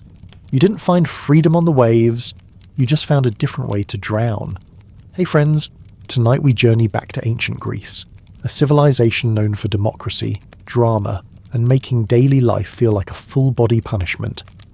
Let's see what would happen if you lived just one day in Athens, not as a god or a hero, but as someone who actually had to survive. Heat, hunger, and philosophical mansplaining. Let me know in the comments where you're watching from and what time it is. I love seeing how far these ancient struggles reach. Now dim the lights, find your most comfortable position, and let's see what life was really like in ancient Greece. You wake up before the sun, not because you're disciplined, because a goat sneezed in your ear. You blink, it's pitch black. The only light is a crack in the wall where moonlight slips through like it's trying not to get involved. You're lying on a straw-stuffed sack that smells like mildew and dreams that never got funded. Your back hurts, but it always hurts. That's just how life is when your mattress has the personality of a depressed sponge and the cushioning of a broken promise. You sit up and immediately regret it. The air is thick, a stew of sweat, smoke, and something you hope is yesterday's onions. Every breath is a reminder that you live in a windowless clay room that does not believe in airflow or joy. Your walls are made of sun-dried mud bricks, which, fun fact, absorb heat like gossip.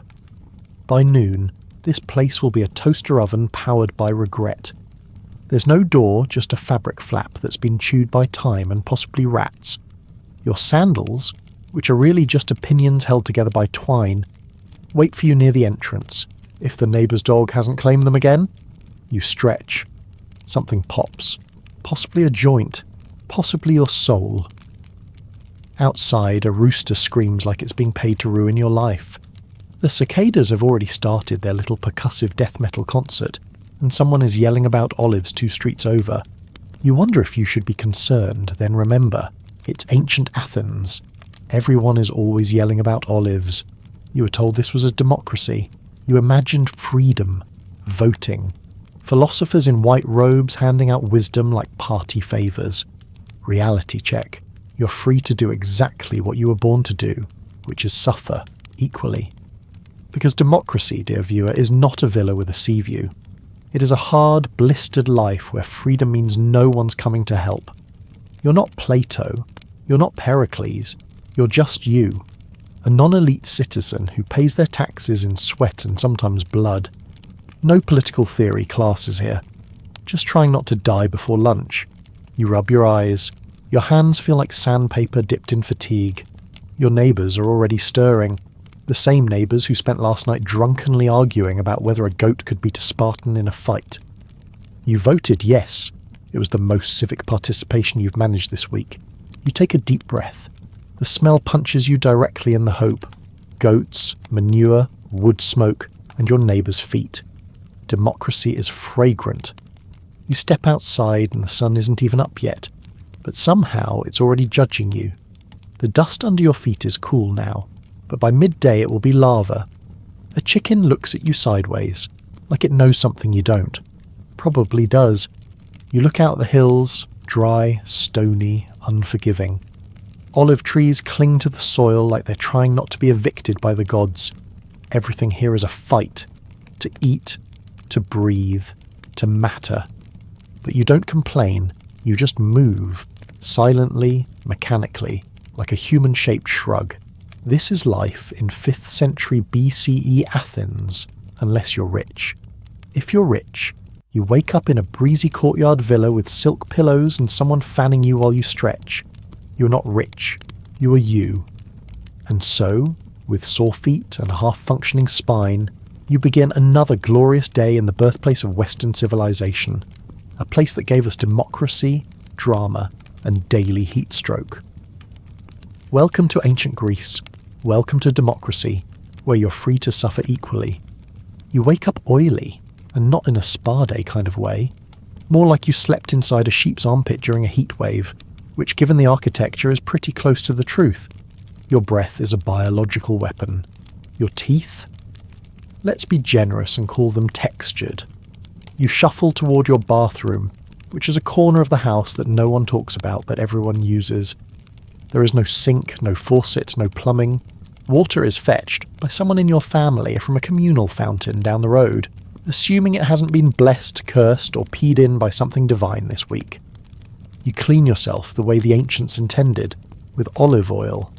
Yes, that stuff you now pour on overpriced sourdough. Here, it's your soap, your moisturiser, your sunscreen, your toothpaste substitute, and your everything except happiness. You pour a splash into your hand. It's thick, viscous. It smells vaguely of trees and despair. You smear it across your arms, chest, face. Then comes the strigil, a curved metal scraper that's somewhere between a spatula and an existential reckoning. You drag it down your skin in long strokes, peeling off dirt, sweat, and hope. This is your shower. You are salad. And this is your vinaigrette of survival. To clean your teeth, because even in ancient Athens, halitosis was frowned upon. You take a mortar, toss in some crushed animal bones, ashes and vinegar, and grind it into a powder that hates you. You rub this mixture on your teeth using a frayed cloth, praying to Apollo that your gums don't start a civil war. Mint, fluoride, comfort? Absolutely not. Your morning breath could flatten a centaur. For deodorant, you rub more oil under your arms and hope that masking body odour with stronger body odour is a winning strategy. Spoiler, it isn't. But at least you're equal parts greasy and exfoliated. If you're lucky, and by lucky, we mean your family owns more than one tunic, you'll put on a relatively clean linen chiton. If not, you just grab yesterday's sweat rag and pretend you don't notice the patches that smell like disappointment. Your hair, if you have it, is tied back with a leather thong or a scrap of cloth. No mirrors here, just reflective bronze if you're lucky. Which means you get to start your day by looking into a warping, judgmental puddle of metal that makes you look like your own ancestor. Oh, and you better not forget the gods. Morning hygiene isn't just about your mortal stench. It's a spiritual cleanse too. You mumble a prayer to Hestia, goddess of the hearth, while hoping she doesn't notice you skipped yesterday's offering. You spill a drop of olive oil into a family altar flame that smokes aggressively back at you. Divine fire now with extra carcinogens. Because if you forget your morning rituals, you don't just get pimples, you get omens. Stubbed toes, spoiled wine, or a neighbour casually suggesting your household is unclean. Which, in Athens, is just one step away from social death. You feel somewhat cleaner now, but mostly greasier. Your skin glows. Not like modern dewy Instagram skin, but more like roasted over a philosophical fire pit. A chicken clucks judgmentally outside the doorway as you try to scrub oil off your hands using last year's tunic corner. You fail. Now you're just spreading it around. Fantastic. This is how you prepare for the day, by marinating yourself in oil, scouring your body like it owes you money, and gargling vinegar bones while begging Athena for strength. You are clean. Technically, traumatically. Your stomach growls, loudly, like a wounded satyr. It's been doing that since last night, but you ignored it, because that's what you do with feelings here. Starvation is just emotional suppression with more cramping. You shuffle toward the hearth, the kitchen, if you want to be generous. It's a smoky hole in the corner with a few blackened pots, some burnt wood, and the constant existential presence of a dying fire. There's no fridge, no cabinets, no spice rack curated by your favourite influencer. Just barley. Endless. Freaking barley. Welcome to breakfast. You scoop a ladle of barley porridge into a bowl. It jiggles slightly. Possibly from heat. Possibly from judgment. It's called maza, a paste made from ground barley, water, and a complete lack of joy. It tastes like someone tried to make bread but gave up halfway through and called it rustic. No sugar, no cinnamon, just warm sadness in semi-solid form. If the gods smiled upon you in the night, or at least didn't actively curse you, there might be a fig. Dried, tough, vaguely sweet, and full of tiny seeds that get stuck in your teeth for what feels like days. It's nature's way of reminding you who's in charge. Cheese? Maybe. If the goat in your courtyard wasn't in a mood, it's sharp, salty, and definitely came from an animal you've made eye contact with. Twice. You chew slowly, not because you're savouring the flavours and there are none, but because your jaw doesn't want to commit to another round. And yes, you drink wine with breakfast, not because you're decadent, because you're not suicidal. The local water has been shared with livestock, parasites, and probably at least one forgotten corpse from the last skirmish. So you water down your wine, yes, even the cheap stuff, and gulp it like survival juice. Hydration in Athens, now with 9% alcohol and notes of mild regret. There's no table, you squat on the floor sharing food with whoever's up. Family, neighbours, maybe a stray dog who looks at you like you're the intruder. Meals are communal, simple, and silent. Talking too much wastes energy, and you've got a full day of pain ahead. No one's discussing dreams or journaling about gratitude. There is no golden hour. The only thing golden is the sun that's about to start roasting you alive. Still, there's something weirdly comforting in the routine. The bitter tang of cheese, the warm mush of porridge, the shared nods over morning wine that say, yes, we are alive. Yes, that might have been a mistake. You don't overthink it. There's nothing else. No avocado toast, no eggs, no coffee. Just the same meal your grandparents had. And their grandparents. And probably a few people who died in a plague. You wipe your mouth with the back of your hand and stare into your bowl, wondering how it's possible to feel full and hollow at the same time. Your breakfast tastes like regret and peasant tears. It's barely 8 a.m. and already your back is bargaining with the gods. You step outside and squint into the sun, which by now has transitioned from gentle golden dawn to molten punishment orb. The streets are alive with sound, goats bleating, children screaming, carts creaking, and somewhere someone is already yelling about fish prices like his life depends on it. It probably does. You start your day's work. If you're a man and not rich, because rich men don't labour, they supervise, you head to the fields. You till soil with a wooden plough that looks like it was forged during a bad dream. The earth is rocky, the tools are primitive, and the sun treats your skin like it owes it money. You grow barley, of course, because that's all anyone eats. You're not farming for diversity, you're farming to not die, and you're probably not even farming your land. You lease it from someone who voted yes on a war that killed your cousin. Or maybe you're a blacksmith, hammering metal that's somehow hotter than your blood pressure. Or you're rowing, yes, rowing, on a massive warship because the city-state decided it needed more naval dominance and fewer functioning spines. If you're a woman, your labour begins before sunrise and never ends. You manage the household. That means hauling water, grinding grain, spinning wool, weaving cloth, feeding children, nursing infants, and navigating the mood swings of your overworked husband like a domestic diplomat. You also make offerings, recite prayers, and occasionally scream into a linen sack when no one's looking. Want to leave the house? Only if you're rich, or dead. If you're enslaved, and there's a decent chance you are, or someone in your home is, you don't get to choose your job. You do everything, all the time, all the back-breaking, soul-numbing, tendon-snapping everything. You cook, you clean, you carry, you build, you fetch, you shut up, and you definitely don't complain. Complaining is for citizens, the kind of people who technically can vote to send you to war and then blame you when it goes badly. Because here's the secret of Athenian democracy. It runs on sweat. Mostly not yours.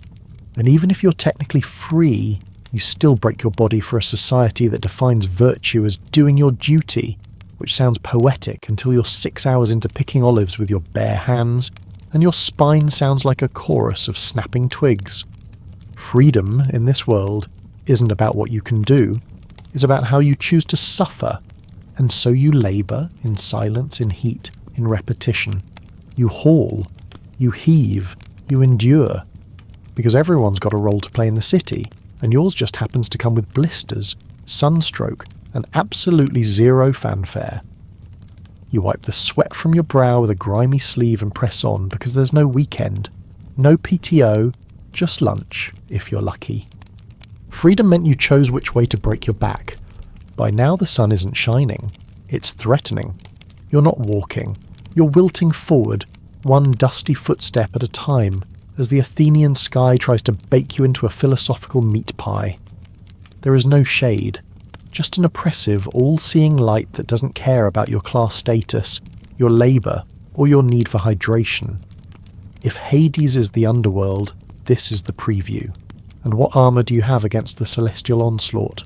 A chiton, a rectangle of linen pinned at the shoulders, belted at the waist, and designed by someone who clearly hated airflow. It's breathable, they said. Linen is a lie. The fabric clings to your skin like a damp papyrus scroll.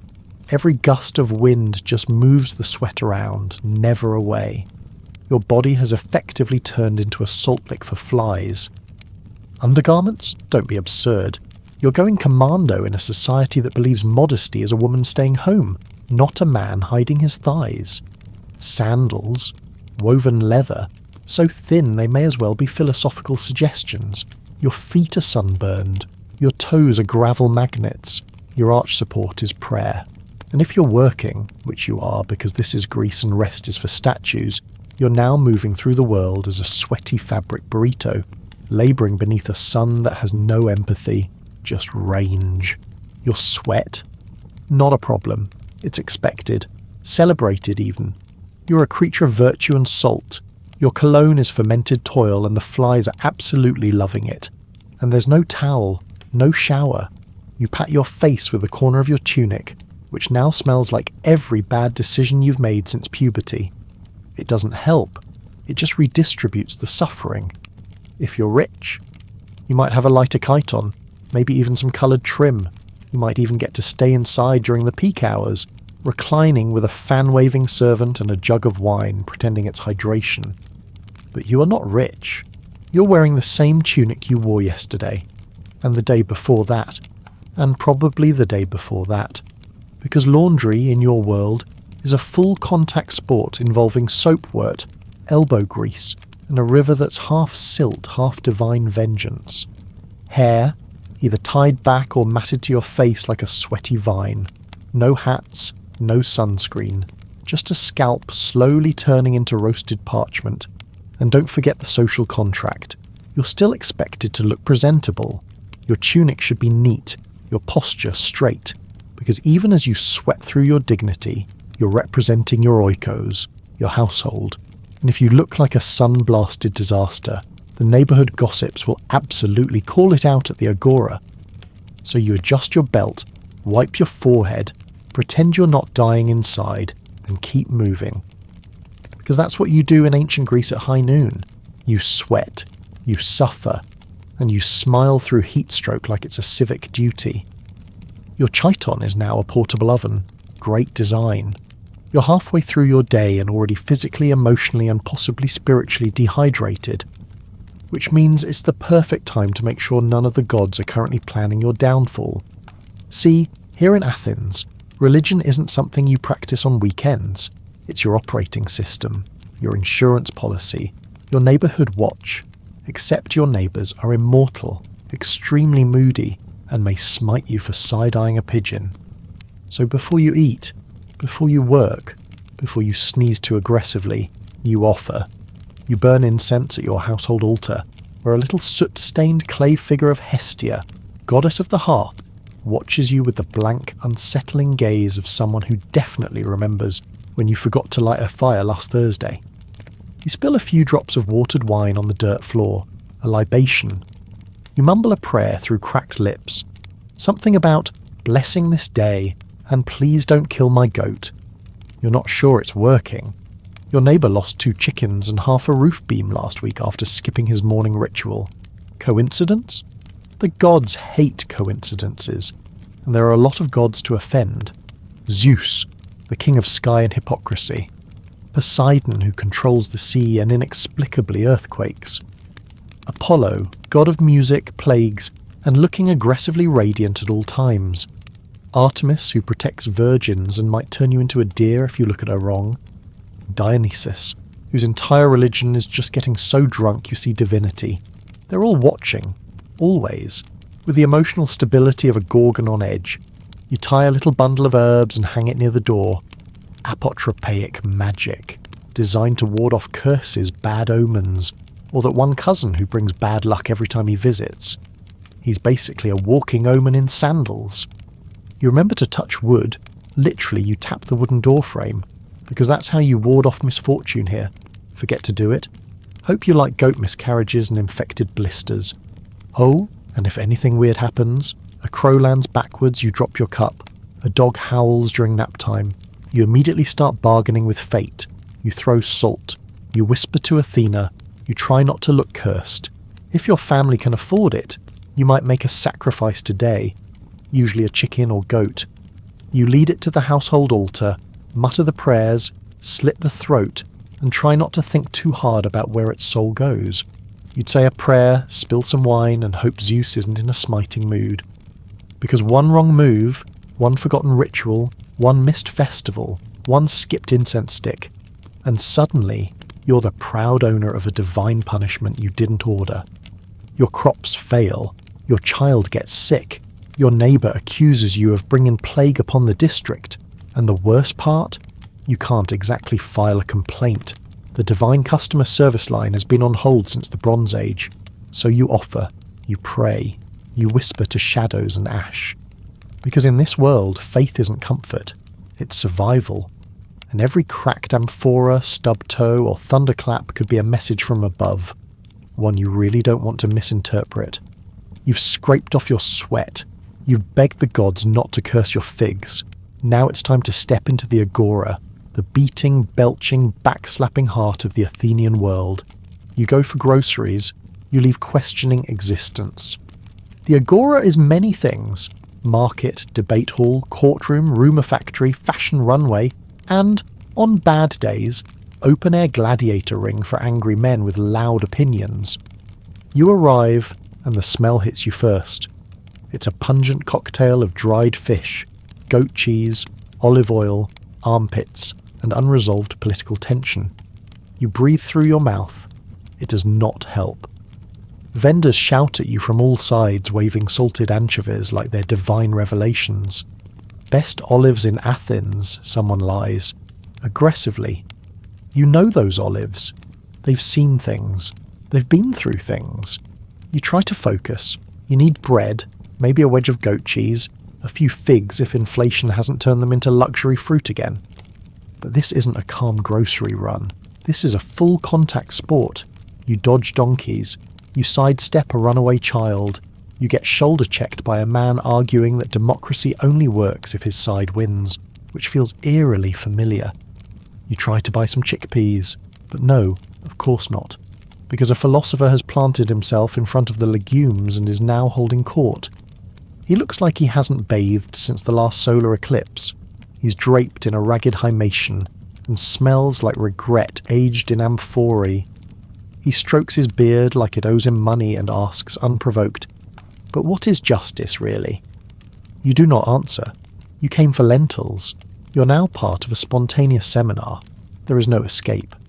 Over by the public fountain, a heated debate is exploding. Two older men are screaming about who should lead the city's military next season. One is a retired hoplite, the other sells olives and believes yelling louder counts as strategy. They quote laws. They name-drop generals. One uses a dead chicken as a prop. A group gathers. Applause erupts. It's unclear who won. Probably no one. This is democracy, baby. Yelling is voting. The louder, the more convincing. The less factual, the more passionate. Meanwhile, enslaved people sweep the streets and refill jugs and carry baskets twice their body weight. They don't speak unless spoken to. They're not part of the shouting match. They're the infrastructure holding it up. You finally get your food. You walk away. You pass the stoa, shaded colonnades where the elite gather to debate the meaning of life in the least sweaty part of town. A group of men in clean chitons argue about ethics while chewing grapes you could never afford. One glances at you and says something about the virtue of simplicity. You resist the urge to throw your chickpeas at him. You sit on a stone step to eat a few olives. They're dry, tough. One has a worm. You sigh. All around you, the city hums with rage, brilliance, hypocrisy, and heat stroke. You came for lunch. You left with a headache and existential dread. If you're a woman in ancient Athens, here's your world. A courtyard, a loom, a child on your hip, and the constant choking perfume of responsibility. You do not go to the agora. You do not vote. You do not scream about olives or military policy in public. You are invisible by design, wrapped in shadow, duty, and a social contract you didn't sign. Your husband might be shouting about virtue at the stoa right now, extolling moderation while sipping diluted wine, and maybe flirting with a teenage boy in the name of philosophy. You're at home scraping wax from an amphora. You run the household, the oikos, and that's no small thing. It's logistics, management, supply chain, human resources, food prep, animal husbandry, textile production, religious observance, childcare, and emotional damage control. You're the CEO of a very sweaty, poorly funded startup. You spin wool. You weave. Always weaving. The loom is both your tool and your prison bars. No, really, it's in the marriage contract. You're expected to produce textiles for the household. Every stitch is unpaid, unthanked, and immediately stained by one of the 5 children who never ever stop screaming. You tend the fire, you cook, you keep track of rations, how much barley, how much oil, how much wine, not to mention how much longer until the neighbour's daughter stops bragging about her dowry. Marriage? It's not about love, it's economics. You were likely married by 14, to someone older, much older. You became a mother before you fully stopped being a child. Romantic, right? And when your husband does come home, he's exhausted, sunburned, and smells like fermented civic virtue. He eats, he might grunt at you. If he's generous, he'll ask about the children. If he's not, he'll ask if you've offered to Hestia today, because that stubbed toe he got earlier felt like an omen. You are devout. You light the hearth flame. You mutter prayers. You tie little offerings of wool or oil-soaked bread at your household altar, because if something goes wrong, it's your job to keep the gods appeased. Domestic unrest. Blame the wife. Sometimes you see the world outside, a sliver of blue sky between rooftops, the shadow of someone else's freedom passing your doorway. Maybe a festival is coming. Maybe you'll be allowed out to attend, veiled, escorted, watching the celebration from the margins. You never question it out loud. That's not safe. You save your thoughts for the spindle, for the silence, for the cracked lips of your infant daughter, who you hope, you pray, will somehow be luckier than you. You're the CEO of your house, but also its most unpaid intern. You feel it in your bones, the dull ache in your knees, the rattle in your chest, the slow, creeping dread that maybe, just maybe, your spleen has too much black bile again. You're not sure what's wrong. No one is. Not even the doctor. And that's assuming you can afford one, and that he's sober. Here in ancient Greece, medicine is a thrilling blend of philosophy, guesswork, and goat-based diagnostics. You lie down while a man in a linen robe presses your forehead, squints, and mutters something about your humours. There are 4 of them: blood, phlegm, yellow bile, and black bile. Because when the body goes wrong, clearly it's a soup recipe issue. Your chest hurts, that's probably a phlegm imbalance, or you've offended Apollo, or both. Honestly, they overlap a lot. The solution? Bleeding. Always bleeding. They'll take a knife, slice a vein, and let your life force drizzle out into a clay bowl. No anaesthetic, no germ theory, just confidence and vibes. If not bleeding, then cupping, where hot ceramic bowls are suctioned onto your skin to pull out the bad air. Or maybe a poultice of crushed herbs, vinegar, and mystery animal fat. You're told it's medicinal. It smells like abandonment. Feeling cursed instead of sick? That's a different department. You call in a healer priest who shows up with a bird, a knife, and the eyes of someone who's seen too much. He chants, throws some barley grains, and says the gods might be testing you, or punishing you, or both. Classic. You might be told to visit the Asclepion, a healing temple dedicated to Asclepius, god of medicine. There, you sleep on a sacred stone floor and hope you get a healing dream. Sometimes a snake licks you in your sleep. That's supposed to be a good sign. If you're a woman, most doctors won't treat you directly. Your husband speaks on your behalf while you sit in the corner coughing blood discreetly, because modesty is more important than lungs. If you're enslaved, congratulations. You don't even get herbs. Maybe a bandage if your labour is still considered valuable. If not, well, there's always another enslaved person. To be clear, Hippocrates exists. He's a real guy. He's starting to write things down. But you are not Hippocrates' patient. You're still stuck in the trial and error phase of drink this, bleed that, hope for the best. And through it all, one thing is consistent. If you get better, it was the gods. If you get worse, it was also the gods. And if you die, probably your own fault, honestly. Your survival rate depends entirely on not sneezing near anyone religious. The sun finally limps below the hills like it's also had enough of this place. You're sore, you're tired, you're still vaguely greasy from this morning's olive oil exfoliation, which means it's time for the final ritual of the day, dinner. Now, what this looks like depends entirely on who you are. If you're poor, which statistically you are, your dinner is boiled lentils, maybe with a drizzle of oil if you've been especially virtuous or cunning at the market. You eat it with your fingers, hunched over a cracked bowl, surrounded by equally exhausted family members who all smell like effort. No meat, no spices, no fanfare, just pulses and silence. Conversation, if it happens at all, is sparse and practical. Did the goat escape again? Did the boy fall in the well again? Did you remember to thank Demeter, or are we all going to die? You wash it down with more watered wine and pretend it's satisfying. But if you're wealthy, dinner is a very different beast. You host or attend a symposium, a gathering of men, wine, music and philosophy, shouted at uncomfortable volumes. Picture a TED Talk, but everyone's drunk, shirtless, and reclining like they've just discovered the art of laziness. No women allowed, of course, unless they're musicians or courtesans. Definitely not wives. Wives are back home tending the loom or praying you don't bring home a divine revelation and a communicable disease. Slaves move silently through the room, pouring wine, adjusting cushions, refilling plates. They don't speak. They don't eat. They don't get to have epiphanies about virtue. They're just background noise to someone else's enlightenment. The men, they're halfway through the second crater of diluted wine, and now fully engaged in the ancient Greek pastime of intellectual fencing. Someone raises a hand and says, "But what is courage, truly?"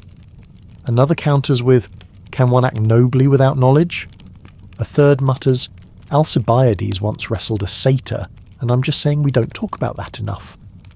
Then someone toasts to the beauty of the soul while staring directly at a younger man's thigh. There's music, lyres, pipes, sometimes dancers. There's laughter. There are games involving throwing wine lees at targets, because drunk philosophers still want to feel competitive. It is indulgent, it is exclusive, and it is, somehow, the birthplace of ethics. Meanwhile, you're at home chewing a lentil and wondering if your left eye twitch is a sign of divine favour or an impending stroke. Because the truth is, in ancient Greece, what you eat and who you eat with says everything.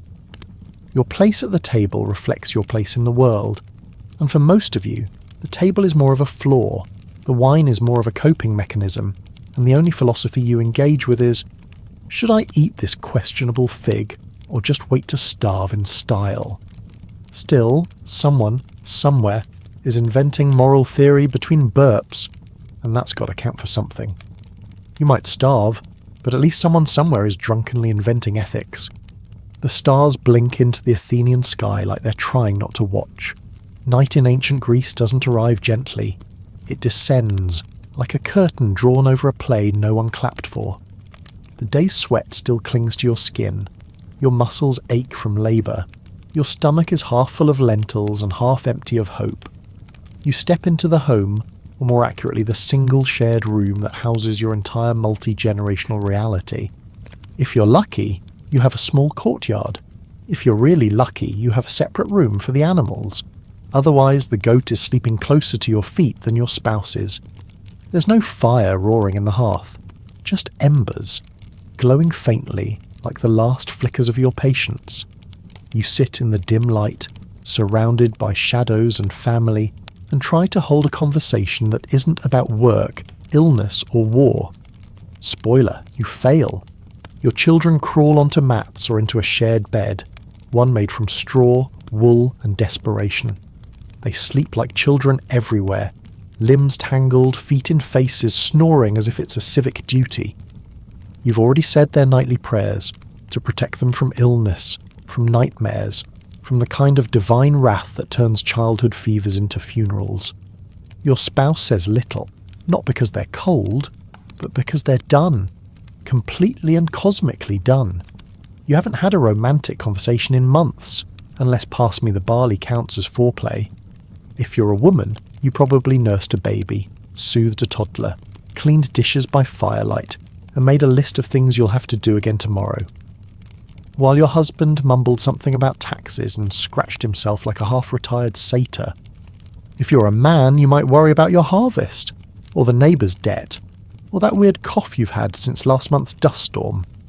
But mostly you worry about honour, which is exhausting since no one ever seems to have enough of it, and you can't exactly eat it for dinner. There's no entertainment, no scrolls of philosophy, no late-night drama unless someone starts arguing about whether Poseidon cursed the well again. Just the occasional groan, the rustle of linen and the quiet chorus of people enduring. And above it all, always, the sense that someone, somewhere, is watching. The gods, maybe, or fate, or the neighbour's judgmental chicken. You stare at the flickering coals and wonder, is this what a good life looks like? You have food, family, shelter, and yet you also have the deep, aching sense that you're trapped in a cycle that does not end, only restarts. There is no reward, no relief, only the hope that your children might get a slightly less miserable version of your life. And that somehow the gods aren't laughing too loudly tonight. You tuck in the kids and hope tomorrow won't be worse. Spoiler, it will. You lie down in the dark and try not to think about death, which is hard because this is ancient Greece, and death is everywhere. You've seen it, in the alley behind the market, in the fields during harvest, in the watery eyes of a neighbour's child who didn't survive last week's fever. Death is a part of life here, like taxes, droughts, and disappointments. And tonight, as the house grows still and your breath slows, you realise you're not afraid of dying. You're afraid of dying badly, because in your world, death isn't the end. It's the beginning of a very complicated process. If you die tonight, quietly, unceremoniously, maybe from that suspicious cough or the goat infection no one talks about, your family has to act fast. Within hours, they'll wash your body, anoint it with oils, wrap it in linen, and place a coin under your tongue. Payment for Charon, the underworld's crankiest boatman. Forget the coin, and your soul gets stuck haunting the shore like a bureaucratic ghost waiting for a ferry that never comes. Then comes the funeral procession, ideally with wailing, mourning, and someone hired to scream dramatically in the street so the gods know you're important. If your family's too poor for that, they just cry harder. Same effect. Fewer olives. Your body must be burned or buried properly, or else your spirit doesn't rest. It wanders, restless, angry, uninvited to all the good underworld parties. You don't want that. No one wants that. Improper burial? That's not just disrespect. It's a cosmic glitch. And what waits for you in the afterlife? Not paradise, not punishment. Something worse. Bureaucratic eternity. The underworld is a grim, foggy place ruled by Hades, the god of property law and disappointment. Most souls end up in the Asphodel Meadows, which are basically the DMV of the dead, endless, grey, featureless, and filled with people who made just enough moral effort to not get punished, but not enough to get promoted. If you were a hero, you might make it to the Elysian Fields. If you were a terrible person, you might get tossed into Tartarus, where eternal torment includes things like rolling boulders uphill, or listening to a lyre solo forever. But you're probably going to the middle bit, the part where nothing happens. You become a whisper, a shadow, a name etched on a stone that will eventually be used to fix someone's roof. So you pray, not loudly, just a quiet, desperate murmur, that when your time comes, it will be noticed, that someone will remember the coin, that someone will mourn you loud enough for the gods to hear. You shift on your straw mat, your joints crack. The moonlight falls through the ceiling cracks like the eye of a disinterested deity. You're not important. You're not immortal. But you have a family, a name, a coin, tucked in a jar just in case. Because in this world, the only thing worse than dying is dying badly. You lived in fear and you'll die hoping someone remembers where they put your bones. Midnight. The city finally exhales. The streets fall quiet. The goats stop arguing. Even the gods for once seem to have run out of smiting energy. You lie there in your straw-stuffed corner of the world, every muscle humming with fatigue, every joint whispering complaints, your tunic still sticky from a sun that set hours ago. And you ask yourself, not for the first time, could I actually survive this? Let's recap. You woke up sweating. You scraped oil off your body like a sentient casserole. You ate porridge that tasted like punishment. You toiled until your arms begged for release. You watched men yell about freedom while holding slaves. You sacrificed a chicken to avoid a stubbed toe. You got yelled at by a philosopher in a fish market. You served, birthed, stitched, obeyed, or rode. You bled, you prayed, and you begged to die correctly. And now? Now you lay in the dark, wondering if the gods are still listening, or if they ever were. So, would you survive a day in ancient Greece? Probably not. You'd tap out somewhere between the tooth powder and the second sunstroke. But the people who lived here? They did. Somehow. Through sweat, superstition, and sheer, grinding willpower. They built democracy while dying of dysentery. They invented ethics while enslaving entire families. They pondered the soul with one hand and held a spear in the other. They were contradictions, just like us, only greasier, and more religiously terrified of pigeons. So maybe you wouldn't make it. But they did. They endured the heat, the labour, the gods, and they left behind a legacy carved in marble, philosophy and olive oil stains that still haven't come out. Now you can go back to your bed, your real bed, with sheets and a mattress and a ceiling that doesn't fall in when it rains. You can brush your teeth with fluoride. You can drink water without a side of cholera. You can scream into the void without sacrificing poultry first. But you'll remember this. You'll remember that democracy was never pretty. It was never pure. It was sweaty, exhausting, unequal, and deeply human. And somehow, in all that chaos, it still mattered. So, would you survive one day in ancient Greece? Probably not. But hey, they did. Somehow. Hey guys, tonight we're diving into the gritty, blood-soaked reality behind those fairy tale castles you've seen in movies. Because trust me, those towering stone walls and shimmering moats weren't built for romance. They were built for war. From boiling liquids raining down from murder holes, to secret tunnels and psychological warfare straight out of medieval nightmares, we're about to explore the twisted genius that turned castles into lethal fortresses. So before you settle comfortably into this journey, take a second to like the video and subscribe, only if you genuinely enjoy these dives into history. And don't forget to tell me in the comments where you're tuning in from and what time it is for you. It's always incredible to see how far our historical nightmares reach. Now dim the lights, and let's walk together into the merciless world of medieval castle defence. You wake up freezing. Again. It's the year 1274, and congratulations, you've got guard duty. Your job? Defend this oversized pile of rocks and pride from people who want to violently redecorate it. Welcome to castle life, where you're either bored or terrified, usually both. The morning fog clings to the stone like a clingy ex who won't take the hint. You can barely see 10 feet ahead, which is fantastic when your entire job is to, actually see threats coming. Your hands are numb, your breath visible, and the chainmail you're wearing weighs about as much as a small car. Medieval fashion, impractical, uncomfortable, and guaranteed to give you back problems by age 25.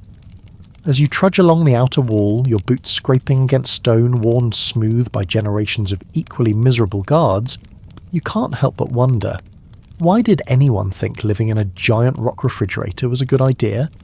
Oh right, because the alternative was being murdered. How delightful. You gaze out at the strategic masterpiece before you. This castle wasn't built here for the Instagram opportunities. No, some long-dead lord took one look at this godforsaken cliff and thought, perfect. Let's build our home where even the mountain goats think twice about visiting. Your castle sits on an elevation so steep that attacking it is basically volunteering for a gravity-assisted death. The location screams stay out, in ways that even modern gated communities with their passive-aggressive HOA notices could only dream of. Breathtaking views, your captain always says during recruitment.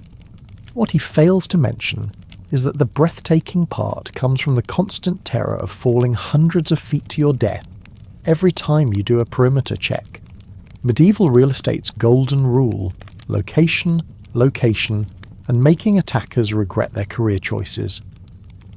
Below you sprawls the moat, that murky, stinking ring of water that's less decorative water feature and more medieval shark tank without the sharks.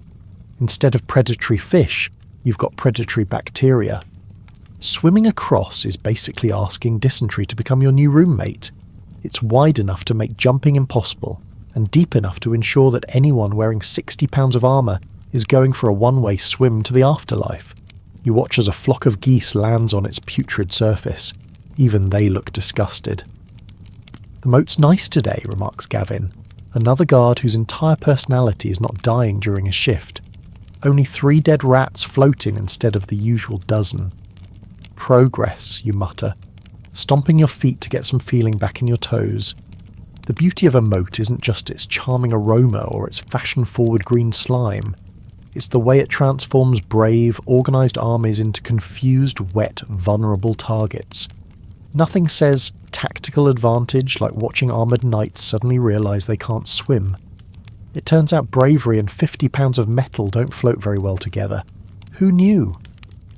Your eyes drift to the drawbridge, that marvel of medieval engineering that's basically a glorified diving board when raised. Currently lowered for morning deliveries, it's your castle's version of a welcome mat, except it's designed to be yanked away the moment unwelcome guests arrive. Hospitality, medieval style. Beyond the bridge stands the Barbican, a fancy word for murderous entrance lobby. It's a tight, confined space specifically engineered to turn confident attackers into anxious, claustrophobic targets. You've witnessed drills where 20 men try to funnel through it at once. It's like watching a medieval version of rush hour traffic, except with more panic and pointy objects. "Remember last summer?" Gavin interrupts your thoughts. "When those bandits tried rushing the Barbican and got stuck like corks in a wine bottle?" You snort. Nothing says we didn't think this through like 50 men realising they're trapped in a stone corridor with murder holes above them. Ah yes, the murder holes, or machicolations if you're feeling fancy. Those charming gaps between the supporting corbels of the battlements designed for one purpose, to pour unpleasantness on unwanted visitors below. Popular culture might have you believe it was always boiling oil, but that stuff was expensive. Why waste good cooking oil when you could just dump boiling sand, scalding water, or, on particularly creative days, the castle's sewage? Economy of resources, your commander calls it. Weaponized poverty, you call it. You peer through one of these architectural delights, imagining the scene below if someone actually attacked. Soldiers pressed together, shields raised overhead, while you and your colleagues play a medieval version of hot potato, except the potato is molten sand and the losers get third-degree burns instead of embarrassment. Who needs dignity, you mutter to yourself, when you've got buckets of hot misery to share? The morning patrol takes you along the curtain walls, massive stone barriers designed with 2 purposes: to physically keep people out and psychologically make them question their life choices for even considering an attack. Standing 40 feet high and 10 feet thick in places, they're less walls and more vertical cliffs with attitude problems. These aren't your flimsy modern partition walls that you can knock down during a home renovation. These are statements carved in stone that literally say, "We spent more on this wall than your entire village is worth." medieval flex culture at its finest. Every 100 feet or so, a watchtower punctuates the wall like architectural exclamation points. Each one houses a guard whose entire job is to stare into the distance and occasionally yell if something interesting happens. Medieval surveillance cameras powered by boredom and fear. From up here you can see for miles. On clear days you can spot approaching forces hours before they arrive, giving your castle precious time to prepare, which mainly involves bringing in the livestock, raising the drawbridge and making sure you have enough rocks to drop on people's heads. Great view, you whisper sarcastically to yourself, unless you're afraid of heights or projectiles, usually both. As the morning sun finally burns through the fog, revealing the countryside beyond, you notice movement in the distance. Your heart jumps, but it's just farmers bringing carts to market. Not raiders, not an army, not today's problem. You exhale, shoulders relaxing slightly. The massive curtain walls do more than just keep enemies out. They keep you in. Stone on all sides, above and below. Your world has been reduced to walkways, towers, and the constant companionship of other men who smell like they've forgotten bathing exists. Personal space is a luxury only the Lord enjoys. For everyone else, it's shared quarters, shared meals, shared diseases. You pass by the crenellations, those tooth-like structures along the top of the wall. They're not architectural flair, they're medieval cubicles designed to let you shoot arrows without getting shot in return. The alternating high and low pattern gives archers protection while they draw, aim and loose. Functional design at its deadliest.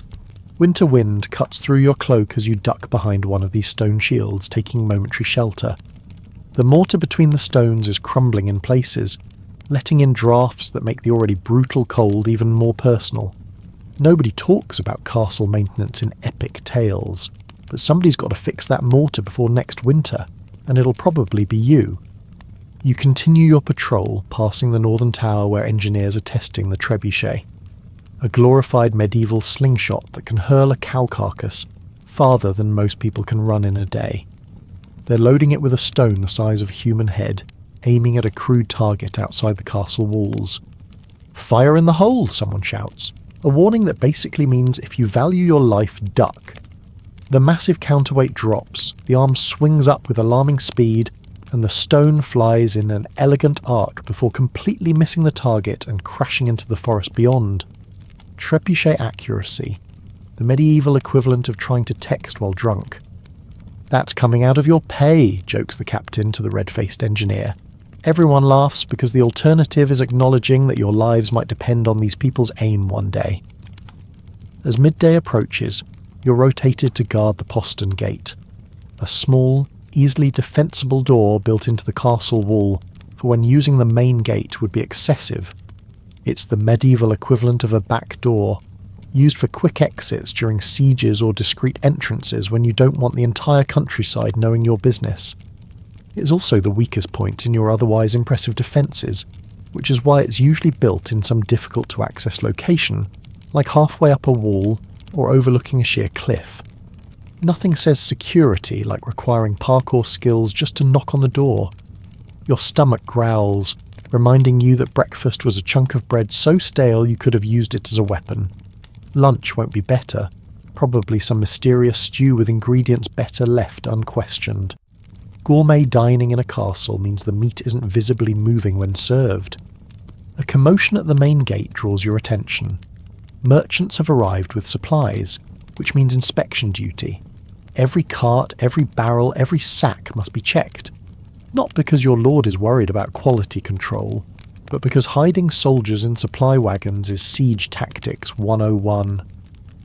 The Trojan horse wasn't just a cautionary tale.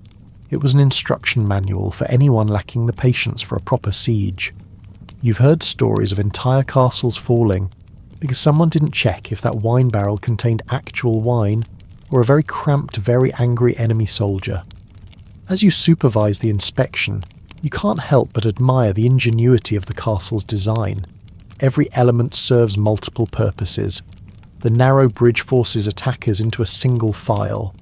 The elevated position means gravity becomes a weapon. Even the drainage systems can be blocked to flood the moat further if needed. Medieval castles weren't just buildings.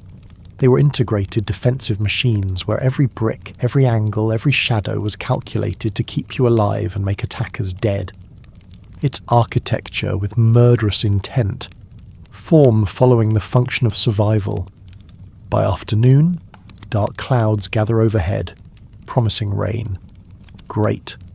Because the only thing better than guarding cold stone walls is guarding wet cold stone walls. The approaching storm makes everyone nervous. Visibility drops in bad weather, creating perfect conditions for surprise attacks. Double the watch tonight, orders the captain, confirming your suspicions. Something feels off. That something turns out to be a small band of raiders testing your defences just before dusk. They approach cautiously, probing for weakness like wolves circling a wounded animal. But there's nothing wounded about your castle. 20 archers line the walls within seconds of the alarm being raised, and the raiders retreat before a single arrow flies. They'll be back, though.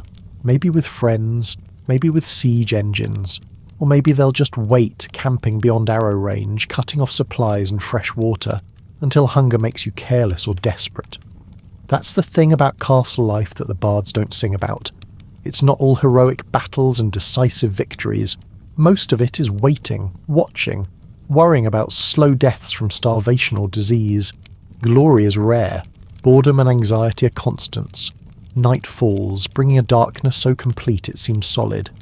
Torchlight creates shifting shadows that play tricks on tired eyes. Every rustle could be the wind or 50 men with grappling hooks. Every distant sound might be thunder or the rumble of siege engines being assembled under cover of darkness. As you take your position for the night watch, you can't help but feel a grudging appreciation for this enormous pile of rocks that stands between you and a violent end. For all its discomforts, the cold, the damp, the terrible food, the even worse company, it works.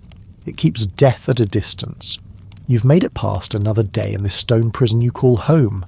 The walls may cage you in, but they also shut the dangers out. It's a fair trade on most days. From your perch on the western tower, you watch as torches appear in the distance. Too many, too organised to be anything but an approaching army. Seems tomorrow won't be boring after all.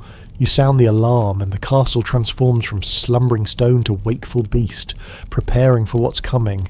You've mastered the exterior defences, made peace with your stone prison. But what happens when those walls are breached? When the enemy makes it past the moat, dodges the rocks, and somehow survives being set on fire? Congratulations. Now the fun really begins. Let's go inside, shall we? You think breaching the gate means victory? Oh, sweet summer invader. Now you're trapped in a medieval funhouse, only it's designed by psychopaths in armour.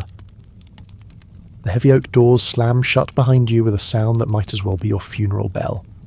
Congratulations on making it past the moat and walls, a genuine achievement that approximately 0% of attackers can usually boast about.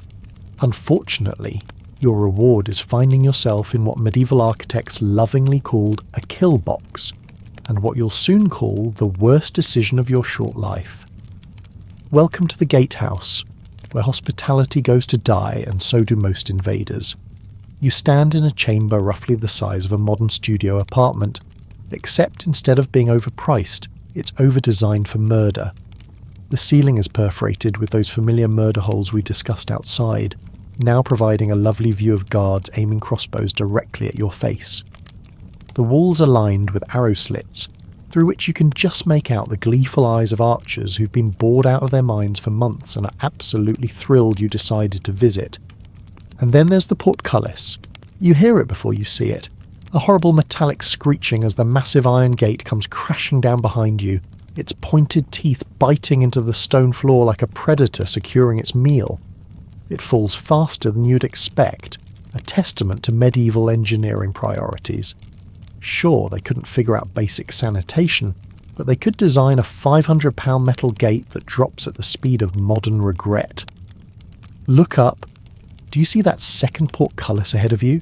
The one that hasn't dropped yet? That's right.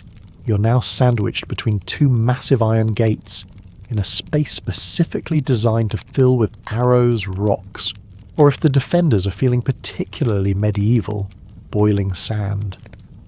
Like a mousetrap, wheezes an older soldier beside you, blood already soaking through his tunic from an arrow you didn't even see fired.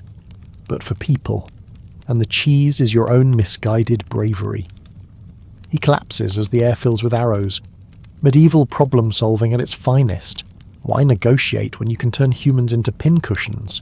The few of your companions who survive the initial volley make a break for the inner portcullis, hoping to somehow break through before it drops.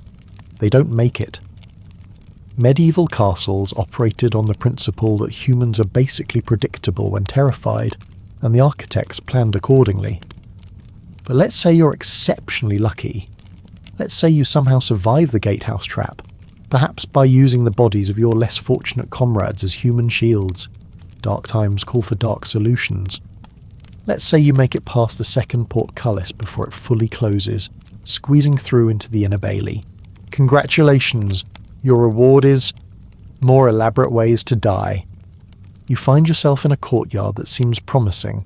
Open space after the claustrophobic gatehouse feels like a victory. This brief moment of relief is medieval psychological warfare at its finest, giving you just enough hope to be crushed spectacularly seconds later. Because that open courtyard, it's another kill box. Arrow slits line every wall, murder holes dot every overhead passage, and there are suspiciously few defenders in sight. That's because they don't need to be in sight to kill you.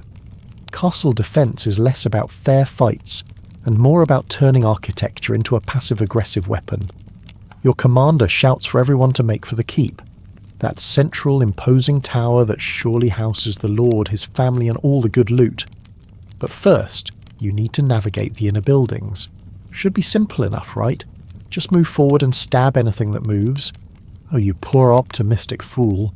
You enter what appears to be a standard doorway, leading to a standard corridor, leading to a standard spiral staircase. Except in medieval castles, nothing is standard unless death is the standard. Take these spiral staircases. They're not tight and winding just to save space or because medieval architects lacked imagination. They're specifically designed to circle clockwise as they ascend, a seemingly arbitrary choice until you realise what happens during a sword fight on stairs. Why are we always bumping into the centre column? One of your men complains as you begin your ascent, his sword arm awkwardly constrained. That's exactly the point. Most people are right-handed. A clockwise spiral means defenders coming down the stairs have their right arms free to swing, while attackers coming up have their right arms constrained by the centre column. It's architectural pettiness elevated to an art form. Your sword swings are limited, clumsy, constantly hitting stone instead of flesh. Meanwhile, the defenders descending toward you have full range of motion, their blades finding gaps in your armour that you didn't even know existed.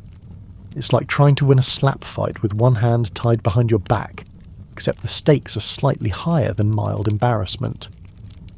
If you ever wondered why medieval staircases are claustrophobic, gasps one of your more historically knowledgeable soldiers before taking a sword through his neck, blame murder.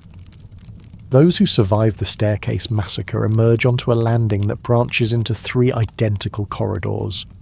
No signs, no helpful colour coding, no lord's bedroom this way arrows. Just 3 ominous passageways that all somehow feel wrong. Because they are. One leads to the actual lord's quarters. One leads to a dead end where archers are waiting.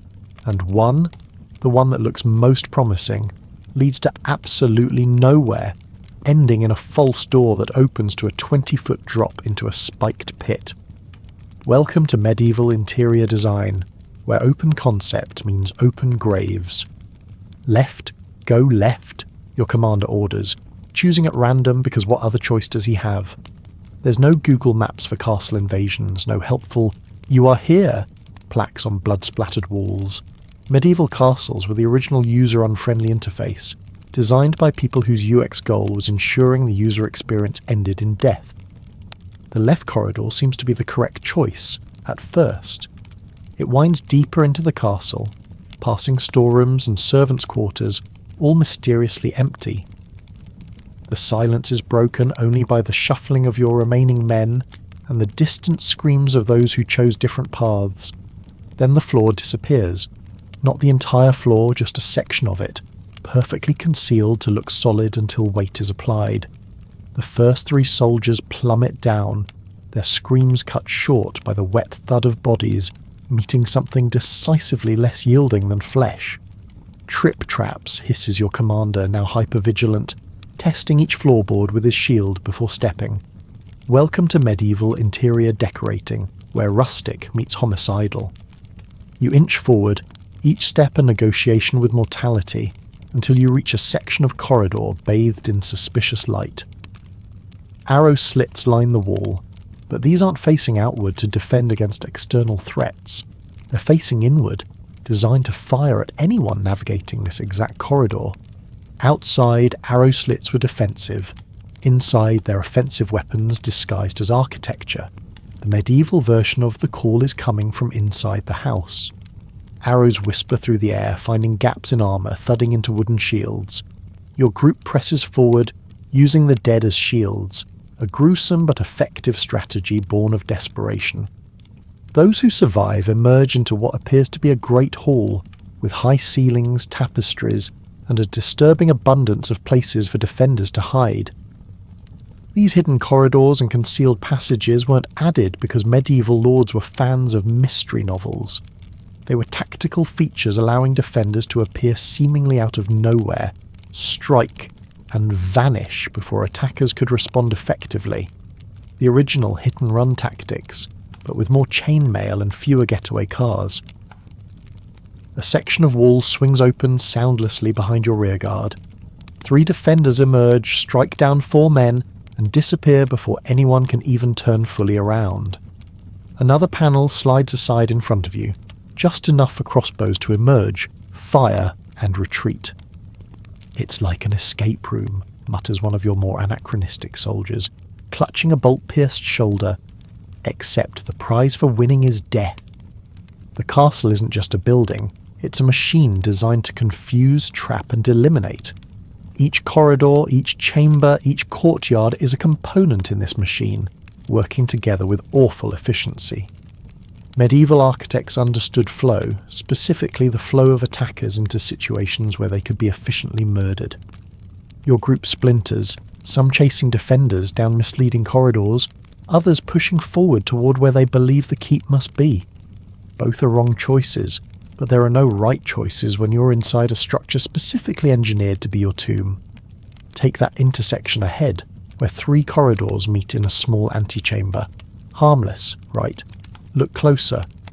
Notice how the floors are oddly stained, how there are no tapestries on these walls despite the drafts, how the ceiling is constructed of wood rather than stone like the rest of this section. A defensive choke point. Those wooden ceilings hide murder holes. Those stained floors have absorbed the blood of hundreds before you. This small, unremarkable space has witnessed more death than a medieval battlefield, precisely because it was designed to concentrate attackers before eliminating them with brutal efficiency. Your commander, now sporting several non-fatal but extremely painful injuries, directs everyone to rush through this space as quickly as possible. No lingering, no fighting unless absolutely necessary. He's finally figured out that the castle itself is the primary enemy, not the handful of defenders you've encountered. But the castle has one more lesson to teach. As your depleted forces dash through the antechamber, the seemingly solid walls on either side swing open, revealing narrow hidden corridors packed with defenders. Not regular soldiers, but the castle's elite guard, well rested, well armed, and intimately familiar with every inch of this architectural death trap. They don't even need to pursue you, they simply block your retreat, forcing you forward into the next prepared killing zone. Medieval castle defense wasn't about winning through superior combat. It was about manipulating enemy movement, creating no-win scenarios, and preserving defender strength through intelligent design. Your commander falls, 3 arrows protruding from gaps in his armour that didn't exist until this exact intersection of time, space, and architecture. Leadership now falls to you, because that's how command structure works in a cascade of horrible decisions.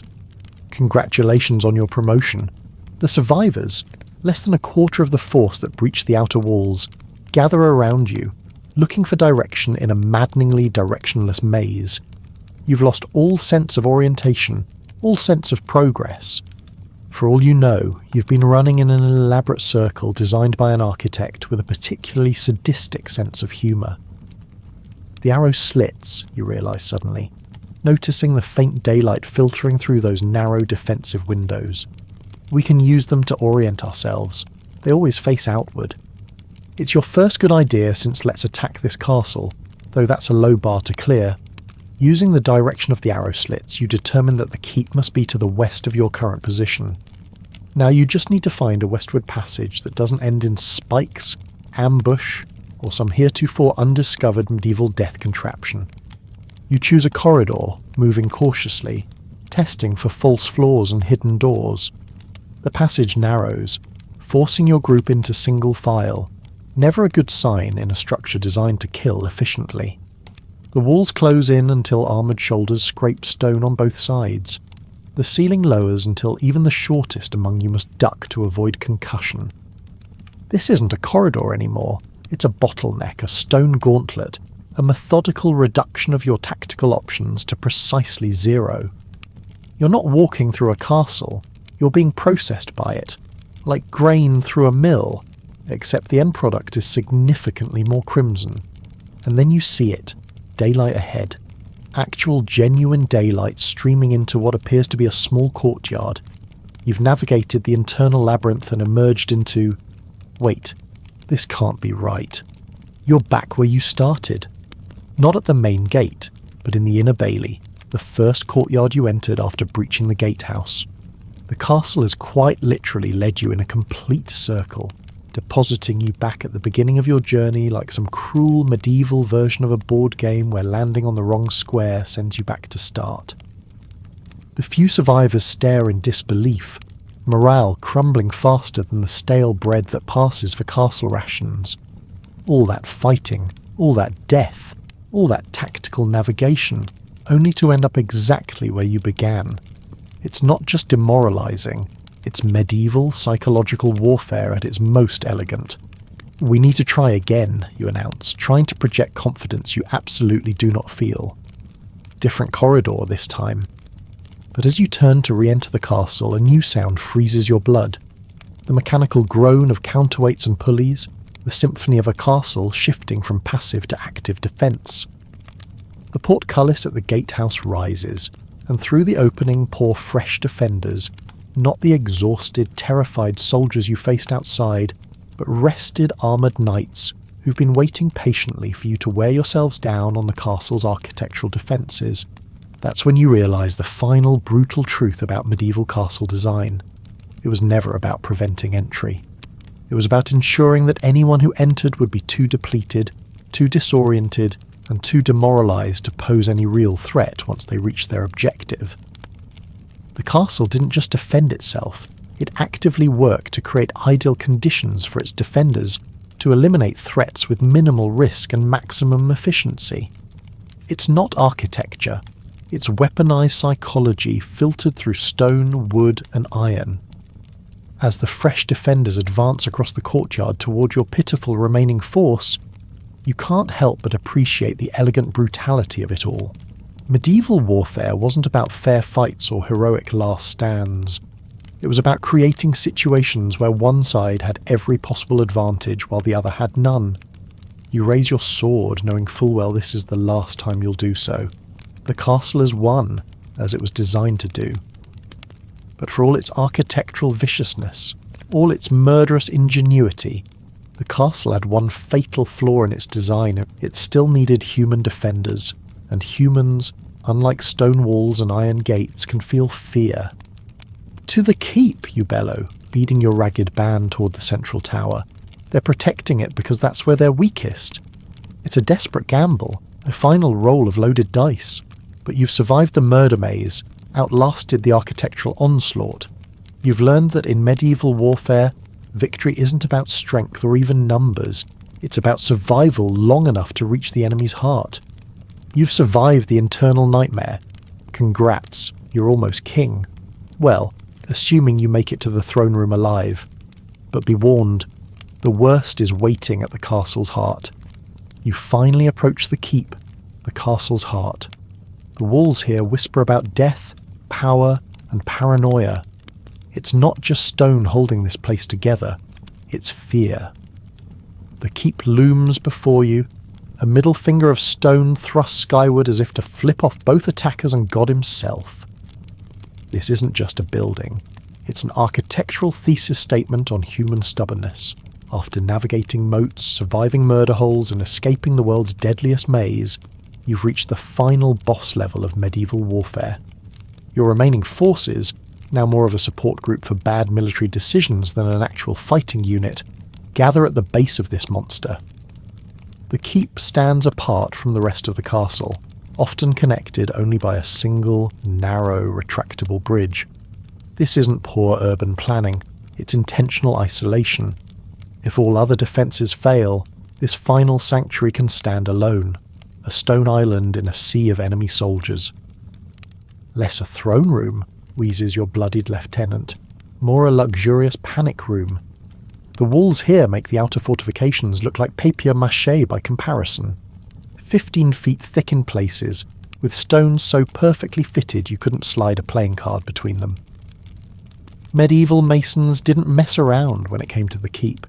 This wasn't just construction, it was obsession carved in limestone. The entrance, if you can dignify it with such an accessible name, sits 20 feet above ground level, accessible only by a narrow staircase that could be collapsed or defended by a single person with a pointy stick and moderate enthusiasm for violence. It's the medieval equivalent of putting your front door on the second floor and replacing your stairs with a really angry ladder. They really don't want visitors, do they? Mutters someone behind you. That's the understatement of the 13th century. The keep wasn't designed with a welcome mat. It was designed with the architectural equivalent of a restraining order. Every element screams, "Go away!" in ways that make modern no-soliciting signs look pathetically inadequate. But here's the thing about medieval warfare that the epic poems don't mention. It was less about glorious battles and more about really, really boring sieges. Attacking a keep directly was like trying to eat a coconut by smashing your face against it. Technically possible, but wildly inefficient and likely to result in reconstructive surgery. So you set up camp. Yes, camp. Inside the castle you just nearly died capturing. Because medieval warfare was 1% fighting and 99% waiting for the other side to get hungry, diseased, or bored enough to make fatal mistakes. The Lord and his chosen few have retreated to their stone sanctuary with enough supplies to outlast your patience, your provisions, and possibly the remaining years in your natural lifespan. Keeps were stocked like apocalypse bunkers, with food stores measured not in days or weeks but in seasons. Some could hold out for years if necessary. "We found their food storage," reports a scout returning from exploring the now captured outer buildings. "They burned it all before retreating to the keep." Of course they did. Medieval scorched earth wasn't a tactic, it was standard procedure. Anything that couldn't be brought into the keep was destroyed. Food, weapons, even furniture. Partly to deny resources to attackers, but mostly out of pure petty spite. If medieval nobility couldn't have their fancy chairs, nobody could. But they couldn't burn the castle wells, those precious sources of water dug deep into the earth beneath the fortress. Water that you now control, water that the people in the keep no longer have access to. "You don't win by fighting," explains your new strategic advisor, formerly a baker before unexpected promotion, due to everyone above him in command being ventilated by arrows. "You win by waiting until everyone inside is too thirsty to murder you." But siege warfare is a two-way time trap. While you're waiting for them to get thirsty enough to surrender, you're burning through your own supplies, fighting small skirmishes with the local population, who generally don't appreciate armed strangers camping in their lord's living room, and dealing with the fact that medieval sanitation turns any large group of soldiers into a walking plague factory given enough time. Days pass, then weeks. Your men grow restless, then bored, then sick. The initial adrenaline of storming a castle wears off, replaced by the mind-numbing tedium of actually occupying one. Turns out, capturing a castle is the medieval equivalent of impulse buying a project car. The exciting part ends quickly, and then you're stuck with years of frustrating maintenance. Meanwhile, the keep has become a theatre of psychological warfare. Every morning the defenders appear on the battlements, well-fed, clean, and irritatingly cheerful. They display their food stores, feast ostentatiously within view, and generally flaunt their superior preparation, while your forces subsist on increasingly questionable rations and whatever can be foraged or hunted nearby. They're lying, you insist as your officers grow concerned. Nobody has that much salted pork, it's a bluff. But is it? Medieval keeps were designed with sieges in mind. Food was preserved, rationed, and stored with paranoid precision. Water was collected from rainwater systems built into the roof. Waste disposal systems, primitive but functional, prevented disease from spreading in the confined space. A well-prepared keep was less a last resort and more a self-contained ecosystem, designed to outlast any reasonable siege. The psychological pressure builds on both sides, but with one critical difference: they're inside solid walls, protected from the elements, sleeping in actual beds. You're outside, or in the less secure sections of the castle, exposed to weather, disease, and the constant stress of maintaining a perimeter against potential relief forces. And then there are the heads on spikes. Not just a gruesome decoration choice, but calculated psychological weaponry. Each morning a new head appears on the keep's walls, sometimes a captured soldier, sometimes a local collaborator, sometimes a particularly unlucky rabbit dressed in miniature enemy colours. Medieval psychological warfare had a strange sense of humour. These grisly displays aren't just about intimidation, they're about communication. Each head sends a clear message. We are still strong enough to capture and kill your people. Are you sure you want to continue this? The banners too, those colourful flags snapping in the wind atop the keep, are medieval propaganda, designed to be visible for miles, signalling to potential relief forces. We still hold the castle's heart. We are not defeated. Meanwhile, your men whisper about ghosts in the night, strange noises from unused passages, mysterious deaths that can't be explained by normal means. Is it castle defenders using secret tunnels to dispatch soldiers in their sleep? Or just medieval superstition amplified by stress and poor nutrition? It doesn't matter. The psychological damage is done either way. Dark sarcasm, you mutter, watching another flag being raised on the keep. Welcome to medieval marketing, branding your castle with enemy skulls since 1066. But the keep has secrets beyond its obvious defences. While you focus your attention on the visible tower, movement happens beneath your feet. Medieval keeps didn't just go up, they went down, with networks of tunnels providing escape routes, surprise attack channels, and access to secondary water sources when primary wells were compromised. These weren't marked on any maps. They existed as oral history, knowledge passed from lord to heir, from castellan to trusted knight. The absence of written plans wasn't medieval illiteracy, it was medieval operational security. A sentry disappears from his post. Another is found with his throat cut in a supposedly secure area. Food stores are raided, weapons go missing, rumours spread of shadowy figures that appear and vanish like smoke. The keep doesn't just defend passively, it reaches out through hidden passages to strike when least expected.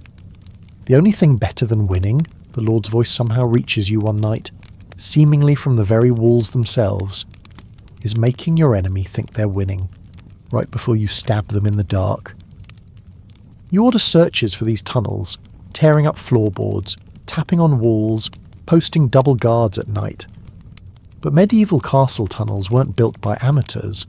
Some opened into the forest a mile away, some into the base of nearby cliffs, some even into the village chapel or blacksmith's forge. Places so ordinary no one would notice an extra door or unusually thick wall. The weeks stretch into months, autumn turns to winter, and your siege faces a new enemy: the weather. Medieval winters weren't just cold, they were existential threats. Without central heating, insulation, or efficient food storage, cold months transformed sieges from military operations into survival challenges.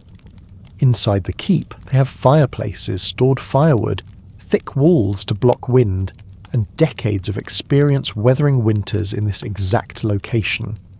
Your forces have tents, whatever buildings you've managed to secure, and the growing realization that Mother Nature is actively joining the enemy's side. Frostbite claims fingers and toes, pneumonia claims lives. Morale, already hanging by a thread, begins to unravel completely. This is when you learn the most brutal lesson about medieval siege warfare. It wasn't really about who was stronger, better armed, or more numerous.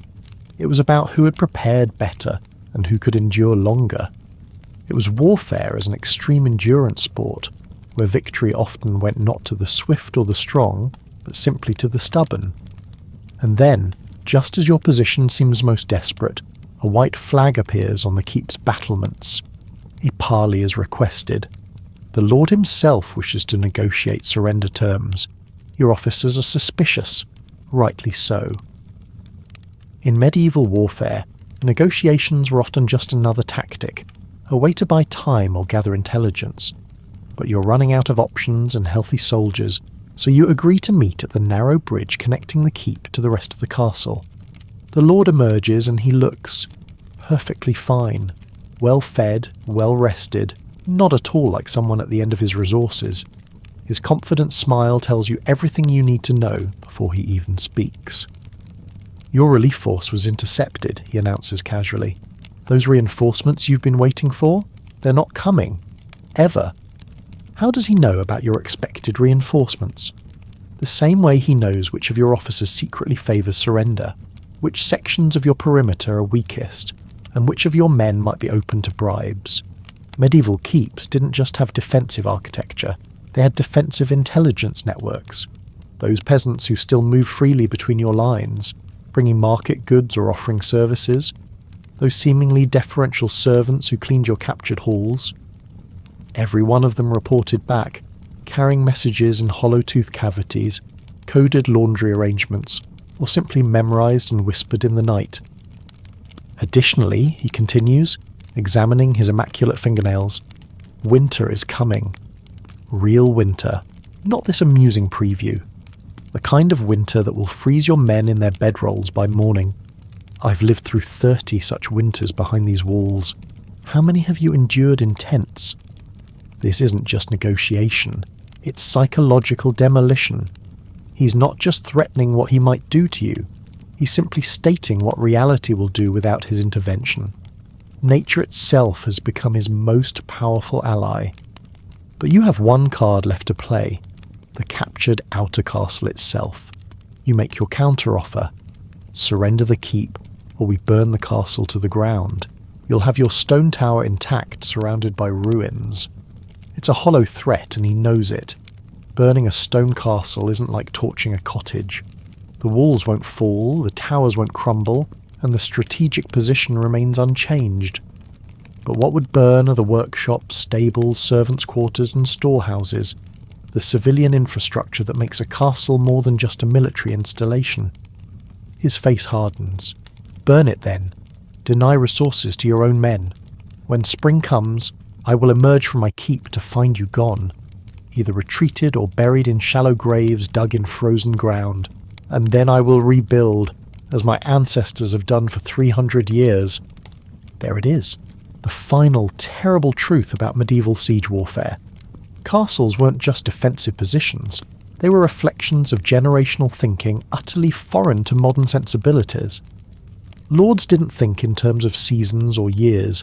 They thought in terms of decades and centuries. Your siege is a momentary inconvenience in a dynastic timeline stretching back to Charlemagne.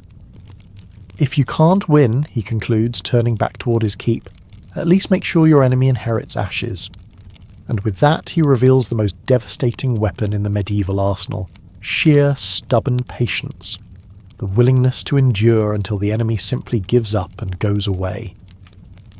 That night, as your war council debates increasingly desperate options, you notice an ominous glow on the horizon.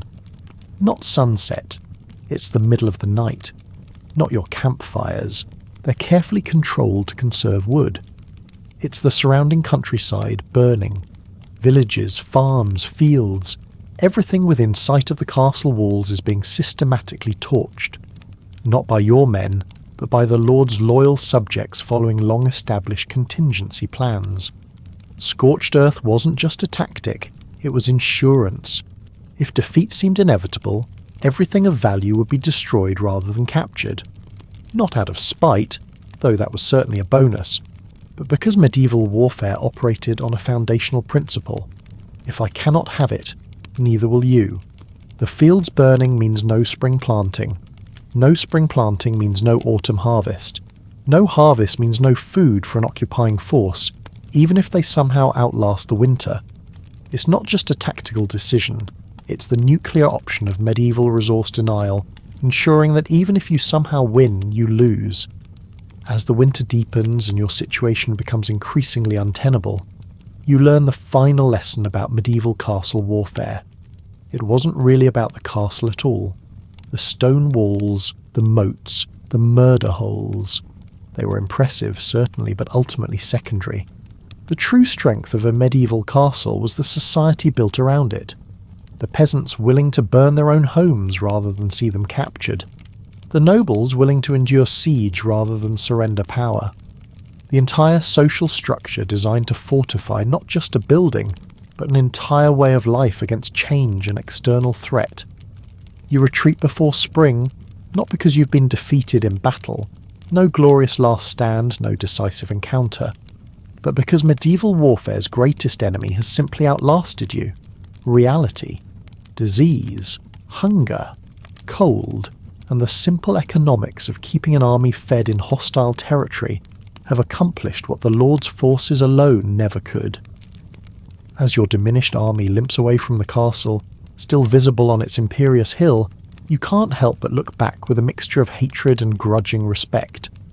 Castles weren't just stone and mortar, they were deadly chessboards, survival bunkers, and theatres of psychological terror, physical manifestations of a society designed to endure by whatever means necessary. The Lord watches your retreat from his keep's highest window. He doesn't celebrate visibly or taunt your failure. He simply observes, already calculating the resources needed to rebuild what was burned, replant what was destroyed, and prepare for the next invasion that will inevitably come, perhaps in his lifetime, perhaps in his son's. Because that's what castles were really about. Not just surviving the current threat, but being ready for the next one, and the next, in an endless cycle of preparation and endurance that defined medieval life. The next time you walk past some picturesque ruin, remember, these stones once dripped with paranoia, blood, and stubborn survival. And honestly, isn't that exactly why we love them? Hi friends, tonight we're travelling back to the medieval ages, but not for the knights and castles that Hollywood sold you.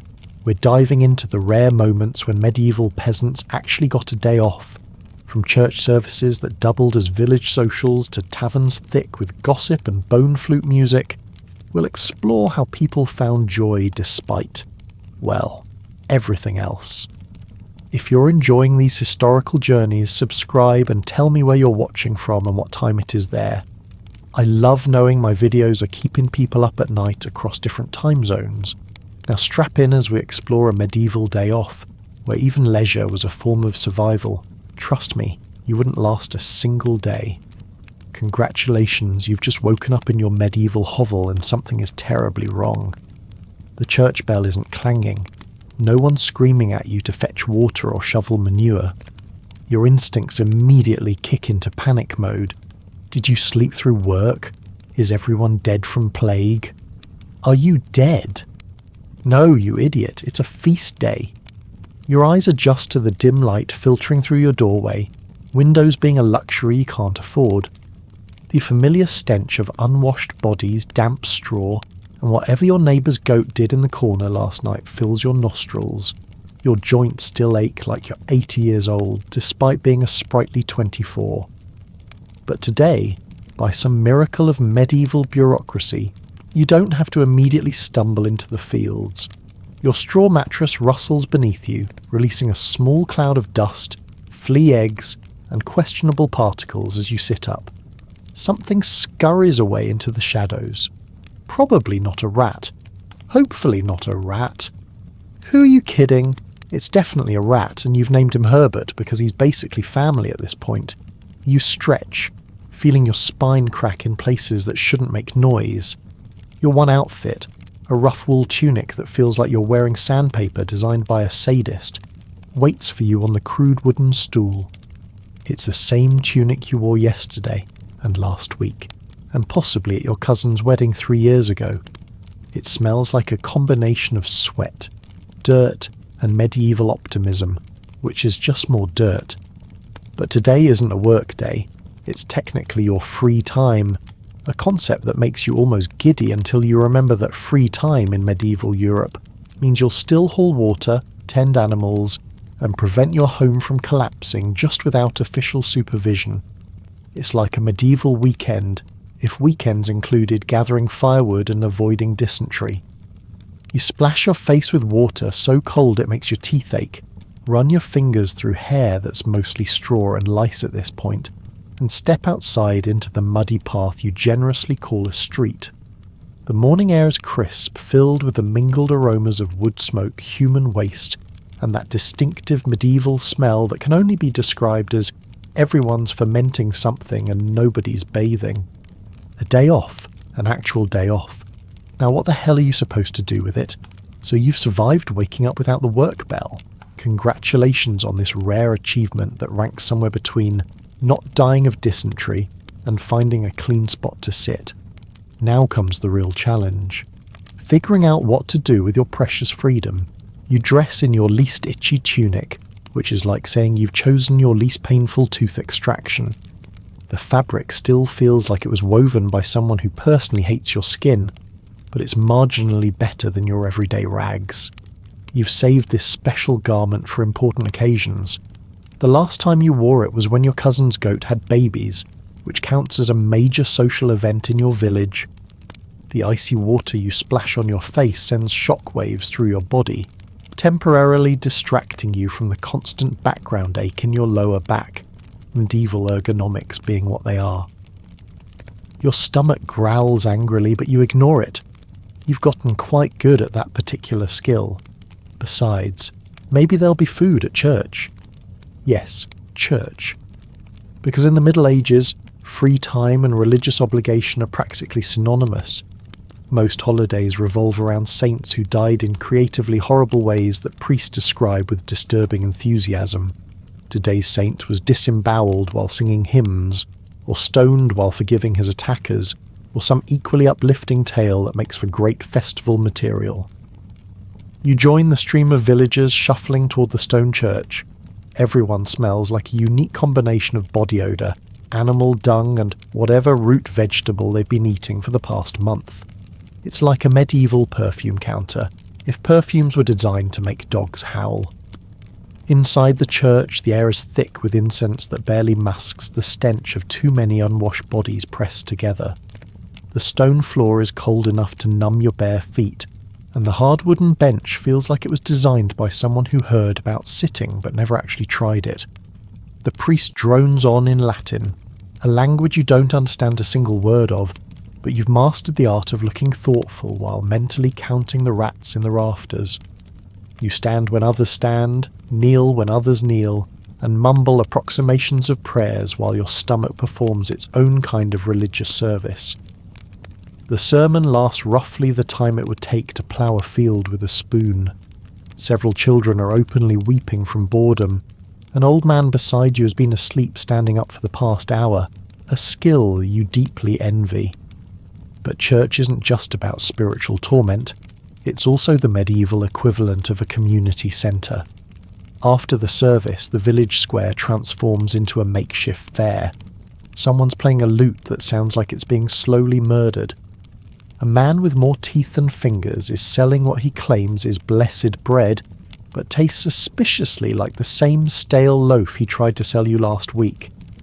Children run screaming through muddy puddles while a sad-looking dog watches a puppet show about the apocalypse. This is medieval entertainment at its finest. equal parts religious terror and communal distraction from the crushing reality of daily life. You find yourself actually smiling as you watch two old women argue over whose turnip crop was more miraculously saved by prayer. The ale is flowing, the sun is warm on your face for once, and for a brief moment you forget about the lice in your hair and the constant threat of sudden unexplained death. This is as good as it gets in medieval leisure time. The church has you by the soul, but at least today it's letting you have a little fun before going back to reminding you about eternal damnation. Speaking of fun, you spot the local tavern across the square, where another kind of worship is already underway. After surviving the religious marathon that passes for a day off, you've earned the true medieval reward, drinking until the world makes sense again. You shuffle toward the local alehouse, drawn by the siren song of mind-numbing fermented grain and conversation that doesn't involve eternal damnation. The tavern hits your senses like a physical assault. It smells like wood smoke, stale sweat, and dreams that died sometime last Tuesday. The air is thick enough to chew, a pungent fog of body odour, spilled ale, and whatever died in the corner 3 weeks ago but nobody's bothered to remove. This, somehow, is still preferable to the smell of your own home. You duck through the low doorway, medieval architecture apparently designed exclusively for people under 5 feet tall, and squint into the dimly lit interior. The tavern is basically one room with rough-hewn tables, benches that give you splinters through your already uncomfortable clothing, and a dirt floor that's suspiciously sticky beneath your bare feet. Is it spilled ale? Blood? Medieval mystery sauce? Best not to investigate too closely.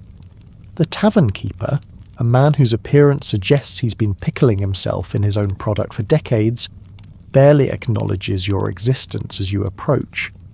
His face is a roadmap of burst blood vessels, and his apron looks like it could stand up and serve drinks on its own at this point.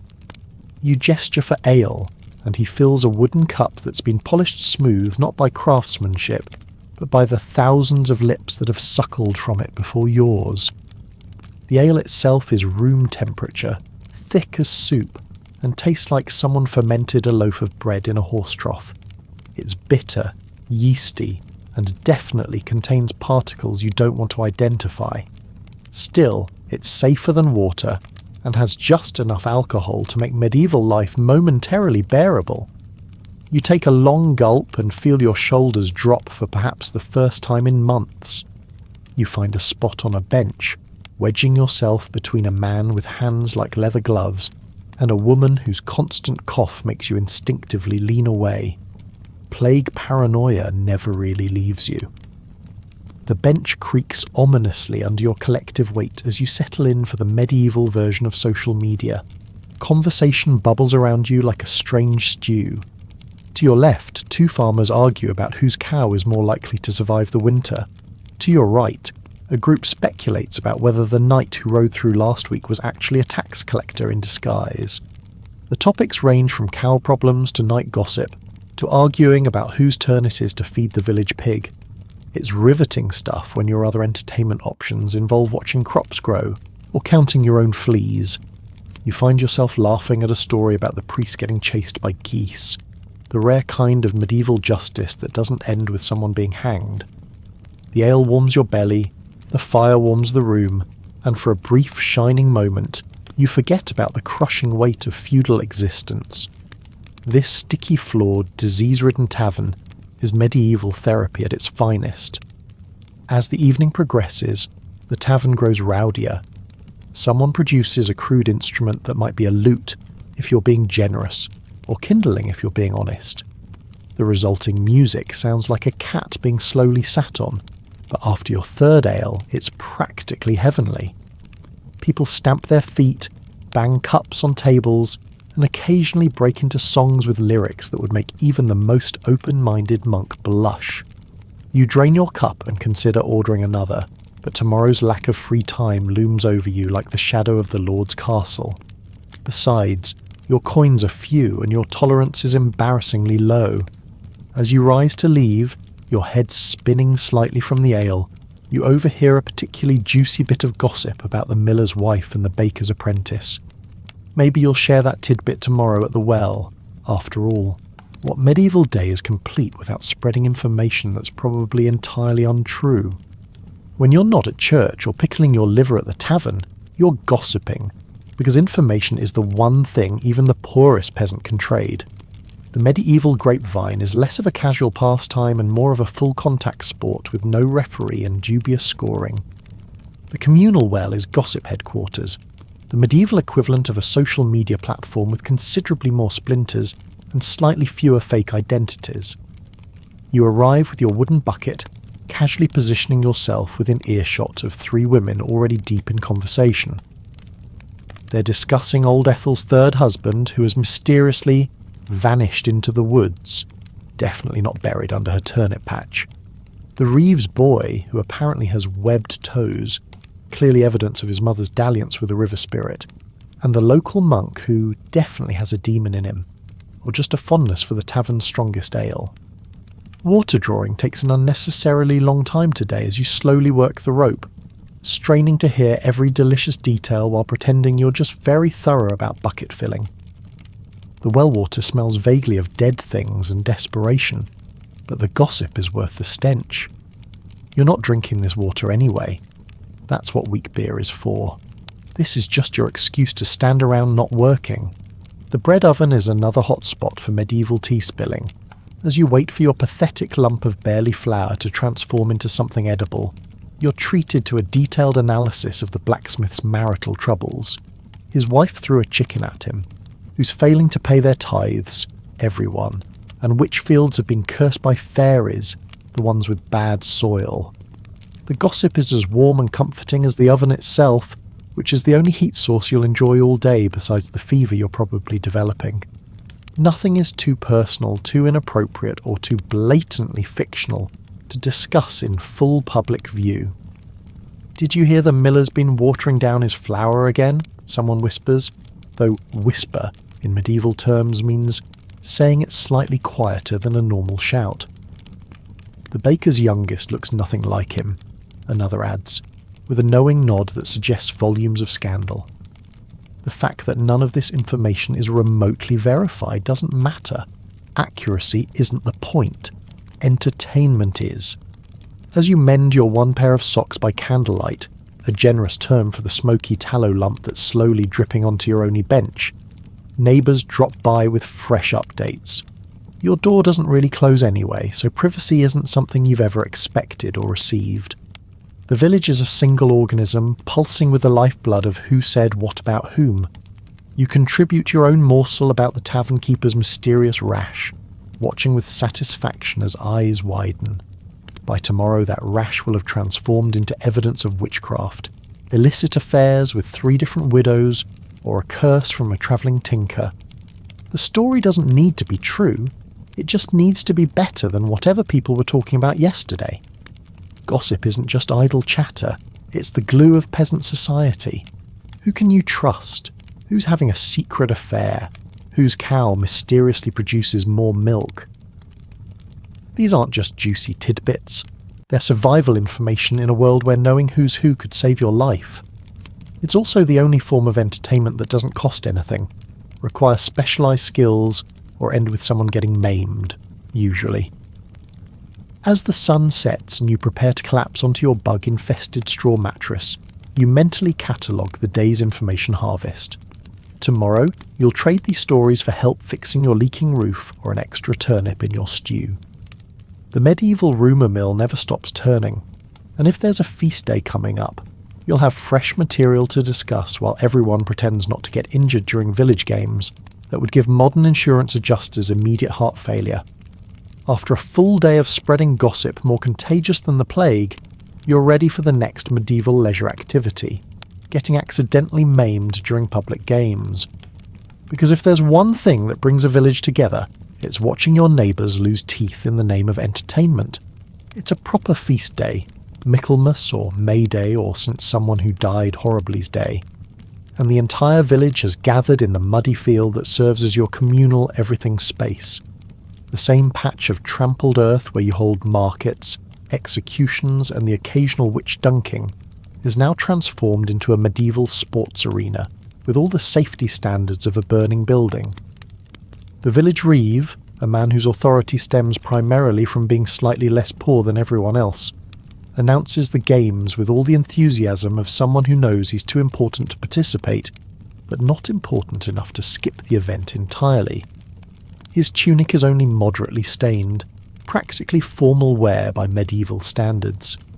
First up is Blind Man's Bluff, which in modern times is a cheerful children's game, but in medieval Europe is essentially run full speed into things while blindfolded. You watch as the blacksmith's son, a boy built like an undersized ox, careens into a wooden post, adding a fresh gap to his already incomplete smile. Everyone laughs. Blood is just part of the medieval fun package. Next comes the sack race, for which you foolishly volunteer. The sack is a repurposed grain bag that smells strongly of mildew and mouse droppings. You step in, pull it up to your waist, and immediately regret all your life choices. At the reeve's signal, you begin hopping across the field, which is less flat ground and more a collection of ankle-breaking divots disguised as solid earth. You're actually doing well until your foot finds a hole hidden beneath the mud. Down you go, face first into a puddle that's an alarming shade of brown. The crowd roars with laughter as you extract yourself, spitting out something that might be mud but definitely tastes worse. Your knee is bleeding, your pride is mortally wounded, but you've provided quality entertainment, the true purpose of medieval games. The main event, however, is always mob football, the ultimate peasant pastime. This isn't modern soccer with rules, referees, and basic human decency. This is 30 villagers chasing a pig's bladder filled with dried peas through fields, streams, and occasionally someone's vegetable garden. There are no boundaries, no teams, and absolutely no concept of fair play. The churchyard is the goal, someone shouts, which means this inflated pig organ needs to touch the church wall, a mere half-mile of obstacle-filled terrain away. The reeve tosses the ball into the air, and immediately the crowd transforms into a single, writhing organism of flying elbows and kicking feet. You find yourself in the middle of this chaos, shoved from behind, kneed in the thigh, and somehow missing a shoe within the first 30 seconds. The ball bounces erratically ahead of you, and through some miracle, you manage to kick it forward. This marks you as a target. 3 burly farmers immediately change direction, barreling toward you with the single-minded determination of men who have very few opportunities for sanctioned violence. You're running now, lungs burning, feet squelching through mud that's equal parts dirt, animal waste, and possibly the remains of last year's players. A hand grabs your tunic, nearly choking you as you're yanked backward. You spin, slip, and collide with the miller, a man whose daily work with grain has somehow made him solid as a stone wall. Your world explodes into stars as your head connects with his shoulder. When your vision clears, you're on your back, staring at the grey medieval sky. Someone helps you up, commenting admiringly on the impressive colour of the bruise already forming around your eye. Your lip is split, you can taste blood, and you're missing another tooth. A matching gap to complement the one you lost last Michaelmas. And yet, inexplicably, you're laughing. You've never felt more alive than in this moment of shared pain and absurd competition. In a life defined by work, hunger, and the constant threat of death, there's something pure about this chaotic game where losing a tooth is a badge of honour rather than a tragedy. As you limp back to the sidelines, muddy and bleeding but oddly satisfied, you notice the musicians setting up near the edge of the field. 3 peasants with instruments that look like they were assembled from broken furniture and animal bones, prepare to provide the soundtrack for the next phase of medieval leisure. Dancing that will leave you dizzy, sweaty, and possibly concussed. But first you need to catch your breath and maybe stop the bleeding. After limping away from the blood sport that passes for village games, you've earned the right to participate in the next medieval leisure activity, dancing until you're dizzy enough to forget your injuries. Because nothing helps a fresh bruise like spinning in circles until you're nauseous. The musicians gather at the edge of the trampled field, clutching instruments that look like they were assembled during a particularly desperate famine. One fellow cradles a rebec, a primitive string instrument that resembles a malnourished violin that's been partially digested by a cow. Another holds what might generously be called drums, but are actually just kitchen pots with stretched animal skins, hopefully from animals. The third proudly displays a flute that is definitely absolutely made from human bone. You don't ask whose. The music begins with all the harmony of a cat being stepped on. The melody, if you can call it that, wanders aimlessly like a drunk peasant trying to find his way home after dark. The rhythm exists in theory only, and yet something magical happens. People start dancing anyway. Medieval dancing isn't the elegant, choreographed affair you might imagine. There's no waltz, no minuet, no carefully practiced steps. It's pure, chaotic energy, clapping, stomping, whirling in circles while shouting folk lyrics that haven't made sense since before the last plague outbreak. The words are a jumble of local dialect, fragments of Latin nobody understands, and what might be accidentally summoning something unholy. You join a circle of dancers, linking arms with the blacksmith's daughter, whose grip could crush walnuts, and the baker's apprentice, who smells surprisingly pleasant, like fresh bread rather than the usual medieval bouquet of unwashed despair. The circle spins faster and faster, feet pounding the earth in a rhythm that has nothing to do with what the musicians are playing. Sweat pours down your face despite the cool air. Your lungs burn. Your freshly acquired injuries scream in protest. But there's a wild joy in this shared madness. This moment where everyone temporarily forgets about crop failures, tax collectors, and the mysterious rash that's been making its way through the village since Easter. The dance changes. Now you're weaving between two lines of villagers who clap as you pass. Someone grabs your hands, spins you until the world blurs, and releases you directly into the path of a flaming torch. You sidestep just in time, singing your already tragic tunic, but avoiding full immolation. Nobody notices your near-death experience.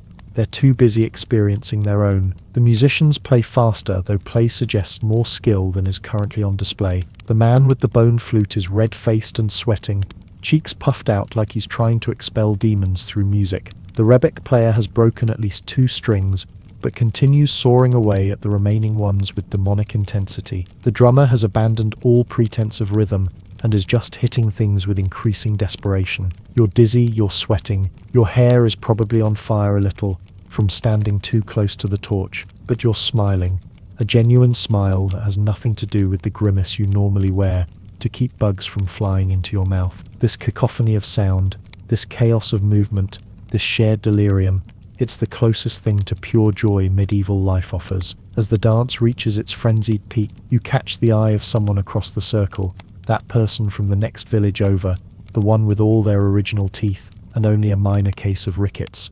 They smile back, and something flutters in your chest that might be attraction, or possibly just the early signs of a lung infection. Either way, it gives you ideas about the next medieval leisure activity. Awkward courtship conducted entirely under the supervision of the entire village. After surviving the whirling chaos of medieval dancing with only minor burns and a fresh layer of sweat to complement your existing filth, you find yourself caught in the magnetic pull of medieval romance. That person from the next village who smiled at you, the one with the full set of teeth, a medieval supermodel by any standard, is still lingering near the bone flute player. Medieval dating isn't the private, app-based experience of modern times. It's public, awkward, and conducted with all the subtlety of a public execution. Everyone is watching, everyone is judging, and your romantic future depends on navigating a social minefield while smelling like you just wrestled a goat. Which, to be fair, you might have. You attempt to smooth down your hair, which is futile given that it's a matted mess of grease, straw, and whatever jumped into it during the football match. You check your breath by breathing into your cupped hand and immediately regret that decision. Your mouth tastes like the business end of a stable,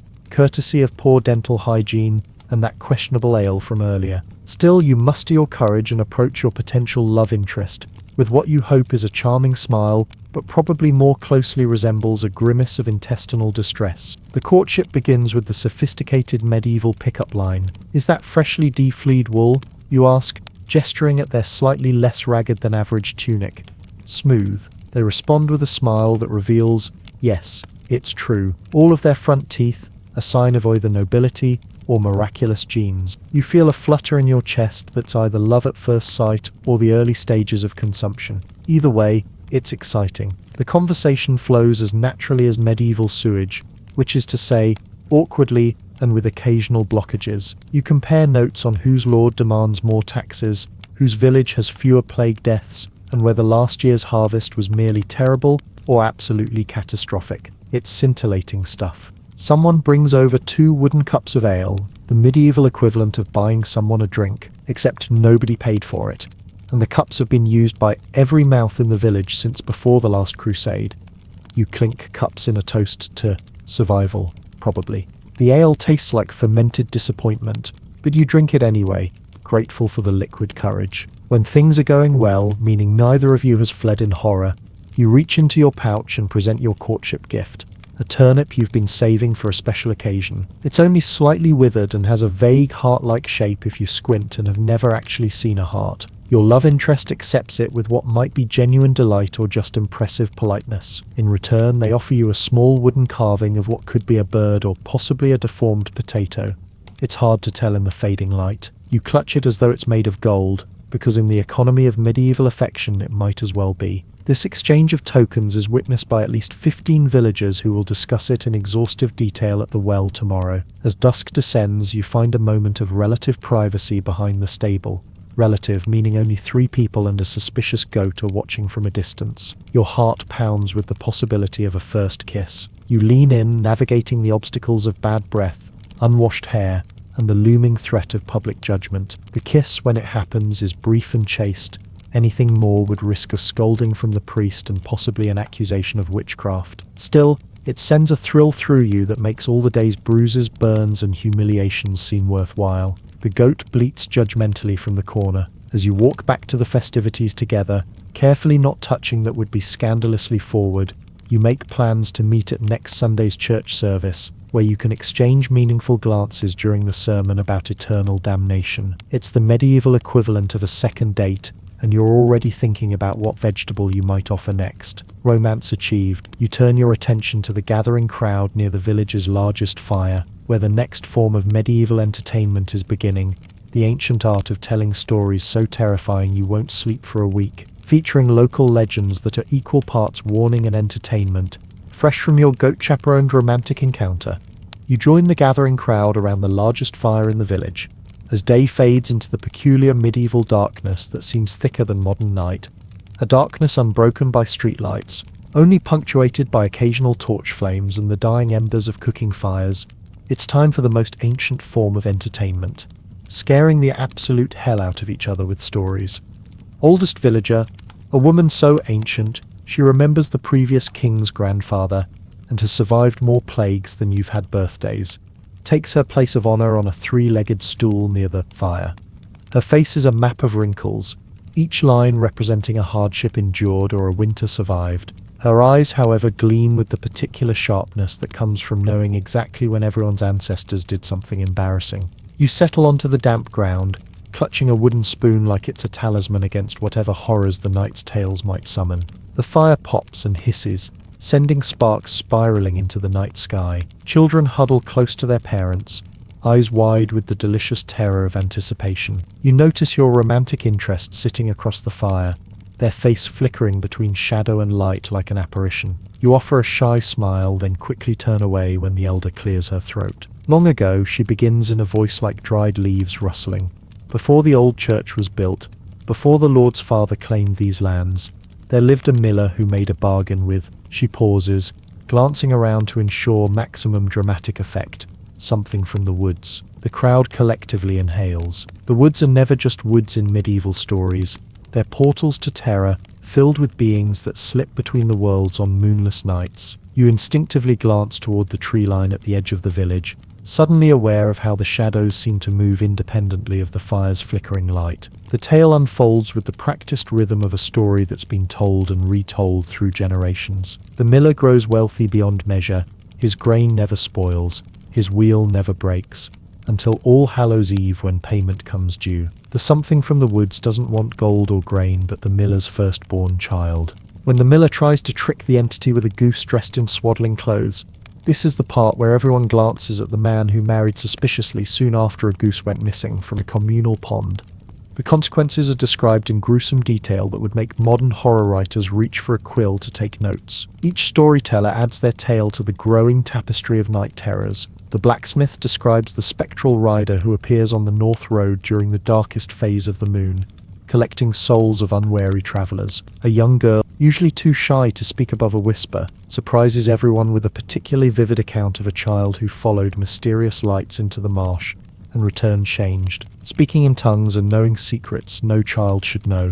You listen, wide-eyed, clutching your wooden spoon tighter with each new horror.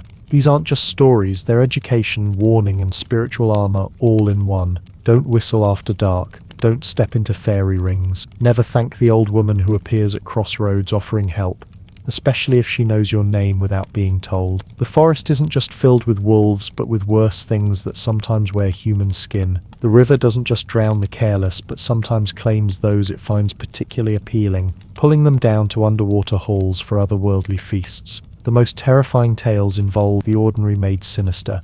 The neighbor whose crops grew too well during a famine year, definitely a witch. The traveler whose shadow moved a heartbeat too slowly, absolutely possessed. The priest who smiled too widely during somber sermons, clearly hiding something unholy beneath that cassock. As the night deepens and the fire burns lower, the stories grow more fantastical yet somehow more believable. You find yourself checking the shadows, wondering if that movement was just the wind or something slithering between worlds. Your hand occasionally makes the sign against evil, a gesture so automatic you don't even realize you're doing it. By the time the final tale concludes, a particularly unsettling story about a child born with teeth who spoke in riddles before disappearing during a thunderstorm. You're thoroughly terrified yet oddly comforted. These shared fears bind the village together, create boundaries of behavior, explain the unexplainable. In a world without science, the supernatural fills the gaps, making sense of senseless misfortunes. As you rise to leave, legs stiff from sitting on the cold ground, you notice your romantic interest watching you. They smile and mime, checking behind them for spirits. A small shared joke that warms you despite the chill night air. Tomorrow you'll return to labor and survival, but for now, ghost stories and budding romance have made this rare day of leisure almost worth the hardship of medieval existence. But the night isn't over yet. Before you can collapse onto your bug-infested straw mattress, there's still time for one more medieval leisure activity, the so-called hobbies that are really just additional chores masquerading as relaxation. After surviving ghost stories that will haunt your dreams until the next plague outbreak, you drag your weary body back to your hovel with one final medieval leisure activity on the agenda. Hobbies that are actually just more work dressed up in slightly more tolerable clothing. In your free time, your hands never truly rest. There's always something that needs fixing, mending, carving, or preventing from total collapse. These aren't hobbies as much as they are survival tasks you've convinced yourself to enjoy, like telling yourself that cleaning horse stalls is actually quite meditative when you have no other choice. The patched clothing hanging from your single wooden peg looks like it's been attacked by a drunken spider. Your only shirt has more holes than fabric at this point, and your leggings have been darned so many times. They're essentially a textile mosaic, a patchwork museum of every thread you've managed to scavenge over the years. Tonight, by the pitiful light of a tallow candle, which smells suspiciously like the neighbor's missing cat, you'll attempt to extend their life once more. You settle onto your three-legged stool, the fourth leg having been sacrificed to fix the door hinge last winter, and reach for your precious needle. It's one of your few valuable possessions, traded for a month's worth of eggs from your sickly hen. The needle gleams dully in the candlelight, slightly bent from years of puncturing fabric that's as tough as medieval politics. Thread is pulled from an unraveling edge of your blanket. You're literally undressing one item to dress another, the medieval equivalent of robbing Peter to pay Paul. Your fingers, calloused from fieldwork yet somehow still capable of being stabbed in exactly the same painful spot every time, manipulate the needle with the concentration of a surgeon. Except medieval surgeons probably have cleaner tools and better lighting. The rhythm of mending becomes almost hypnotic. In, out, through, each stitch closes a hole that would otherwise let in more cold, more bugs, more medieval misery.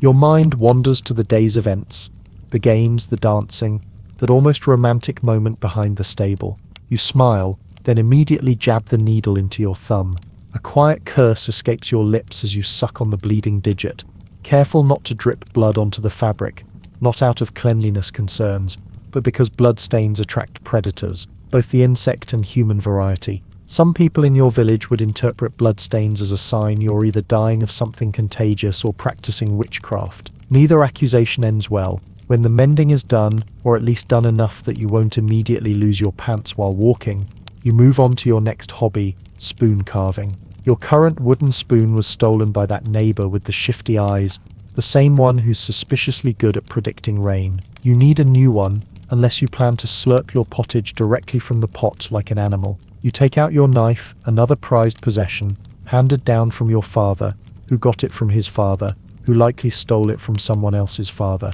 The blade has been sharpened so many times it's now half its original width, but it still cuts better than most in the village. A piece of wood, scavenged from the edge of the forest where gathering isn't strictly punishable by hanging, rests in your lap. You begin to shape it, each careful cut bringing the spoon shape slowly into existence. Wood shavings pile around your feet, and you make a mental note to save them for kindling. Nothing goes to waste in your world, not even the dust. The work is precise, requiring attention that keeps your mind from dwelling on tomorrow's labor or the mysterious pain in your lower back that's been there since last harvest. When the blade slips and nicks your knuckle, you barely notice. It's just another small pain in a body that's a catalogue of minor injuries. Hours pass this way, your hands creating something useful from nothing, a small act of creation in a world that seems designed for destruction. The finished spoon is rough but functional. Like everything in medieval life, it doesn't need to be beautiful. It just needs to work. By the time you've completed your evening of leisure activities, your eyes burn from straining in the dim light, your back aches from hunching over, and your fingers are cramped into a permanent claw-like grip.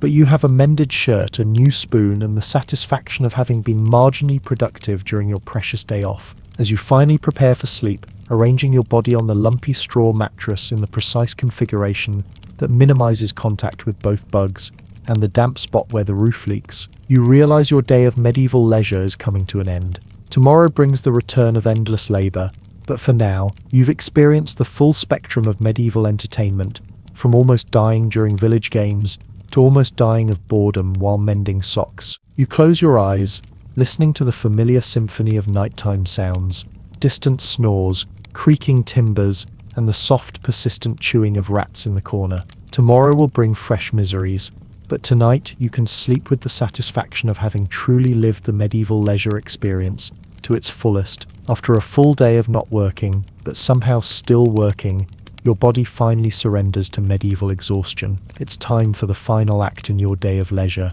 attempting to sleep on what can only generously be called a bed. You stumble to your sleeping corner, dizzy with fatigue and possibly mild ale poisoning. Your mattress, a lumpy sack stuffed with straw that's been decomposing since the previous harvest, awaits your weary bones. It's 80% bugs and 20% regrets, with mysterious lumps in precisely the places where your spine needs support. The pillow, if you're fortunate enough to have one, is a cloth bundle filled with more straw, your spare tunic, and possibly a small rodent that's made itself at home while you were out. You collapse onto this medieval sleep apparatus with a wheeze that scares something scurrying in the corner. The mattress responds with a symphony of crunches and rustles as insects and small creatures adjust to your intrusion. A cloud of dust rises around you, visible even in the dim light of your dying fire. You try not to think about what you're breathing in.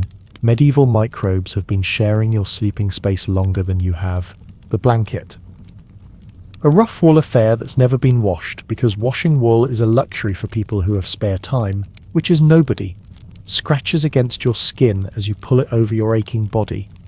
It smells like a combination of smoke, sweat, and that distinctive medieval funk that follows you everywhere. Its weight is oddly comforting, despite the fact that it's probably harboring enough parasites to start their own village. Your clothing situation presents a dilemma. Changing into sleeping clothes isn't an option because you don't have any. Taking off your only outfit risks it being stolen by either a human neighbor or an ambitious rat, neither of which respects personal property. So you remain in your day clothes, which at this point are so saturated with the day's activities they could probably stand up and work the fields without you. The sounds of medieval nighttime filter through your poorly thatched roof. Distant snores from neighbouring hovels, the occasional drunken shout from someone still celebrating at the tavern, the soft rustle of vermin exploring your food stores. A dog barks somewhere, possibly alerting the village to danger, more likely just barking at nothing because medieval pets are as anxious as their owners. Your mind drifts over the day's events, the church service that felt like an eternity, the tavern gossip that will definitely have consequences, the dance that nearly set you on fire, the flirtation that might lead to something if neither of you dies of plague before next Sunday.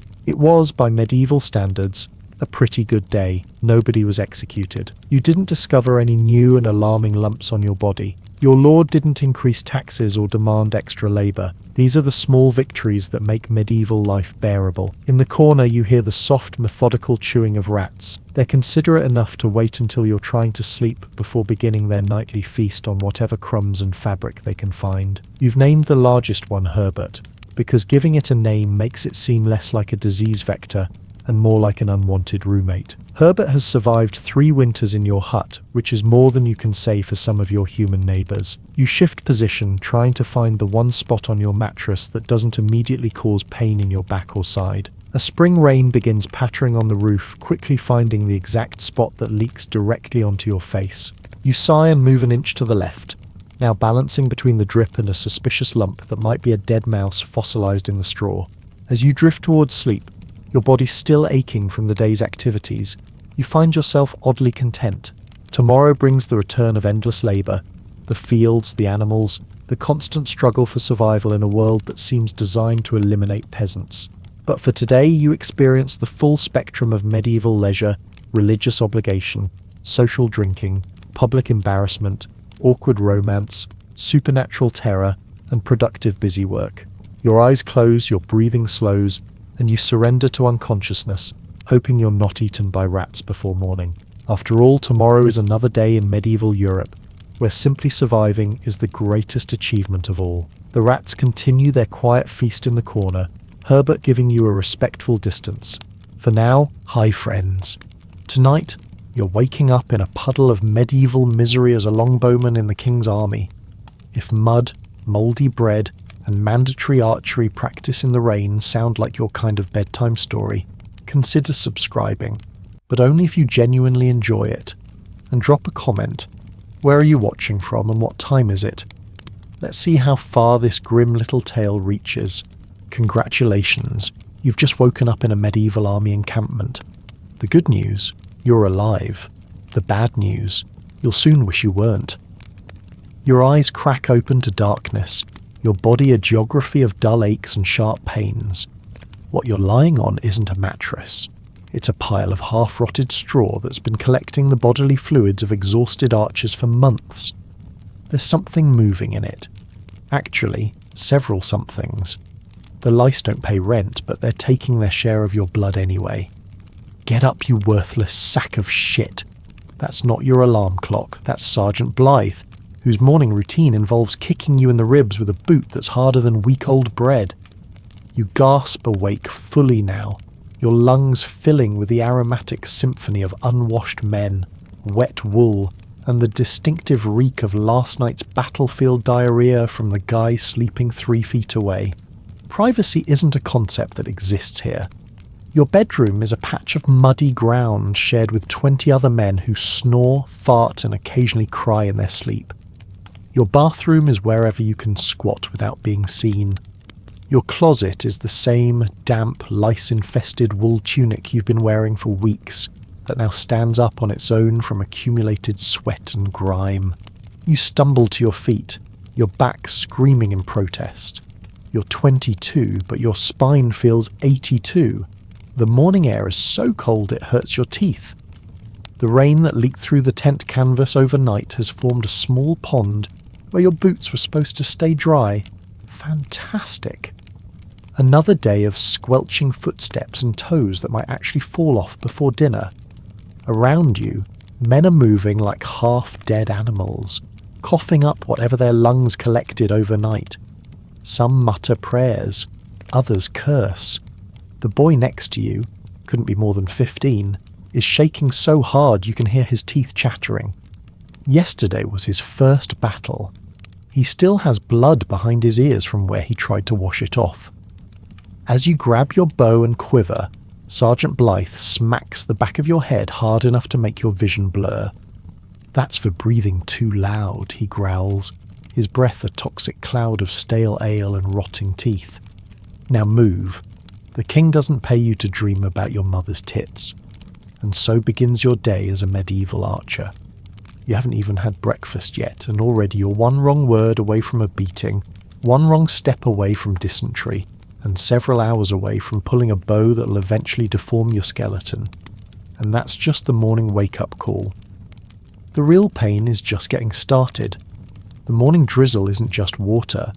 It's nature's way of saying, "Good morning, I hate you." You stumble onto the training field, a churned-up mud pit that was once grass before hundreds of archers turned it into a slippery nightmare. The rain pelts your face like tiny cold needles, each drop a reminder that you chose this life. Or rather, it chose you when the king's recruiters came to your village and decided your arms looked useful enough to pull a bow. Speaking of bows, here's yours. It's not the cute little hunting bow your grandfather taught you to use. This is an English longbow, nearly as tall as you are, made from a single piece of yew that feels like it's personally trying to break your spirit. 6 feet of medieval torture device that requires more strength to draw than moving your neighbour's stubborn ox. "Draw! Hold! Loose!" barks the knight overseeing your training. Sir Edwin of somewhere important enough to make him better than you. He's missing an eye, which he'll tell anyone who listens was lost at Crécy. What he doesn't mention is that it was from a splinter when his bow snapped, not some heroic French lance. You plant your feet in the mud, notch an arrow, and pull. Every muscle from your fingers to your back screams in unified protest. The warbow requires at least 100 pounds of force to draw fully, the equivalent of lifting a grown man with just your fingers and arm muscles. The rain has made the bowstring slick, your fingers already raw from yesterday's training. You feel a blister pop, warm blood mixing with cold rain. "What are you doing, you worthless sack of sheep shit?" Sir Edwin is suddenly inches from your face, his one good eye bulging with theatrical rage. "That's not a full draw. My dead grandmother could pull better than that." You try again, straining until you feel something in your shoulder make a sound no body part should make. The arrow flies, missing the target by several feet and disappearing into the mud. The men around you snicker, not because it's funny, but because at least he's screaming at you instead of them. "Did your mother drop you on your head as a child?" Sir Edwin asks with deceptive quietness. "Or were you born this useless?" He turns to the other archers. "Look here, boys. This is what happens when cousins marry. Hour after hour you draw, loose, retrieve, repeat. No breaks, no rest. Your fingers are bleeding freely now, leaving crimson smears on each arrow. Blisters form, pop, and form again. Your back spasms in ways that promise future pain. The constant twisting motion has rubbed your tunic against your side until your skin is raw. A squire brings Sir Edwin warm mead. You get nothing but another round of insults when your arm shakes so badly you can barely hold the bow upright anymore. By the time the horn signals the end of morning training, you've shot more than 100 arrows. Your right hand can no longer close properly, your fingers frozen in a claw-like grip. Your shoulder feels dislocated. Your wet wool tunic has chafed your skin raw in at least 7 places. And the best part? This was just the morning session. After breakfast, if you can call it that, you get to do it all over again. The horn sounds for the meal break and you shuffle toward the cooking fires with the rest of the archers. Your stomach growls louder than the sergeant's insults, demanding food but simultaneously dreading what passes for it in this godforsaken camp.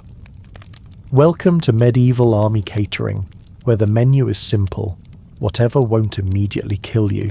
Today's special, anxiety with a side of dysentery. You take your place in the mud, no tables, no chairs, Just your aching body lowered onto a damp log that's been polished smooth by the desperate backsides of 1,000 hungry archers before you. Your plate is a wooden trencher, basically a stale bread bowl that's been used so many times it's developed its own ecosystem. At least 3 generations of mould are competing for dominance in the corners. "Move it, you slow bastards," the cook barks, slapping a hunk of bread onto your trencher. The bread is dense enough to use as a weapon and speckled with suspicious green and white patches. Not spoiled enough to refuse, not fresh enough to enjoy, just like everything else in your life right now. Next comes a thin slice of salted pork fat. Not meat, just fat.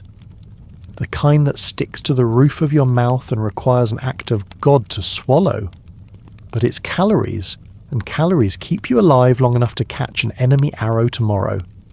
20 yards away, under a weatherproof canvas, Sir Edwin and the other knights are dining on actual roasted meat. You can smell it from here, a torturous reminder of the rigid hierarchy that keeps your belly half empty and theirs full. One of them laughs loudly, probably at another joke about how pathetic you archers look hunched in the mud. The beverage service arrives, a boy with a bucket of weak ale slopping it into whatever container you provide. It's warm, flat, and tastes like someone washed their feet in it, but you drink it gratefully. Water from streams or wells could be carrying death in every sip. At least the brewing process killed most of what might kill you. "This bread's moving," mutters the archer next to you, a skeletal man named Watt with 3 teeth and a permanent squint. "Just extra protein," you reply, tearing off a chunk of your own questionable loaf. Pretend it's seasoning. You chew mechanically, your jaw working overtime against the unyielding crust. Your gums bleed slightly where your back teeth are rotting. Every swallow is a negotiation between your throat and the stale mass that refuses to go down easily. A fly lands on your fat, and you don't even bother shooing it away. In the hierarchy of the camp, even the insects outrank you. The meal is over in minutes. No seconds, no dessert, no satisfaction. Just enough fuel to keep your bow arm working for another few hours. You've barely finished choking down the last bite when the horn blares again. "Archers, form up!" Something in your hand throbs painfully. Looking down, you notice a deep split in your palm that's oozing blood onto what remains of your bread. It wasn't there this morning, and now begins the worst part of any injury in medieval warfare. Figuring out how to fix it yourself. The throbbing in your palm has evolved from annoying to alarming. Each heartbeat sends a fresh wave of pain shooting up your arm. You stare at the wound, a deep split where your callus tore clean away during morning practice, now filled with mud, blood, and probably things too small to see but big enough to kill you. Welcome to medieval battlefield medicine, where physician is whoever has the steadiest hands and the strongest stomach. Today, that lucky person is you. You duck behind a supply tent, away from the sergeant's watchful eye. Time stolen is time punished, but a useless bow hand means you're worse than useless. You're a burden, and burdens get left behind. From your meagre possessions, you retrieve a small sewing kit. Not military issue. This was your mother's parting gift, tucked into your hands the day the recruiters came. The needle is iron, not particularly sharp, and the thread is coarse wool, designed for mending tunics, not flesh. Nearby, a veteran archer named Thomas is helping another man cauterize a gash with a knife heated in a small fire. The smell of burning flesh mixes with the ever-present stench of the camp. The wounded man has a leather strap between his teeth, his scream muffled to avoid drawing attention from officers who might decide he's too injured to be worth feeding anymore. "First time stitching yourself?" Thomas asks, noticing your hesitation. His face is a weathered map of scars and lines, one cheek permanently twisted from a poorly healed wound. You nod, embarrassed by your inexperience. "Clean it first," he advises, offering you a small flask. Spirits. Hurts like hellfire, but better than the rot. The liquid splashes into your wound, and for a moment the world goes white with pain. You bite down on your leather belt, tasting the years of sweat soaked into it, tears springing involuntarily to your eyes. Now quick and deep, Thomas continues, returning to his own patient, like stitching a tear in leather, and keep it dry if you can. He laughs without humour at this impossibility in the constant drizzle. Your first stitch is the worst.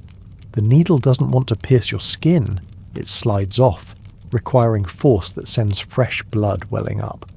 When it finally punctures, the sensation is like being stabbed with a hot coal. The thread pulls through, rough and burning. Second stitch, third stitch, your vision swims with each one. Someone walks by, glances at your amateur surgery and keeps moving. Nothing unusual here, just another archer trying not to die from something that isn't even a proper battle wound. At the fourth stitch, you nearly pass out. The edges of the world go dark and you have to stop, breathing hard through your nose, swallowing the bile that rises in your throat. "Archer, where the hell are you hiding?" The sergeant's voice cuts through your pain-induced fog. No time to finish properly. You hastily tie off the thread, smearing blood across your palm. As you stumble back to formation, you glance at Thomas's patient. He's unconscious, the cauterized wound an angry red seam across his thigh. But he's breathing. "That'll get infected by tomorrow," whispers the archer next to you, eyeing your handiwork. "Better hope we march soon. Camp fever's worse than French arrows." Your hand throbs in agreement as you reach for your bow. The blood-stained string awaits, indifferent to your suffering, and you've still got 15 miles to march before sundown. Morning training, survived. Breakfast, consumed. Wound, patched. Your day is just getting started, and now comes the special torture known as the march. "Form up, you miserable excuses for archers," bellows the sergeant. 20 miles before sundown or you sleep without supper." 20 miles. On modern roads in comfortable shoes, that might be a challenging but doable hike. In medieval times, on what can generously be called paths in boots that were made for someone else's feet, it's a special circle of hell. Your gear weighs you down like a personal rain cloud of misery. The bow itself, nearly 6 feet of inflexible yew, must be protected from the rain at all costs, so you've wrapped it in oiled canvas that adds to its weight. Your quiver holds 24 arrows, each one hand-fletched and individually valuable enough that losing one means punishment.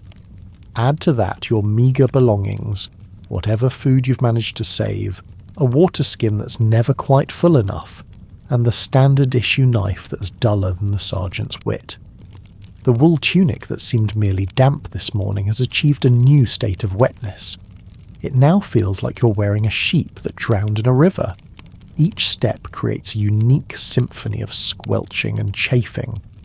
The places where wool meets skin have become raw, burning zones of friction that no amount of adjustment seems to fix. "Keep up, you lazy sons of whores." The sergeant rides alongside on a horse that looks as miserable as you feel. The difference is the horse isn't carrying anything but the sergeant. Your freshly stitched hand throbs with each swing of your arm. The thread pulls against swollen flesh, and you're certain you can feel something warm and wet spreading across your palm. Infection doesn't politely wait for convenient times to set in. The medieval immune system is engaged in a constant battle against an invisible enemy, and it's usually losing. 2 miles in, and the first man falls. Dysentery, most likely. The bloody flux that empties men from both ends until there's nothing left but a hollow shell. He's dragged to the side of the path, given a water skin if he's lucky, and left behind. Maybe a cart will pick him up, maybe wolves will. Neither the sergeant nor the marching formation slows. "More men die shitting themselves than from enemy arrows," mutters the archer next to you, "and the shit at least has the mercy to kill you quickly." 5 miles in, and your feet have moved beyond pain into something transcendent. The blisters have popped, releasing their fluid into boots that seem to be dissolving around your feet. Each step is a negotiation. How much weight to put where?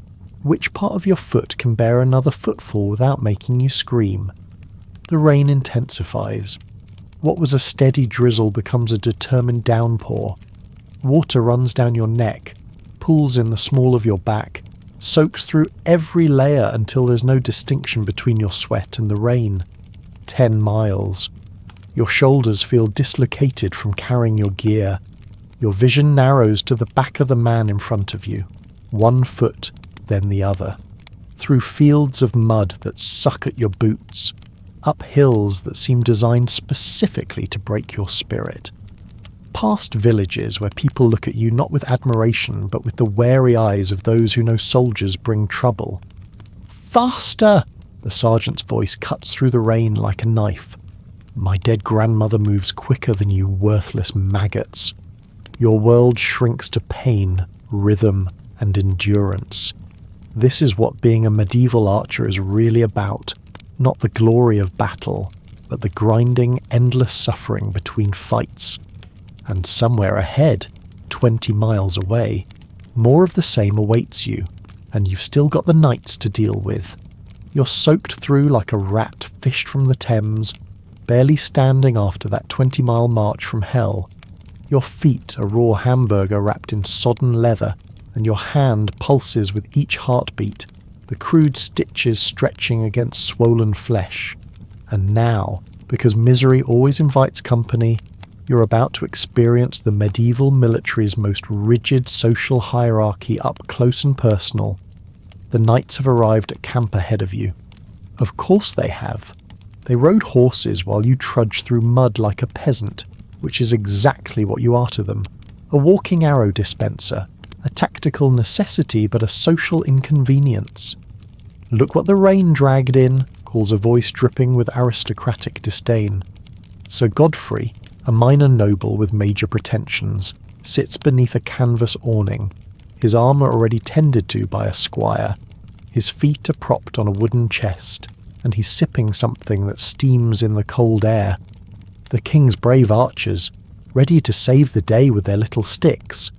The other knights laugh, not because it's funny, but because Sir Godfrey outranks them, and medieval humour flows downhill like sewage. You keep your eyes down and try to move past them toward the archers' section of camp, a glorified mud pit with a few leaning tents. The contrast is stark and intentional. Their area has wooden platforms to keep bedrolls off the wet ground. Their tents are waterproofed with extra layers of canvas. They have chairs, actual chairs. You there, bowman. The voice stops you cold. Ignoring a knight is a punishable offence. "My squire needs help with the horses." It's not a request. Despite having marched all day with your own gear, despite your injuries, despite being an archer and not a stable boy, you're being drafted for additional labour. Because in this world, a knight's convenience outranks your basic needs. "Yes, my lord," you mutter, the words tasting like bile in your mouth. For the next hour you help the squire, a boy barely 14 who still ranks above you socially, unload, brush down, and feed horses that eat better than you do.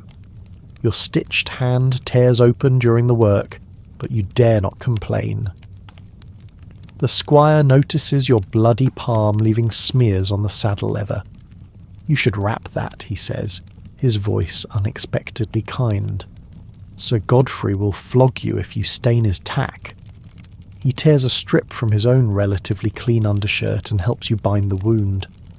This small kindness nearly brings tears to your eyes, not because it's so meaningful, but because your standards for human decency have fallen so catastrophically low. As you finally limp toward your tent, a sagging canvas nightmare that's already half flooded, you pass Sir Godfrey and his companions again. "Remember, archer," he calls after you, "tomorrow you fight so we can win glory. Try not to embarrass us."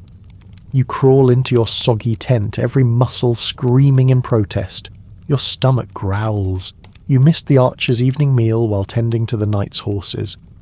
Through a tear in the canvas, you can see the night's fire still burning bright, the smell of roasted meat drifting tauntingly across the camp. Just another reminder. In this world, some lives matter more than others, and yours, with your common blood and expendable skills, barely registers at all. But at least you can take comfort in one thought. When nature calls in the middle of this cold, wet night, it's going to be just as dangerous for everyone. Your bladder wakes you sometime in the dark hours before dawn. It's a familiar pressure that won't be ignored, especially after the weak ale that passed for dinner. In the modern world, this would mean a sleepy shuffle to the bathroom. In medieval military camp, it's a potentially life-threatening adventure. Welcome to the most dangerous toilet break of your life. You crawl from your sodden bedroll, every muscle screaming at the movement. The tent is somehow both freezing and humid, a special microclimate of misery. 3 other archers snore nearby, their breath forming small clouds in the cold air. Your hand throbs where the makeshift stitches have definitely torn open, and something warm trickles down your wrist. That can't be good. But nature's call won't wait for convenient times or healing wounds. Outside, the night is a blanket of oppressive darkness. No streetlights, no porch lights, no comforting glow of a smartphone. Just impenetrable blackness broken only by the distant flicker of guard fires at the camp's perimeter. The rain has finally stopped, but the world is still soaked. The ground a treacherous mix of mud and pooled water that sucks at your feet as you stagger toward the camp's edge. Medieval military latrines are simple affairs. Trenches dug downwind of the camp, partially covered with branches if you're lucky. Tonight, you're not feeling particularly social, so you veer away from the communal shit pit toward a copse of trees where you might find a moment's privacy. Privacy. The concept is almost laughable. Your entire life is lived in full view of others, your body rarely your own, your moments alone so rare they feel like stolen treasures. Even now you're painfully aware of the guards watching from their posts, of other nighttime wanderers seeking relief. You reach the edge of the camp, the darkness between the trees a mix of inviting and terrifying. Every rustle could be a breeze or a bandit. Every shadow could conceal a French scout with a knife. The border between safety and danger is thinner than the worn cloth of your tunic.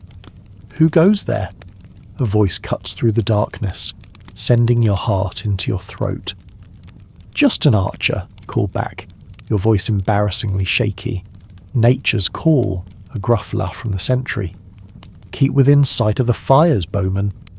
3 men disappeared taking a piss last week. Found one with his throat cut and his breeches still down. With that comforting thought, you step just far enough into the trees to maintain a scrap of dignity. The act of unlacing your breeches with your injured hand is a small torture all its own. As you finally relieve yourself against a tree trunk, you're in your most vulnerable state. Literally caught with your pants down, one hand occupied, your bow and knife out of immediate reach. Every noise makes you flinch. Every breeze feels like someone's breath on your neck. The simple act of urination has never felt so dangerous, so exposed. This is medieval warfare, where even your most basic bodily functions come with the risk of a blade between your ribs. Business finished, you hastily secure your breeches and turn back toward camp, only to realize with a jolt of panic that the darkness has disoriented you. Which way were the fires? Which shadow was the path? For a terrifying moment, you're lost in a void just steps from safety. Then a horn blasts, shattering the night. Not an attack. Worse. It's the signal to rise for battle preparation. Dawn isn't even here, but your next ordeal is already beginning. So much for going back to sleep. It's time to find out what battle-ready means when you've barely slept. Your hand is bleeding, and your bladder is empty, but your stomach is still growling. The pre-battle hype awaits, and somehow it's even worse than having to pee in monster-infested darkness. Morning mist hangs over the camp like nature's own funeral shroud. It's not yet dawn, but the world is already stirring with a particular brand of anxiety that precedes organised killing. Welcome to the pre-battle ritual, where kings make speeches you can barely hear and your stomach performs gymnastics that would impress the most seasoned acrobat. The horn continues its mournful wail as you join the shuffle of bodies moving toward the assembly area. Men speak in hushed tones or don't speak at all. Some pray, lips moving silently as calloused fingers worry wooden rosary beads. Others stare blankly ahead, already somewhere else in their minds, back home perhaps, or forward to whatever awaits beyond death's door. Your mouth tastes like old leather and fear. Everyone claims to know the taste of fear, but until you've stood in the pre-dawn chill, knowing that by sunset you might be feeding crows, you don't truly understand its particular flavour, metallic and sharp, coating your tongue and refusing to be swallowed away. Archers form ranks by company ! The sergeant's voice cuts through the fog, somehow both thunderous and hoarse.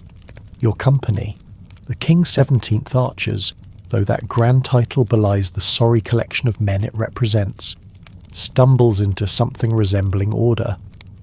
In the distance, atop a hastily constructed platform, stands a figure in gleaming armour. The king, or perhaps a duke or earl important enough to wear similar finery, is preparing to deliver what passes for inspiration in medieval warfare. His actual words won't reach your ears. You're too far back, just one anonymous bow among hundreds. But the cheers roll backward through the ranks like waves, and you join them when appropriate, your voice adding to the hollow thunder. "We're fighting for God and England today, lads," says Thomas, the veteran who helped you stitch your hand. He says this before every battle, as if reminding himself as much as informing you. That, and 3 pennies a day, if the paymaster lives through it. Your company is directed toward the left flank. Each archer is handed a sharpened wooden stake nearly as tall as a man. These are your first line of defence against cavalry. You'll plant them in the ground at an angle, creating a deadly fence of points that can impale charging horses. It's brutal but effective, transforming archers from vulnerable targets into a thorny problem for mounted knights. You drive your stake into the soft earth, angling it outward toward the still empty battlefield. Your hands shake, the right one leaving smears of blood on the wood. The makeshift bandage from the squire is now a sodden crimson rag that does little to hide the severity of your wound. You've seen men lose hands to infection from less. Around you, archers prepare with grim efficiency. Some check bowstrings, protecting them from the morning dew beneath leather covers. Others count arrows, arranging them for quick retrieval. Veterans empty their bladders and bowels one last time. Experience has taught them that fear will loosen everything once the fighting starts. You mutter a half-forgotten prayer your mother taught you. Not because you're particularly devout, but because in this moment, any port in the storm of your terror seems worth reaching for. Your bladder is already halfway empty from fear, a warm trickle down your leg that you pretend not to notice.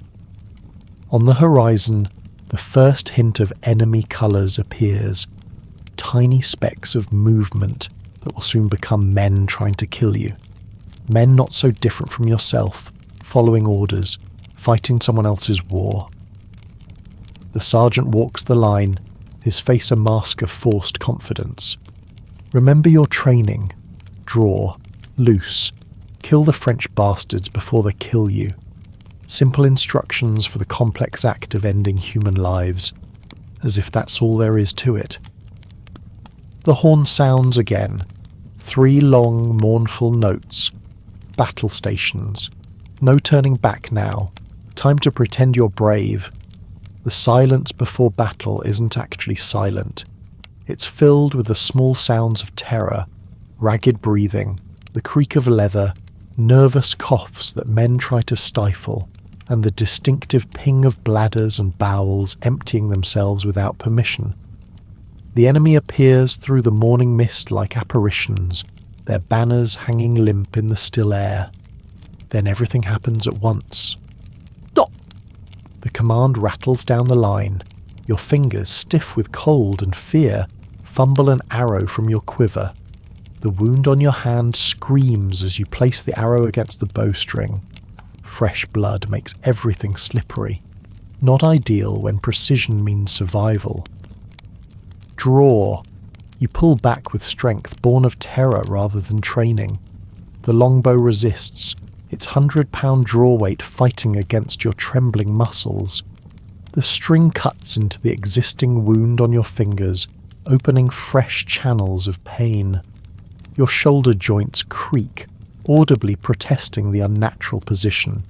Loose! The arrow leaps from your bow with a satisfying thrum that vibrates through your whole body. 2,000 archers releasing at once creates a sound unlike anything in the modern world. Part giant sigh, part death's whisper.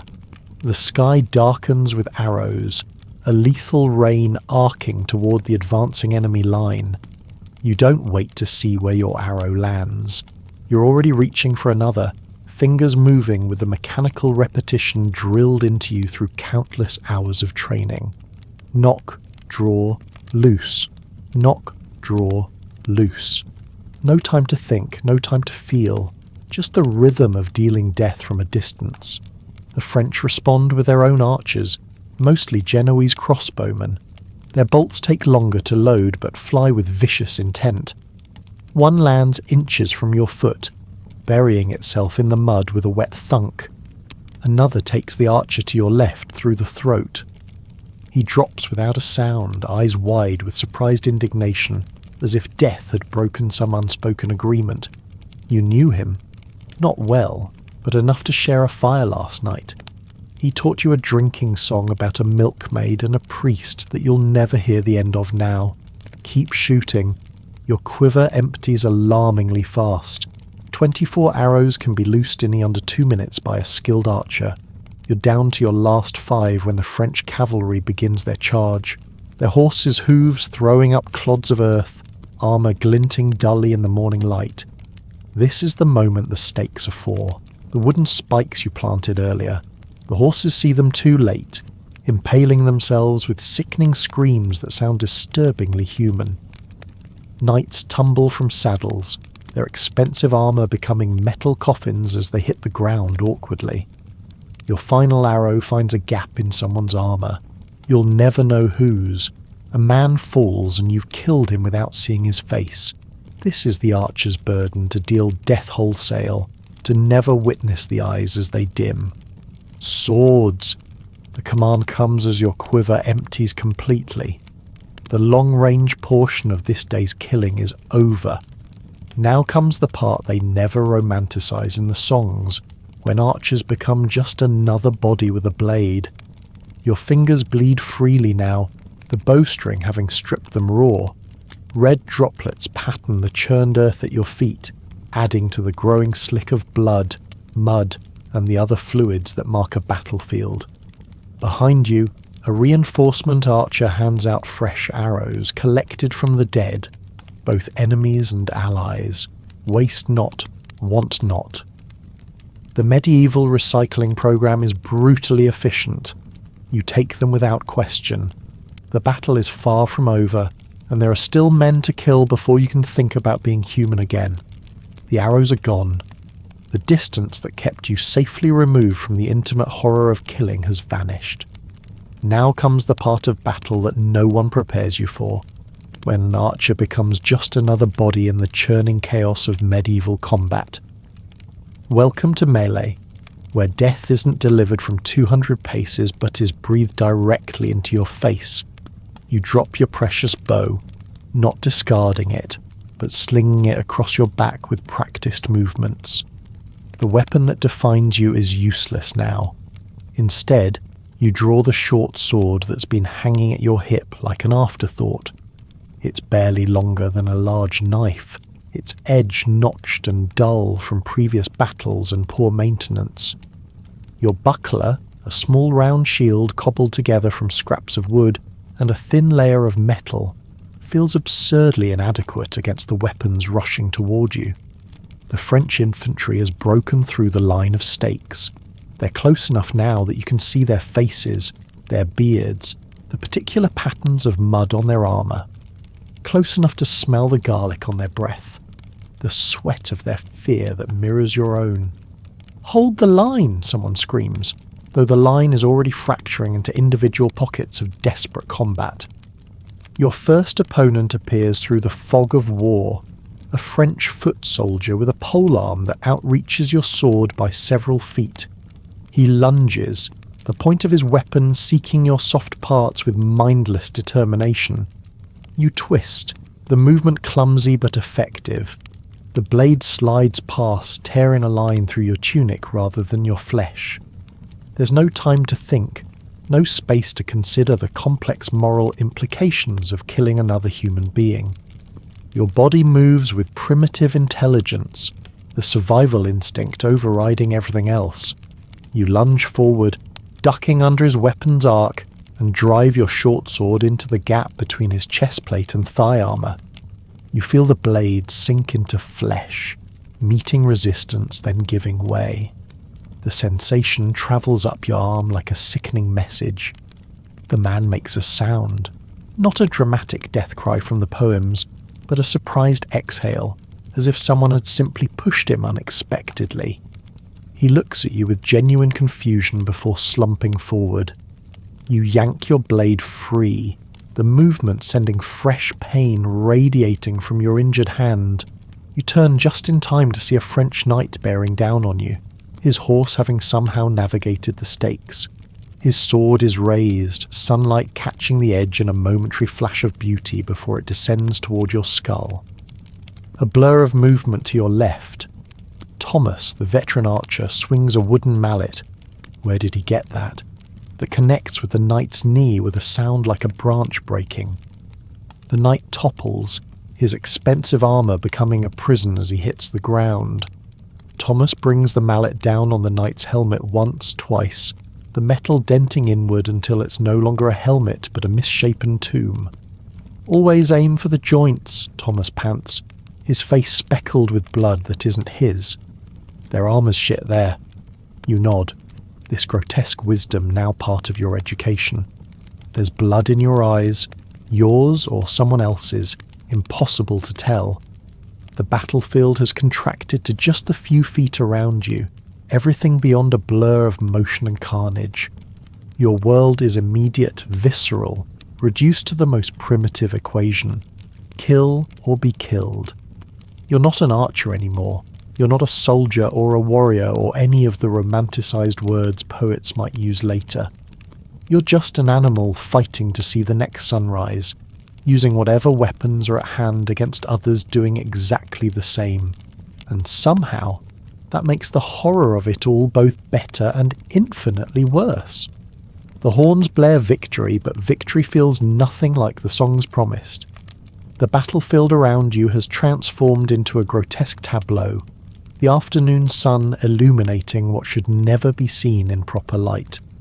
This is the part the minstrels conveniently skip in their heroic ballads, the afterlife of battle, where glory dissolves into gruesome housekeeping. Welcome to post-battle cleanup, the unsung task of the survivors. The field stretches before you, a tapestry of broken bodies and discarded dreams. Men lie in impossible positions, their limbs bent at angles nature never intended. The mud beneath your feet isn't brown anymore. It's a sickening red-black cocktail that squelches with each step, releasing the metallic scent of spilled life. You're standing in a medieval slaughterhouse, only these weren't animals. These were sons, fathers, brothers, men who, just hours ago, were as afraid as you. "Start collecting arrows," orders the sergeant, his voice hollow with exhaustion. "Any that aren't broken. Check ours first, then theirs." And so begins the grim treasure hunt. You move among the dead. pulling arrows from bodies with wet, sucking sounds that will echo in your nightmares for years to come. Some come free easily. Others require a foot braced against cold flesh for leverage. Your quiver fills slowly with these recycled instruments of death, each one a small economic victory. Arrows are expensive, men are not. Nearby, Thomas kneels beside a French knight, methodically stripping him of anything valuable. The dead man's eyes stare skyward, already becoming cloudy, but his boots, his glorious waterproof leather boots, are exactly what Thomas needs. The veteran archer works the right boot free with practiced efficiency. His feet are smaller than mine, Thomas mutters, disappointment evident in his voice. He tosses the boot aside and moves to the next body. The medieval second-hand market is brutally practical. You stumble upon a fallen English archer, his face frozen in permanent surprise. You recognize him, shared a fire with him just last night. Can't remember his name, but you remember his laugh. The shame of this memory lapse hits harder than it should. He deserves to be remembered properly, not as that archer with the gap-toothed smile. Protocol demands you collect his usable equipment for redistribution. His bow is intact, his arrows mostly unbroken, his water skin still half full. You take them all, murmuring an apology to a man who can no longer hear you.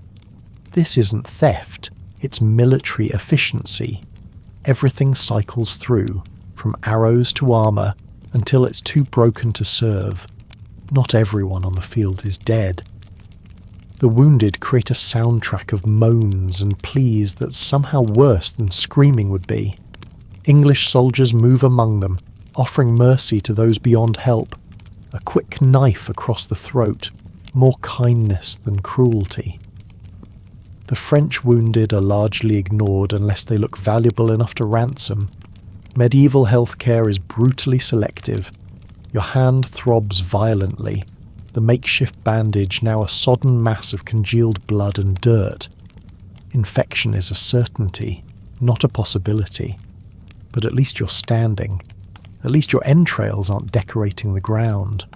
At least you get to worry about tomorrow's problems. The sun begins its descent, casting long shadows across the carnage. In an hour you'll be expected to help dig graves for the English dead. The French will feed the crows or be burned in mass pyres, depending on how quickly the commanders want to move camp. This is your reward for survival. More work, more horror, and the distinct privilege of doing it all again tomorrow if required. The life of a medieval archer doesn't culminate in glory.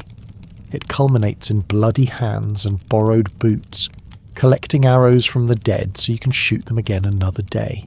Night falls on the battlefield like a funeral shroud. The day's carnage slowly disappears into merciful darkness, though the sounds and smells remain. Persistent reminders that hell isn't some distant theological concept, but a place men create for each other right here on muddy earth. You've survived your first day as a medieval archer, though survived feels like too triumphant a word for your current state. Welcome to the aftermath, where victory tastes like copper and ashes. You sit by a meagre fire, one of dozens dotting the conquered field like earthbound stars.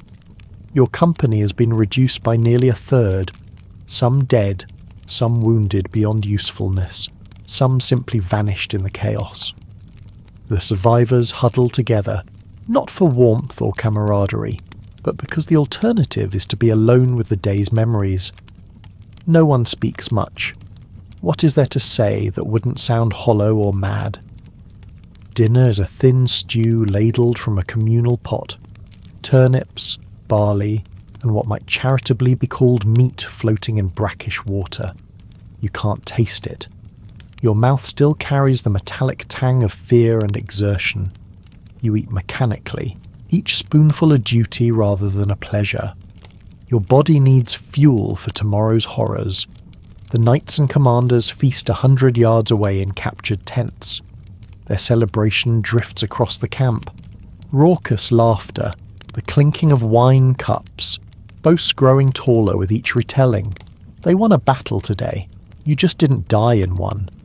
The distinction is important in medieval warfare.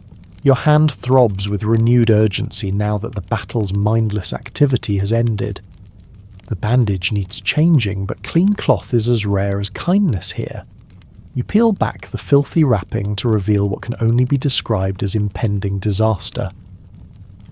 The wound edges gape, oozing a mixture of blood and something yellowish.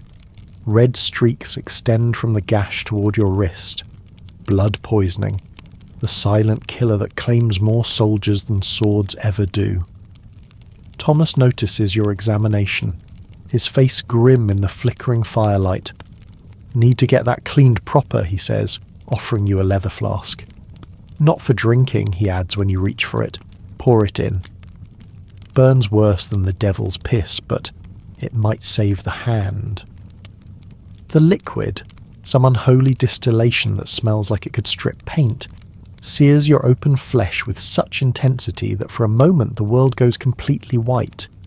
You bite down on a stick someone shoves between your teeth, tasting dirt and old blood. Men around the fire watch with detached interest. Your agony is tonight's brief entertainment before their own pains reclaim their attention.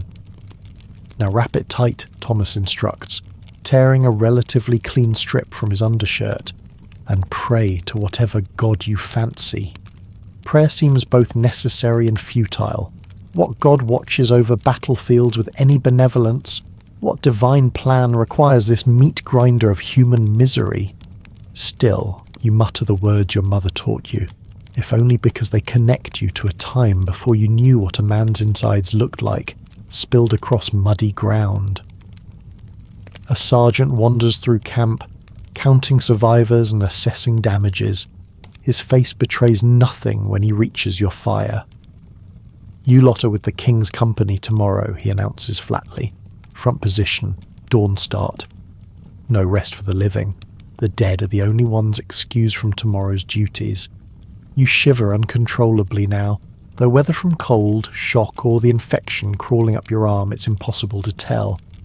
Your borrowed cloak, taken from a dead archer whose face you try not to remember, is damp and smells of someone else's sweat.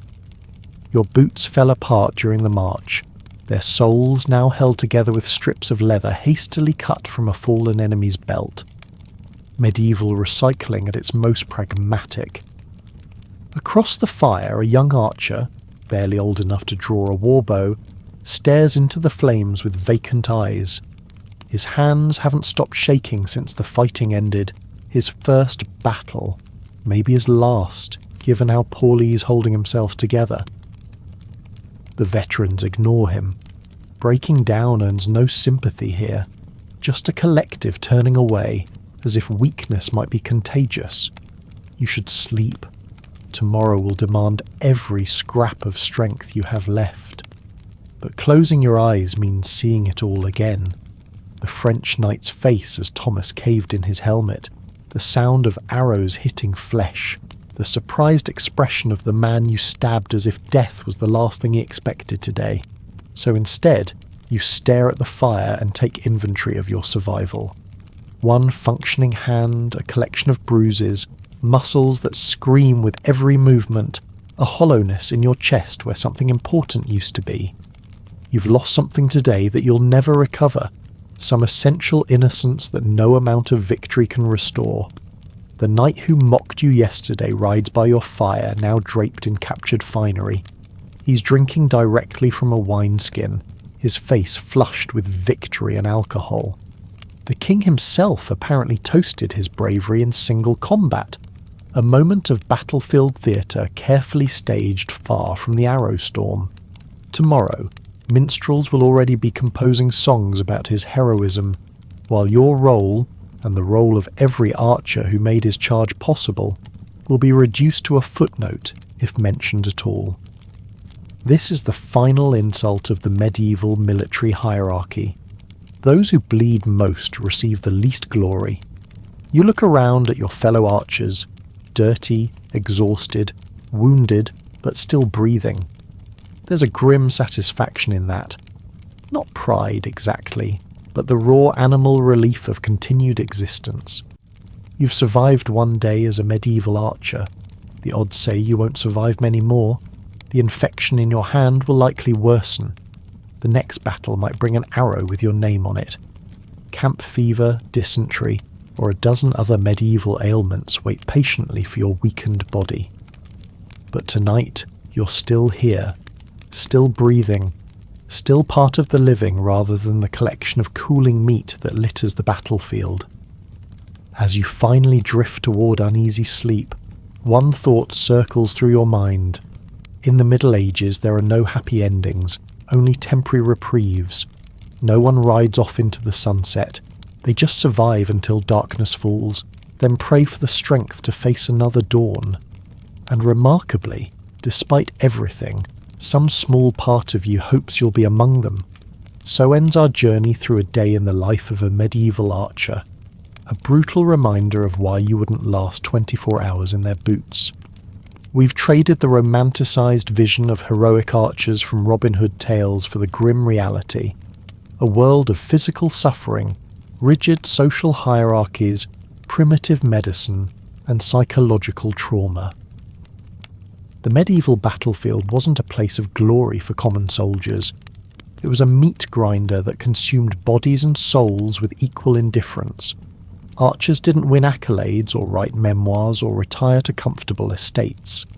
They died young, broken, and largely anonymous, their contributions minimised by the same nobility that depended on their lethal skills. Modern warfare is horrific in its own ways, but at least today's soldiers have antibiotics, pain relief, and some recognition of the psychological impact of combat. The medieval archer had none of these comforts, just the cold certainty that their body was a disposable resource in someone else's power game. So the next time you romanticize the Middle Ages or fantasize about the simpler life of medieval times, remember this day. The bleeding hands, the infected wounds, the casual cruelty, the arbitrary hierarchy, and the soul-crushing weight of witnessing industrialized death centuries before, humans developed any therapeutic framework for processing such trauma. The medieval archer's life wasn't heroic. It was a brutal exercise in endurance that most modern humans, accustomed to comfort and dignity, would fail within hours. Their resilience wasn't inspirational, it was desperate, the grim determination of those with no better options.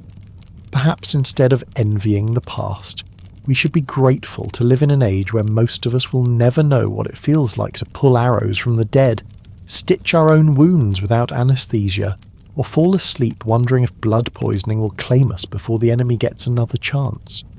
And perhaps we should spare a thought for those forgotten archers, the unsung, unwashed masses whose countless anonymous sacrifices paved the long, bloody road to our more comfortable present.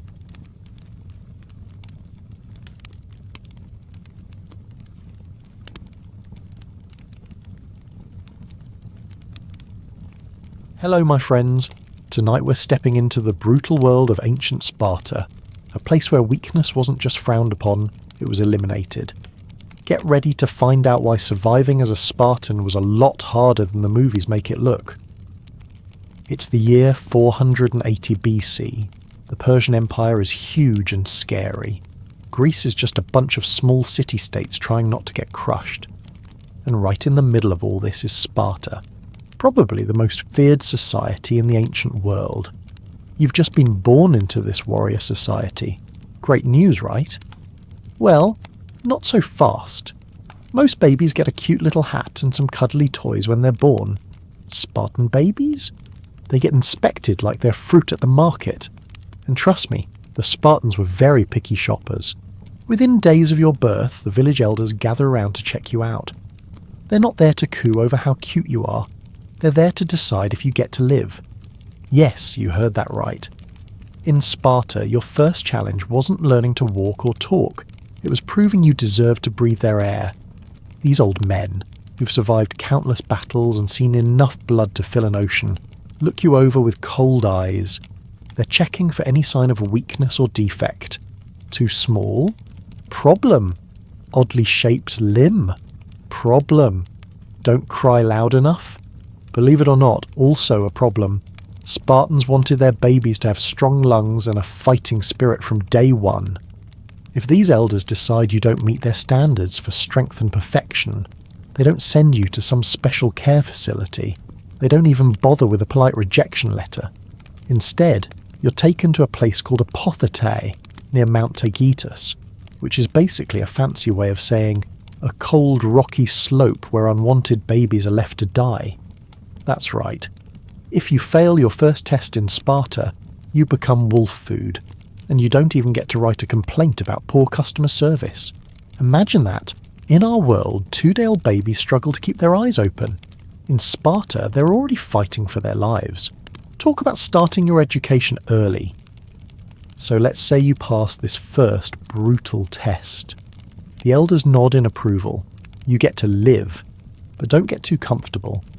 This wasn't some one-time assessment. The Spartans didn't just want strong babies, they wanted tough ones too. Your mother isn't allowed to coddle you. No warm, comfy blankets. No gentle rocking when you cry. Spartan babies were bathed in wine, not warm water. They believed this would somehow test your strength and harden your little baby body. It's like they were marinating you for a life of toughness. Crying too much? Too bad. Nobody's rushing to comfort you. Spartans believed that responding to a baby's cries made them weak. So while babies in Athens and other Greek cities were being sung lullabies, Spartan babies were basically being told to suck it up. Your crib? Not soft and cozy. Spartan babies slept on hard surfaces because comfort was considered the enemy of strength. Sure, modern science tells us babies need comfort and security to develop properly, but Sparta wasn't big on child psychology research. As a toddler, things don't get much better. While kids in other societies were playing with toys and learning nursery rhymes, Spartan toddlers were already being conditioned for a life of hardship. Play wasn't just play, it was preparation for war. By the age of 5, you're expected to sit through adult meals without complaining. And these weren't happy family dinners with everyone sharing stories about their day. These were serious affairs where children were seen but rarely heard, unless they had something clever to say. And here's a fun fact.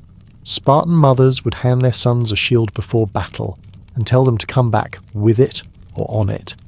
This meant either come back victorious, still holding your shield, or come back dead carried on your shield. Coming back without your shield meant you dropped it to run away, and that was the biggest shame possible. So, congrats. You've survived your first few years in Sparta. You weren't left on a mountain to die. You didn't succumb to the harsh bathing practices. You learned to endure discomfort without crying. You managed to not annoy any adults enough for them to reconsider that whole mountain-leaving thing. But don't celebrate just yet. Remember, we're still just getting started. In Sparta, making it through infancy wasn't considered an accomplishment. It was the bare minimum. The real challenges haven't even begun. As you approach your 7th birthday, you might start noticing your parents acting strange. Maybe your mum hugs you a little longer. Maybe your dad actually cracks a smile when you show him how well you can throw a rock. They know what's coming, and deep down, so do you. Because in Sparta, turning 7 wasn't marked with a fun party and gifts. It was marked by the end of whatever childhood you had. On your 7th birthday, you wouldn't be blowing out candles on a cake. You'd be saying goodbye to your family. But we'll get to that lovely chapter of Spartan life later.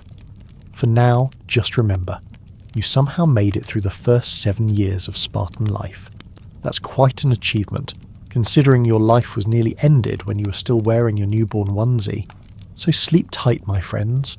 At least you weren't born in ancient Sparta, where making it through the first week of life was already beating the odds.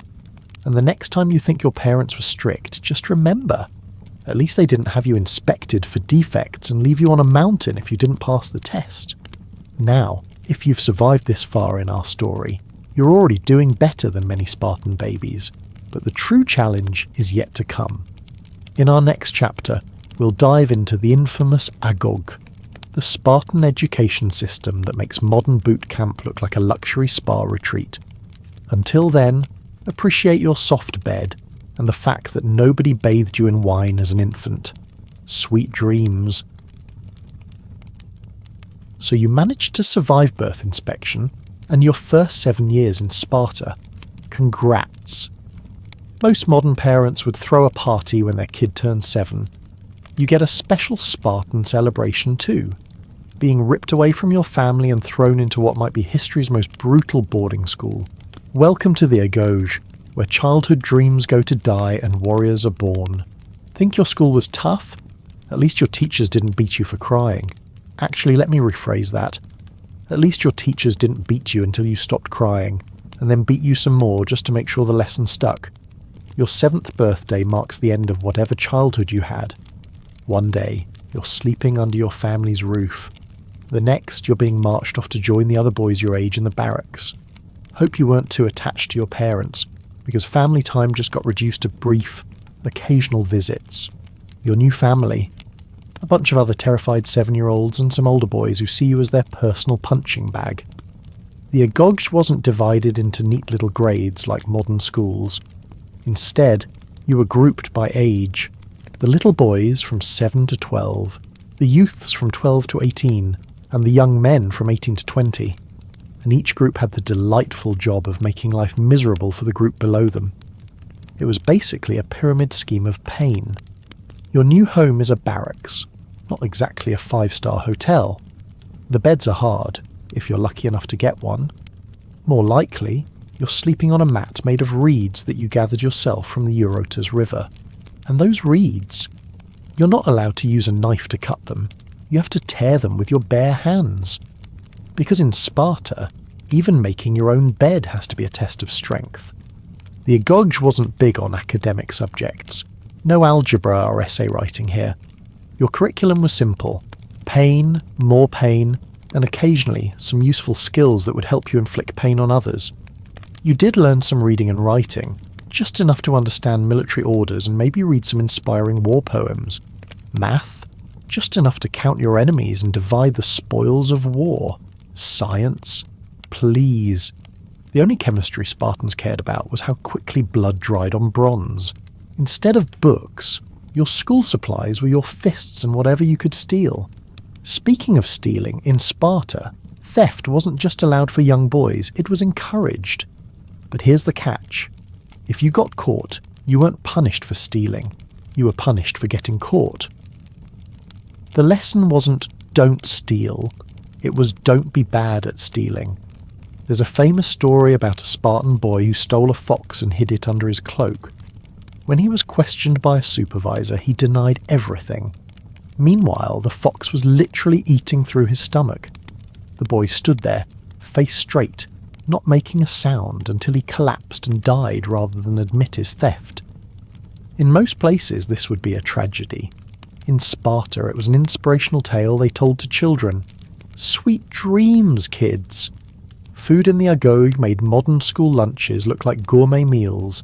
Your main dish was black broth, a lovely soup made of boiled pig's blood, salt and vinegar. Ancient writers from other Greek cities said it was so disgusting, they understood why Spartans were ready to die in battle.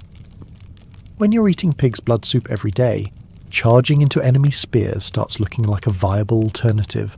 The portions were deliberately small, just enough to keep you alive but constantly hungry. The idea was to teach you to deal with hunger, and, of course, encourage you to steal more food. Remember, getting caught stealing meant a beating, so you either went hungry or got really good at theft. It's like a really twisted version of home economics class. Physical training was the main focus of your day. Running, wrestling, fighting with weapons, all done barefoot, wearing just a thin tunic summer or winter. In summer, you baked under the Greek sun. In winter, you froze. Complaining about either meant, you guessed it, more beatings. And speaking of beatings, let's talk about the annual festival of Artemis Orthia, where boys were whipped at an altar until they bled, sometimes to death. This wasn't punishment for anything specific, it was just a regular religious festival. The boy who endured the longest without crying or begging for mercy won honour. Not a trophy, not a day off, just honour. And adults would gather around to watch this, cheering as if it were a sporting event. Because nothing says, healthy society like adults getting entertainment from watching children being whipped, hygiene wasn't high on the Spartan priority list. You got 1 bath a year. The rest of the time, you washed in the cold waters of the Eurotas River. Soap? That's for weaklings. Deodorant? Not invented yet, and if it had been, Spartans would have banned it anyway. The smell of unwashed teenage boys was probably a weapon in itself. Your clothing consisted of 1 thin cloak, which had to last you an entire year. No extras, no changes of clothes. If it tore, you fixed it. If you outgrew it, too bad. In winter, the older boys would sometimes take pity on the younger ones and let them huddle close for warmth. This wasn't kindness, it was just making sure the next generation of warriors didn't freeze to death before they could be useful in battle. Privacy? That wasn't a word Spartans understood. You ate together, trained together, slept together, and suffered together. Every moment of your day was observed and judged by someone older and meaner than you. Your every weakness was noted and punished. Your achievements were acknowledged with a nod at best, because excellence wasn't praised, it was expected. One of the most important lessons you learned in the Agoge was to endure pain without showing it. Crying was for babies and Athenians, which to Spartans were basically the same thing. If you were injured during training or punished for some offence, you were expected to bear it silently, with your face showing no emotion. The only acceptable facial expression in Sparta was stoic determination, with occasional variations of murderous rage saved for battle. By the time you were 12, you'd learn to survive on minimal food, endure extreme temperatures, fight with your fists and basic weapons, steal without getting caught, and take a beating without crying. In modern terms, you'd have an impressive set of criminal skills and severe emotional trauma. In Spartan terms, you were just getting started. The teenage years in the Agog made the earlier years look like a gentle warm-up. Your training intensified. The older boys became even more creative in finding ways to test and torment you. The supervisors expected more and punished failure more harshly. Your body was constantly covered in bruises, cuts, and scars. Each one a lesson, or so the Spartans claimed. Friendship existed in Sparta, but not the kind where you share secrets and braid each other's hair. Spartan friendship was forged in shared suffering and mutual protection. You learned to fight not just for yourself, but for your comrades. Because in battle, the guy next to you was the one keeping you alive. You didn't have to like him, but you had to be willing to die for him, and he for you. There's a reason Sparta produced the fiercest warriors in Greece. By the time a boy emerged from the Agogia aged 20, he had endured more pain, hunger and hardship than most people faced in a lifetime. He had been beaten, frozen, starved and humiliated, and had survived it all. He wasn't just trained to fight, he was trained to see death as preferable to defeat or dishonour. So there you have it, Spartan education in all its brutal glory. While kids in Athens were learning philosophy and art, Spartan kids were learning how to take a punch and sleep through winter with just a thin cloak. While other Greek children were playing with toys, Spartan children were playing games where the loser got beaten. Modern parents worry about their kids' screen time and whether they're eating enough vegetables. Spartan parents worried about whether their sons would survive another day of education, and whether they were tough enough to someday stand in the shield wall against Sparta's enemies. The most amazing thing about the Agoge wasn't that it created fierce warriors, it's that any child survived it at all. And yet generation after generation of Spartan boys endured this system, growing up to become the soldiers that all of Greece feared. If you're thinking you could have made it through this brutal childhood, you're either fooling yourself or you're the toughest person alive. So the next time you think your school days were rough, remember the Agoge, where the homework was stealing food without getting caught, detention meant being whipped until you bled, and graduation only meant you now got to face actual battles, where enemies were actively trying to kill you. And if you thought the Agoge was bad, wait until you see what adult life was like for a Spartan warrior. But that's a story for later. For now, just be thankful you weren't born in ancient Sparta, where your childhood ended at 7 and adulthood was something you were lucky to reach at all. So you've somehow survived the agorge. Your body is covered in scars, your mind is hardwired for violence, and you've mastered the art of stealing food without getting caught. Congratulations, you've reached the ripe old age of 20 in Sparta. In most ancient societies, this would mean you're now a free adult, ready to start your own life. In Sparta, it means you get to graduate from practice warrior to actual warrior. The good news is you're finally a full citizen. The bad news is you're still not free. Welcome to adulthood, Spartan style, where you're essentially state property with a pulse. While young men in Athens were studying philosophy, debating in the assembly or learning a trade, you get to devote your entire existence to being a weapon. Not wielding a weapon, being one. At 20, you join the ranks of the homoioi, or equals, full Spartan citizens who form the backbone of the military. The term equals is a bit misleading though. Sure, all Spartan warriors are equal in their devotion to the state and their readiness to die in battle, but there's still a strict hierarchy, and you're starting at the bottom. Your first order of business as a fresh adult is to apply for membership in a syssitia, a mess group or dining club. And this isn't like picking which table to sit at in the cafeteria. Your application has to be unanimously approved by all current members. Just one no vote and you're rejected. And rejection doesn't mean you find another group. It means you lose your citizenship rights. No pressure. These syssitia are where you'll take all your meals for the rest of your life. Yes, you read that right. Even after becoming an adult, you still don't get to eat at home. The state wants to make sure you're bonding with your fellow soldiers 24/7. Nothing says team building like never escaping your co-workers, even at dinner time. Speaking of dinner, you're expected to contribute to the mess. Every member must donate a monthly quota of barley, wine, cheese, figs, and a little money to buy meat. Can't afford your share? Too bad. You're demoted from the citizenship ranks. The Spartans weren't big on social safety nets. The food itself hasn't improved much since your agog days. Your main course is still that delicious black broth. Yes, the pig's blood soup that made other Greeks gag. At least now you get slightly larger portions. Just enough to maintain your fighting weight, but never enough to feel comfortable. Because comfort, as you've learned by now, is the enemy of excellence in Sparta. Now let's talk about your living arrangements. While men in other Greek cities lived with their wives and children, you get to keep bunking with the boys. Yes, even after marriage, Spartan men continued to live in the barracks until age 30. Your visits home to your wife were brief, secret, and infrequent. Nothing says honeymoon phase like sneaking out of the barracks at night and having to be back before anyone notices you're gone. Marriage itself was a strange affair in Sparta. Some sources say that bride and groom didn't even see each other before the wedding. On the wedding night, the bride's hair was cut short, she was dressed in men's clothes, and left alone in a dark room. The groom would sneak in, do the deed, and sneak back to the barracks before dawn.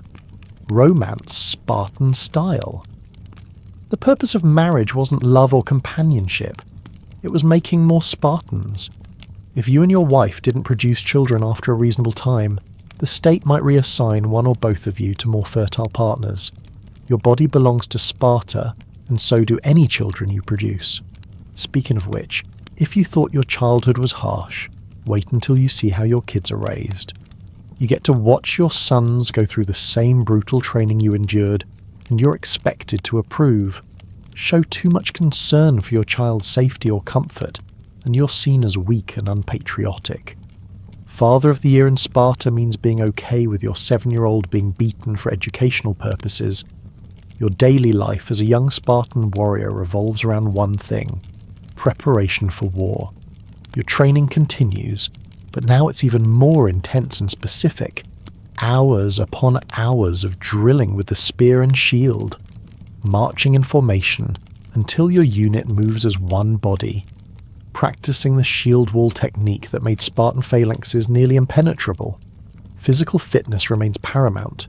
Daily exercises keep your body in peak fighting condition. Strength, speed, endurance, all constantly tested and improved. Skip a training session? Unthinkable. The punishment would be severe, but more importantly, the shame would be unbearable. In a society where your worth is measured by your military value, being physically fit isn't vanity, it's your civic duty. The famous red cloak and bronze shield are now yours to bear, but they're not just fashion statements or protective gear. They're symbols of what you are: a Spartan warrior, a living weapon dedicated to the state. The shield, in particular, carries special significance. As your mother probably told you before your first battle, come back with your shield or on it. Return victorious or return dead. There's no third option. Your actual shield is enormous, about 3 feet in diameter, made of wood with a bronze facing weighing around 16 pounds. It's designed to protect not just you, but part of the man to your left when you're in formation. Drop your shield to run away, and you leave your comrade exposed. This is why losing your shield is the ultimate disgrace. It proves you valued your life above your duty to your brothers in arms. Life isn't all brutal training, though. There are occasional festivals and religious ceremonies, but even these are military in nature. The dances you perform are war dances. The songs you sing are about famous battles or fallen heroes. Even your prayers to the gods focus mainly on asking for strength in battle and victory for Sparta. As a young warrior, you also get your first taste of real political power. All Spartan citizens can attend the assembly and vote on matters of state. But don't get too excited about this democracy. The assembly can only vote yes or no on proposals put forward by the kings and elders, and voting is done by shouting. The side that shouts loudest wins. It's less careful deliberation of complex issues, and more who can make the most noise. One especially charming political tradition is the annual declaration of war against the Helots, Sparta's slave population, who outnumber actual Spartans by about 10 to 1. Yes, every year Sparta formally declares war on its own slaves, making any killing of Helots not just legal but patriotic. As a young warrior, you might be selected for the Crypteia, a secret police force that terrorizes the Helot population, killing anyone who seems too strong or rebellious. It's essentially state-sanctioned murder, designed to keep the slaves in line through fear. The constant war footing isn't just about external enemies or keeping slaves in check. It's also because fighting is literally the only skill you have. Spartans were forbidden from learning trades, engaging in commerce, or practicing crafts. Money-making was considered beneath a citizen. Your job is war, period. This sounds impressive until you realise it means Sparta had no artists, no philosophers, no innovators, no architects. All the magnificent temples, sculptures, plays and philosophical works that we associate with ancient Greece, none of them came from Sparta. The society that prided itself on producing the perfect human specimens actually contributed almost nothing to human culture or knowledge. But you don't have time to ponder these philosophical questions about your society's lack of cultural achievements. You're too busy preparing for the next battle, the next war, the next test of your warrior skills.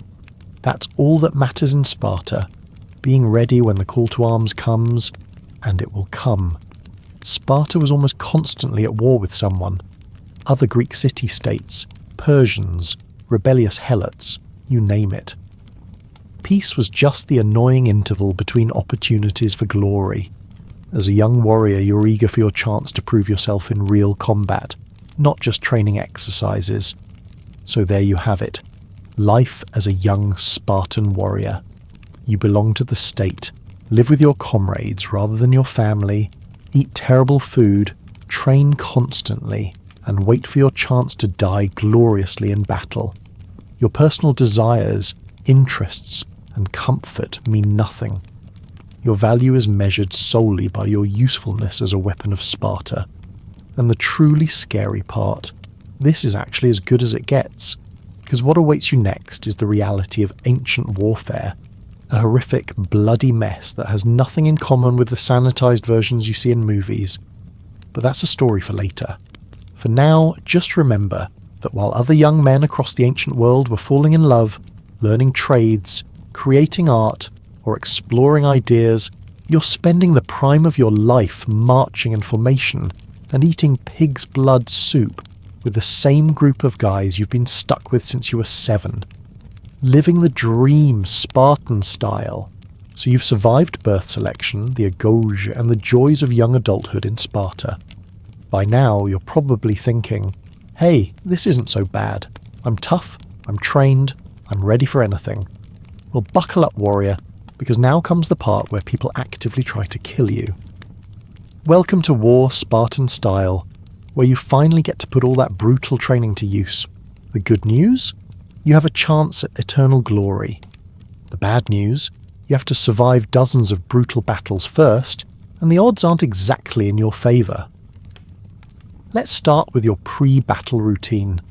While soldiers from other armies might spend their last peaceful moments praying, making sacrifices to the gods, or having existential crises about their mortality, Spartan warriors have a different approach. You carefully groom yourself. Yes, in Sparta, looking good is part of battle preparation. You oil your body and comb your long hair until it shines. This isn't vanity, it's tradition. Spartans believe that a warrior should look his best when facing death. It's basically the ancient equivalent of dressing up for your own funeral, except you're hoping it's just a dress rehearsal. Your battle equipment hasn't changed much over the centuries. You wear a red tunic, not because it looks intimidating, though it does, but because it hides bloodstains. Practical fashion Spartan style. Your armour consists of a bronze breastplate or cuirass, bronze greaves to protect your shins, and a bronze helmet that covers most of your face, leaving just enough visibility to see who you're about to stab. Your primary weapon is the dory, a spear about 7 to 9 feet long, with a leaf-shaped iron spearhead at one end and a bronze butt spike at the other. This spike isn't just decorative. If your spear breaks, you can flip it and keep fighting.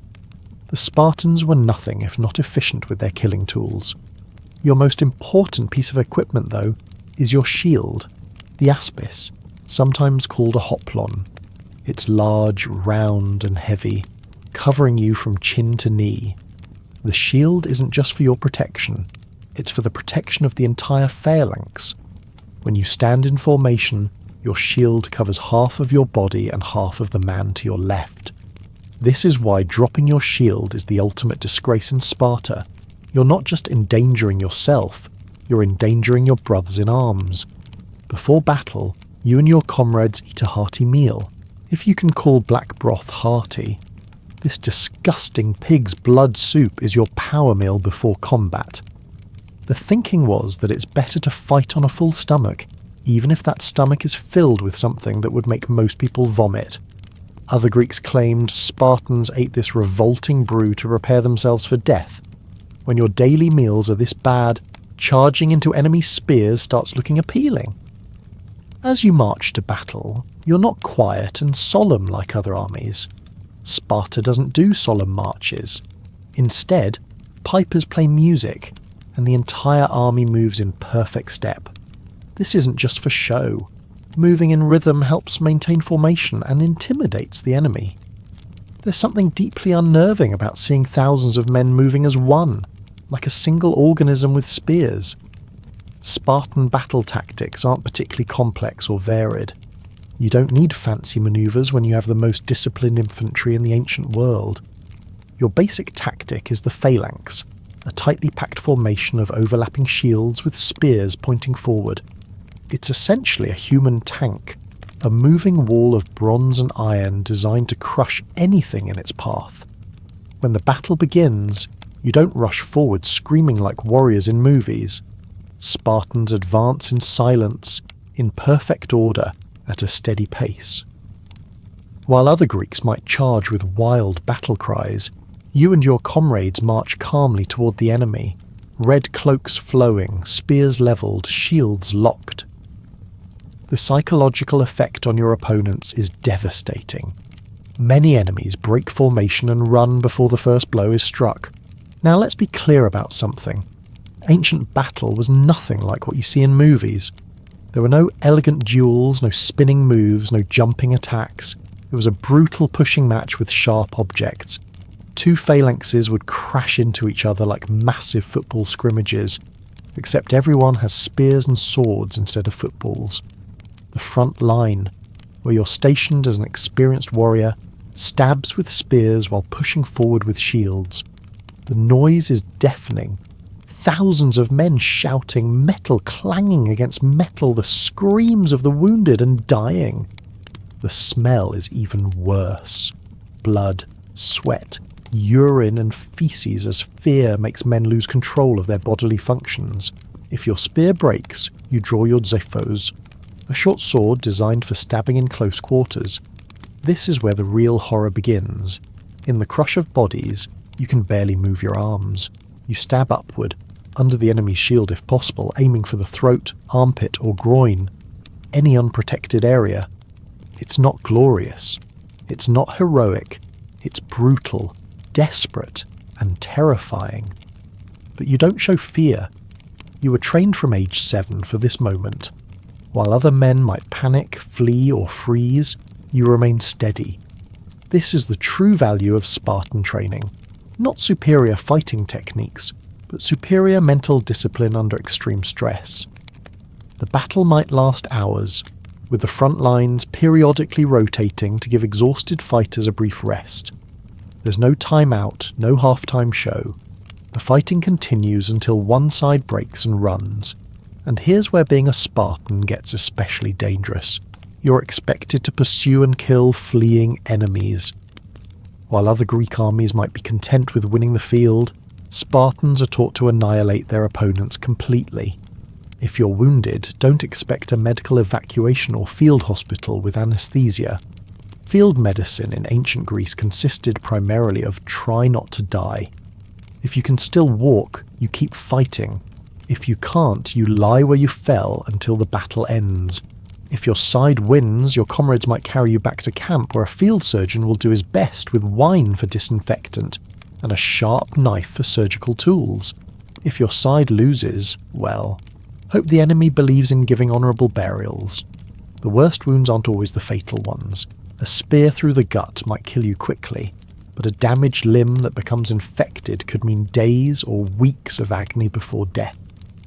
And if you survive with a significant disability, you're no longer useful as a warrior, which means you're no longer a valuable citizen. There are no veterans' benefits in Sparta, no honourable retirement for the wounded. Your choices are to find some way to still be useful to the state, or live with the shame of being seen as a burden. Between major battles, you're not sitting around playing ancient Greek board games. Sparta maintains its fighting edge through constant smaller conflicts, border skirmishes, and putting down helot rebellions. There's always another fight, another chance to prove your worth or meet your end. And let's not forget the psychological toll. Modern soldiers develop PTSD after a single deployment. You're fighting continuously for decades, seeing friends die horrible deaths, killing men face to face, experiencing the full sensory nightmare of ancient combat over and over again. Sparta has no therapists, no concept of trauma or psychological wounds. Your options for dealing with the horror are simple: endure it or die. The most famous Spartan battle, of course, is Thermopylae, the stand of the 300 against the Persian army. But here's what popular culture gets wrong. Those 300 Spartans knew they were going to die. They weren't fighting to win. They were fighting to buy time for the rest of Greece to prepare.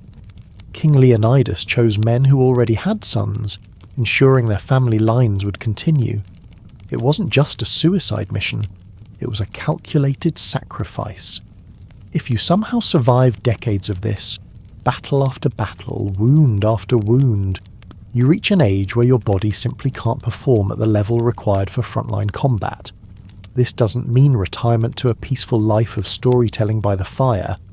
It means you get assigned to train younger warriors, lead from the rear, or serve on councils. There's no out from service to Sparta until you physically cannot serve anymore. Death in battle, by the way, is considered the ultimate achievement in Spartan culture. Die fighting for Sparta, and you get something almost no other Spartan gets: your name on your tombstone. Most Spartans were buried in unmarked graves. Only women who died in childbirth and men who died in battle were deemed worthy of name memorials. Everyone else was simply forgotten. That's why the famous Spartan mother's farewell, "Come back with your shielder on it," isn't just tough talk. It's a cultural value so deeply ingrained that mothers genuinely preferred their sons dead than dishonoured. When you're raised in a society where your own mother would rather see you carried home as a corpse than see you survive as a coward, running away isn't even considered an option. So there you have it. War, Spartan style. No glory, no heroic speeches, no dramatic duels. Just brutal, bloody combat where survival often feels like a temporary condition. You fight, you bleed, your comrades die, and you do it all again next season like some macabre sporting schedule. The truly incredible thing is that men endured this for their entire adult lives. From their first battle as young warriors until they were too old to lift a shield, Spartan men knew nothing but war and preparation for war. They lived with constant pain from old wounds, nightmares from battles past, and the certainty that their next engagement could be their last. So the next time you see a movie portraying ancient battle as exciting and glorious, remember the reality, the terror, the stench, the screams, the sight of your childhood friends disemboweled before your eyes. Remember that for all their fearsome reputation, Spartans were still human beings thrust into inhuman circumstances, trained from childhood to endure what no person should have to experience.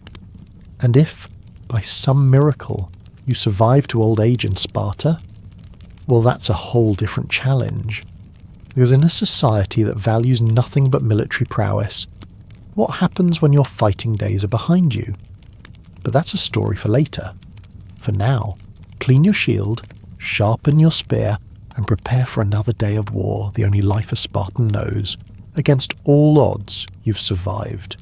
You made it through the brutal inspection as a newborn, endured the Agog's daily tortures, served decades as a warrior, fought in countless battles, and somehow avoided death by enemy weapons, disease, or training accidents. Congratulations, you're now an old Spartan warrior, a rare breed indeed. While reaching old age in any ancient society was an achievement, in Sparta it was practically a miracle. Most of your childhood companions are long dead, left on mountainsides as infants, beaten to death in training or killed in battle. You're one of the few who live to see your hair turn grey. But don't expect a comfortable retirement with a pension and a beach house. This is Sparta, where even old age comes with responsibilities, pain, and yes, more black broth soup. Let's start with the good news.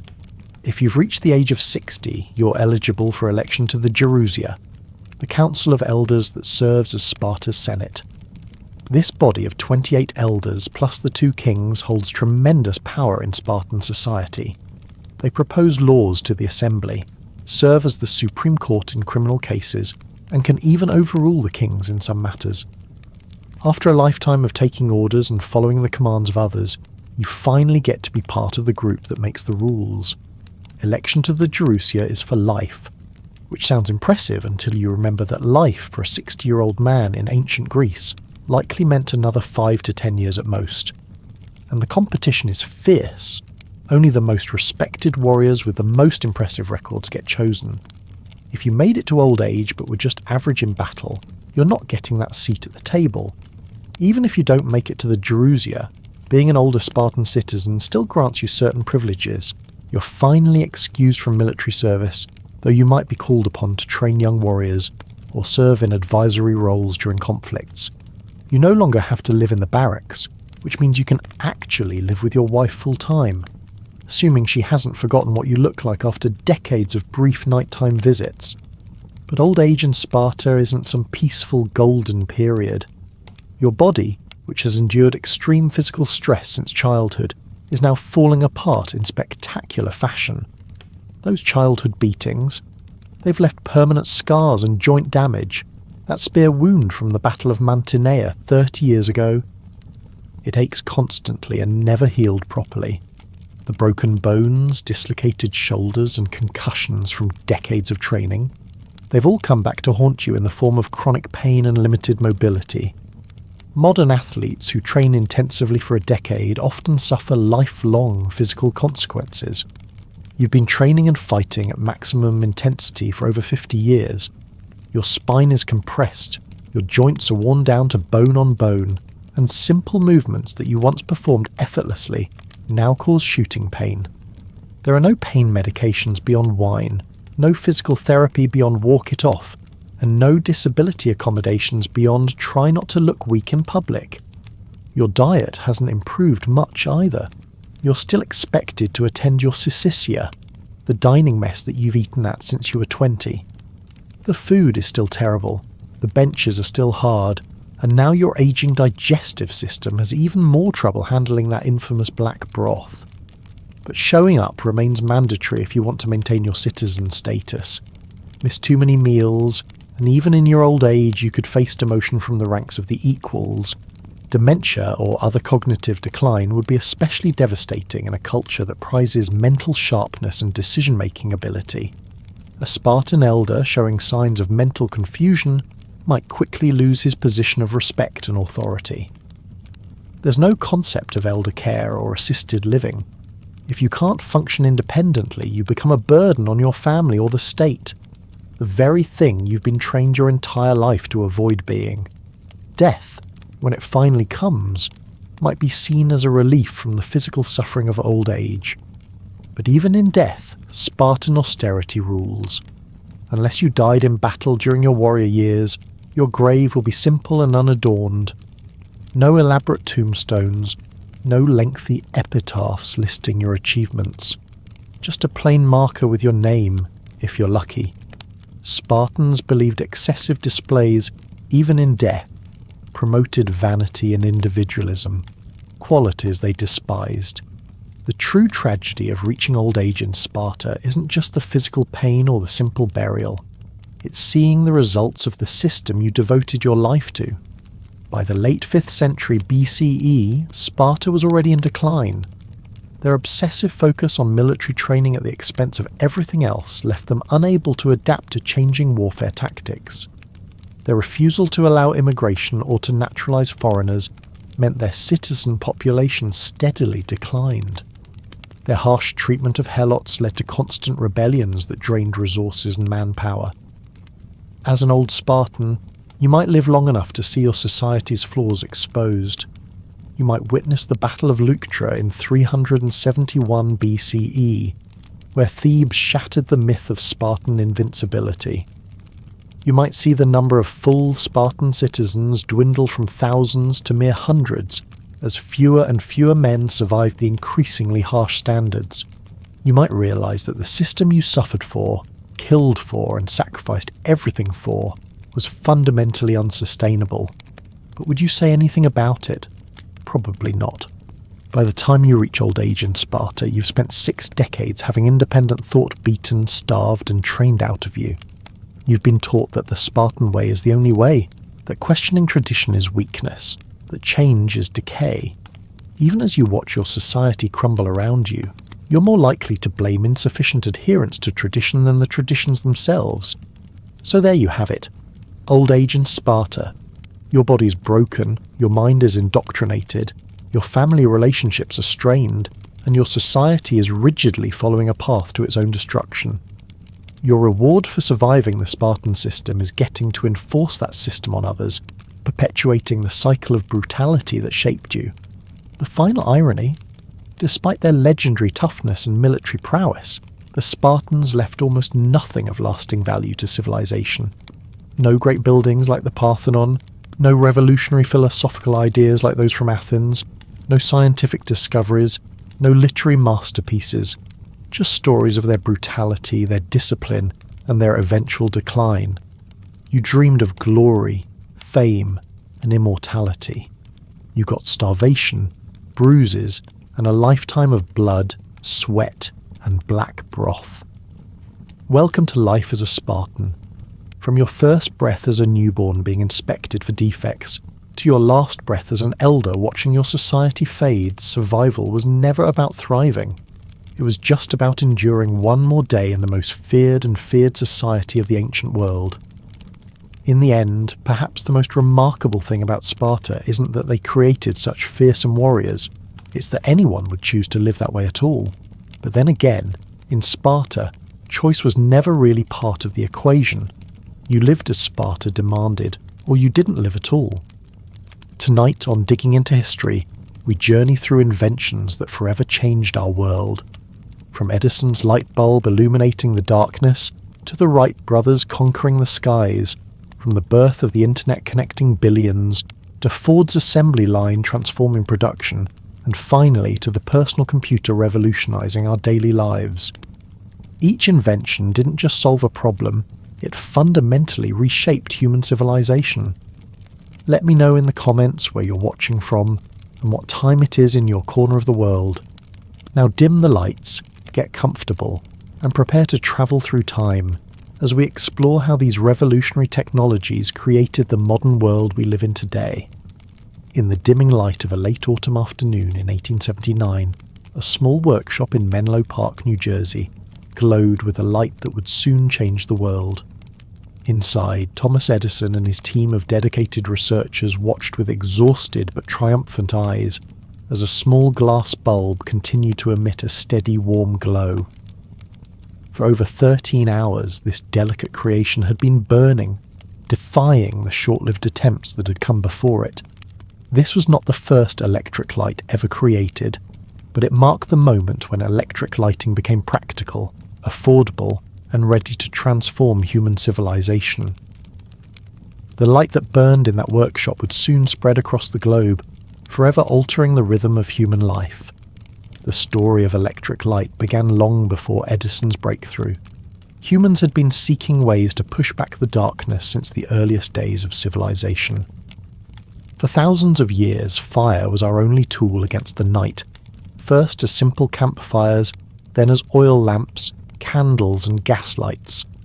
Each improvement brought better illumination, but all shared the same drawbacks. They produced smoke, created fire hazards, consumed oxygen, and provided uneven flickering light. The dream of a clean, safe, steady source of artificial light tantalized inventors and scientists throughout the early 19th century. By the 1870s, the race to create practical electric lighting was heating up. Scientists and inventors around the world understood the basic principle that electricity flowing through a resistant material would cause it to heat up and glow. The challenge was finding a material that would glow brightly without quickly burning up or melting. Many brilliant minds had tried and failed to solve this puzzle. British inventor Joseph Swan had made significant progress with carbon filaments. In Russia, Alexander Lodygin had experimented with carbon rods in vacuum tubes. In Canada, Henry Woodward and Matthew Evans had patented an electric lamp. The pieces of the solution were scattered across continents, waiting for someone to bring them together. Enter Thomas Edison, already famous for his phonograph and improvements to the telegraph. Edison was not merely an inventor, but a master of the innovation process itself. While others worked alone or in small groups, Edison created what many consider the first modern research and development laboratory. His facility at Menlo Park brought together dozens of skilled workers, craftsmen, engineers, mathematicians and scientists, all focused on solving problems through methodical experimentation. Edison understood that invention was not just about brilliant ideas, but about the patient, persistent work of testing, refining, and improving. Edison and his team began their light bulb work in earnest in 1878, after Edison had visited William Wallace's lighting system demonstration in Connecticut. Edison was convinced he could improve upon existing designs to create a practical, economical electric light that could replace gas lighting in homes and businesses. With his typical confidence, he announced to the press that he would solve the electric light problem, a declaration that attracted both investors and skeptics. The team at Menlo Park faced a daunting challenge. They needed to create a bulb with a filament that would glow brightly for hundreds of hours without breaking down. all while keeping electricity consumption economical. This wasn't just about the bulb itself. Edison understood that he needed to create an entire system of electrical generation and distribution to make his invention practical. Edison's team tested thousands of materials for filaments, different metals, carbonized threads, plant fibers, and more. Each material was shaped into thin filaments, placed in glass bulbs from which the air was removed to create a vacuum, and then tested to see how long it would glow before burning out. Early attempts lasted only minutes or hours. The workshop filled with the acrid smell of burned materials and the disappointed sighs of tired researchers as filament after filament failed. The breakthrough began to take shape when they turned to carbonized materials. By October 1879, they had created a bulb with a carbonized cotton thread that burned for over 13 hours. Within months, they improved this to a carbonized bamboo filament that could last over 1,200 hours. This was the practical electric light bulb the world had been waiting for, long-lasting enough to be commercially viable. But Edison knew that a single bulb was not enough. For electric lighting to replace gas lighting, he needed to create an entire system. While perfecting the bulb, Edison and his team were simultaneously developing everything needed for a complete electrical distribution network: generators, wiring systems, electrical meters, safety fuses, on-off switches, and more. By 1882, Edison had opened the Pearl Street Station in New York City, America's first central power plant, initially serving 59 customers in Lower Manhattan with 800 light bulbs. The impact of practical electric lighting spread rapidly across the world's cities. By the late 1880s, electric streetlights began replacing gas lamps in major city centres. The warm glow of electric bulbs began to appear in upscale homes, theatres, department stores, and factories. For the first time in human history, interior spaces could be brightly and safely illuminated without fire. This transformation went far beyond simple convenience. Electric lighting fundamentally changed human relationships with day and night. Throughout history, most people's activities had been governed by the rising and setting of the sun. Work largely stopped when darkness fell, except for essential tasks performed by candlelight or gas lamp.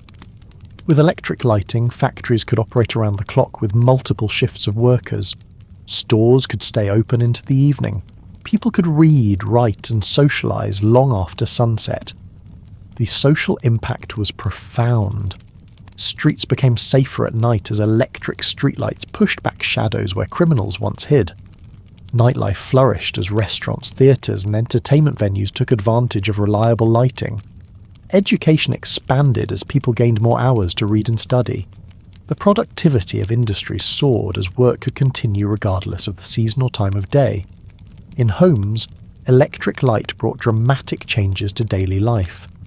Families could gather in the evening in well-lit rooms rather than clustering around a single lamp or candle.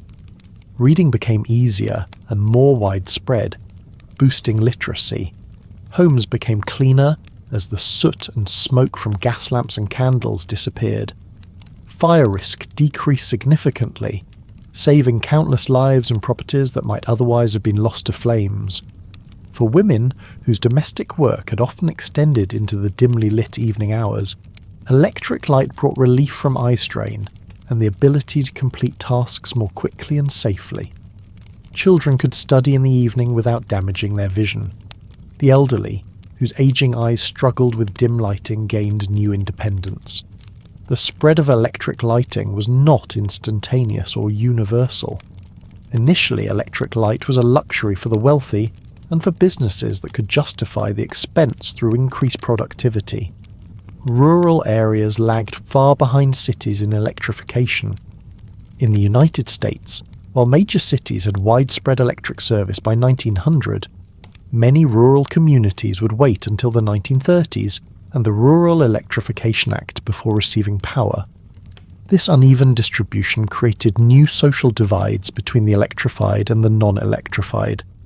Access to electric lighting became a symbol of progress and modernity. while those still using candles or oil lamps were increasingly seen as living in the past. Governments and utilities faced growing pressure to expand electrical networks to serve more communities. Meanwhile, the technology of electric lighting continued to evolve.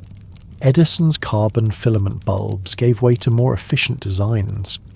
In 1904, European inventors introduced tungsten filament bulbs that burned brighter and lasted longer.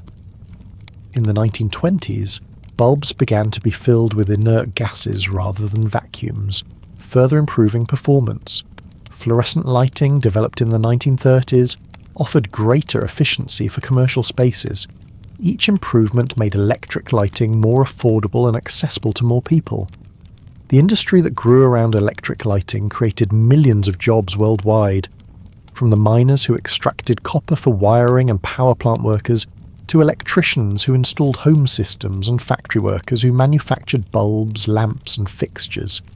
Electricity became one of the foundations of modern economic growth. Electric lighting also sparked broader electrical revolutions. Once homes and businesses were wired for lighting, they quickly began adding other electrical devices. The same wires that powered light bulbs could power fans, heaters, kitchen appliances, and eventually radios, televisions, and computers. Electric lighting was the pioneering technology that opened the door to complete electrification of daily life. Public health improved dramatically with electric lighting.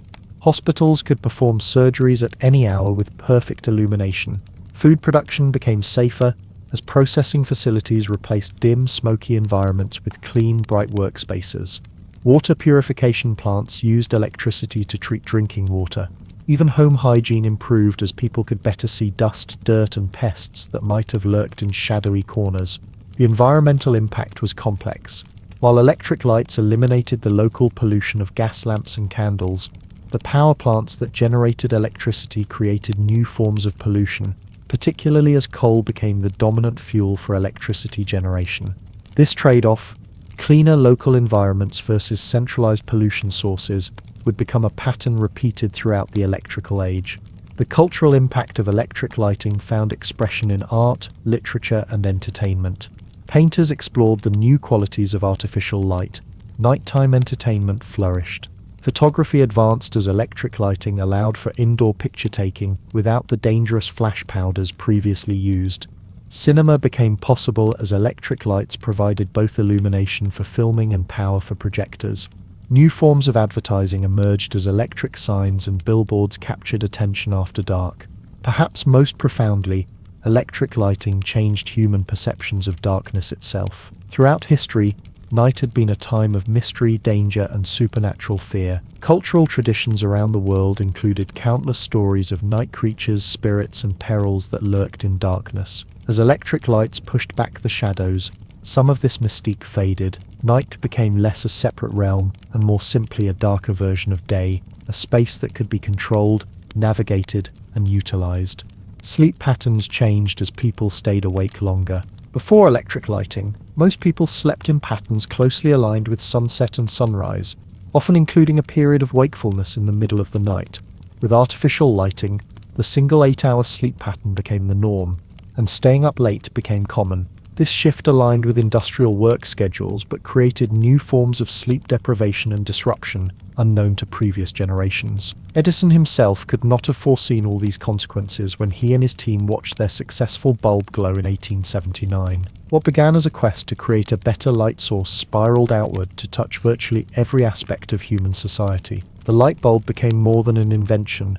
It became a universal symbol of innovation itself. Even today, a glowing light bulb represents the moment of inspiration, the birth of a new idea. By the early 20th century, electric lights had transformed the visual appearance of the human world. City skylines glowed at night. Theaters were outlined in thousands of bulbs. Department store windows shone with displays visible day and night. Homes glowed warmly through windows that once would have been dark. From space, the spread of electric lighting would eventually become visible as webs of light tracing human habitation across the dark side of the planet. Communication networks expanded alongside electric lighting. Telegraph and telephone systems, which often shared poles with electrical lines, connected illuminated spaces across vast distances. News traveled faster, Business could be conducted across time zones. A globally connected world began to emerge, with electricity as its foundation. As the electrical grid expanded to power lighting, it created the infrastructure for the next waves of technological revolution. The same power lines that fed electric bulbs would eventually connect computers,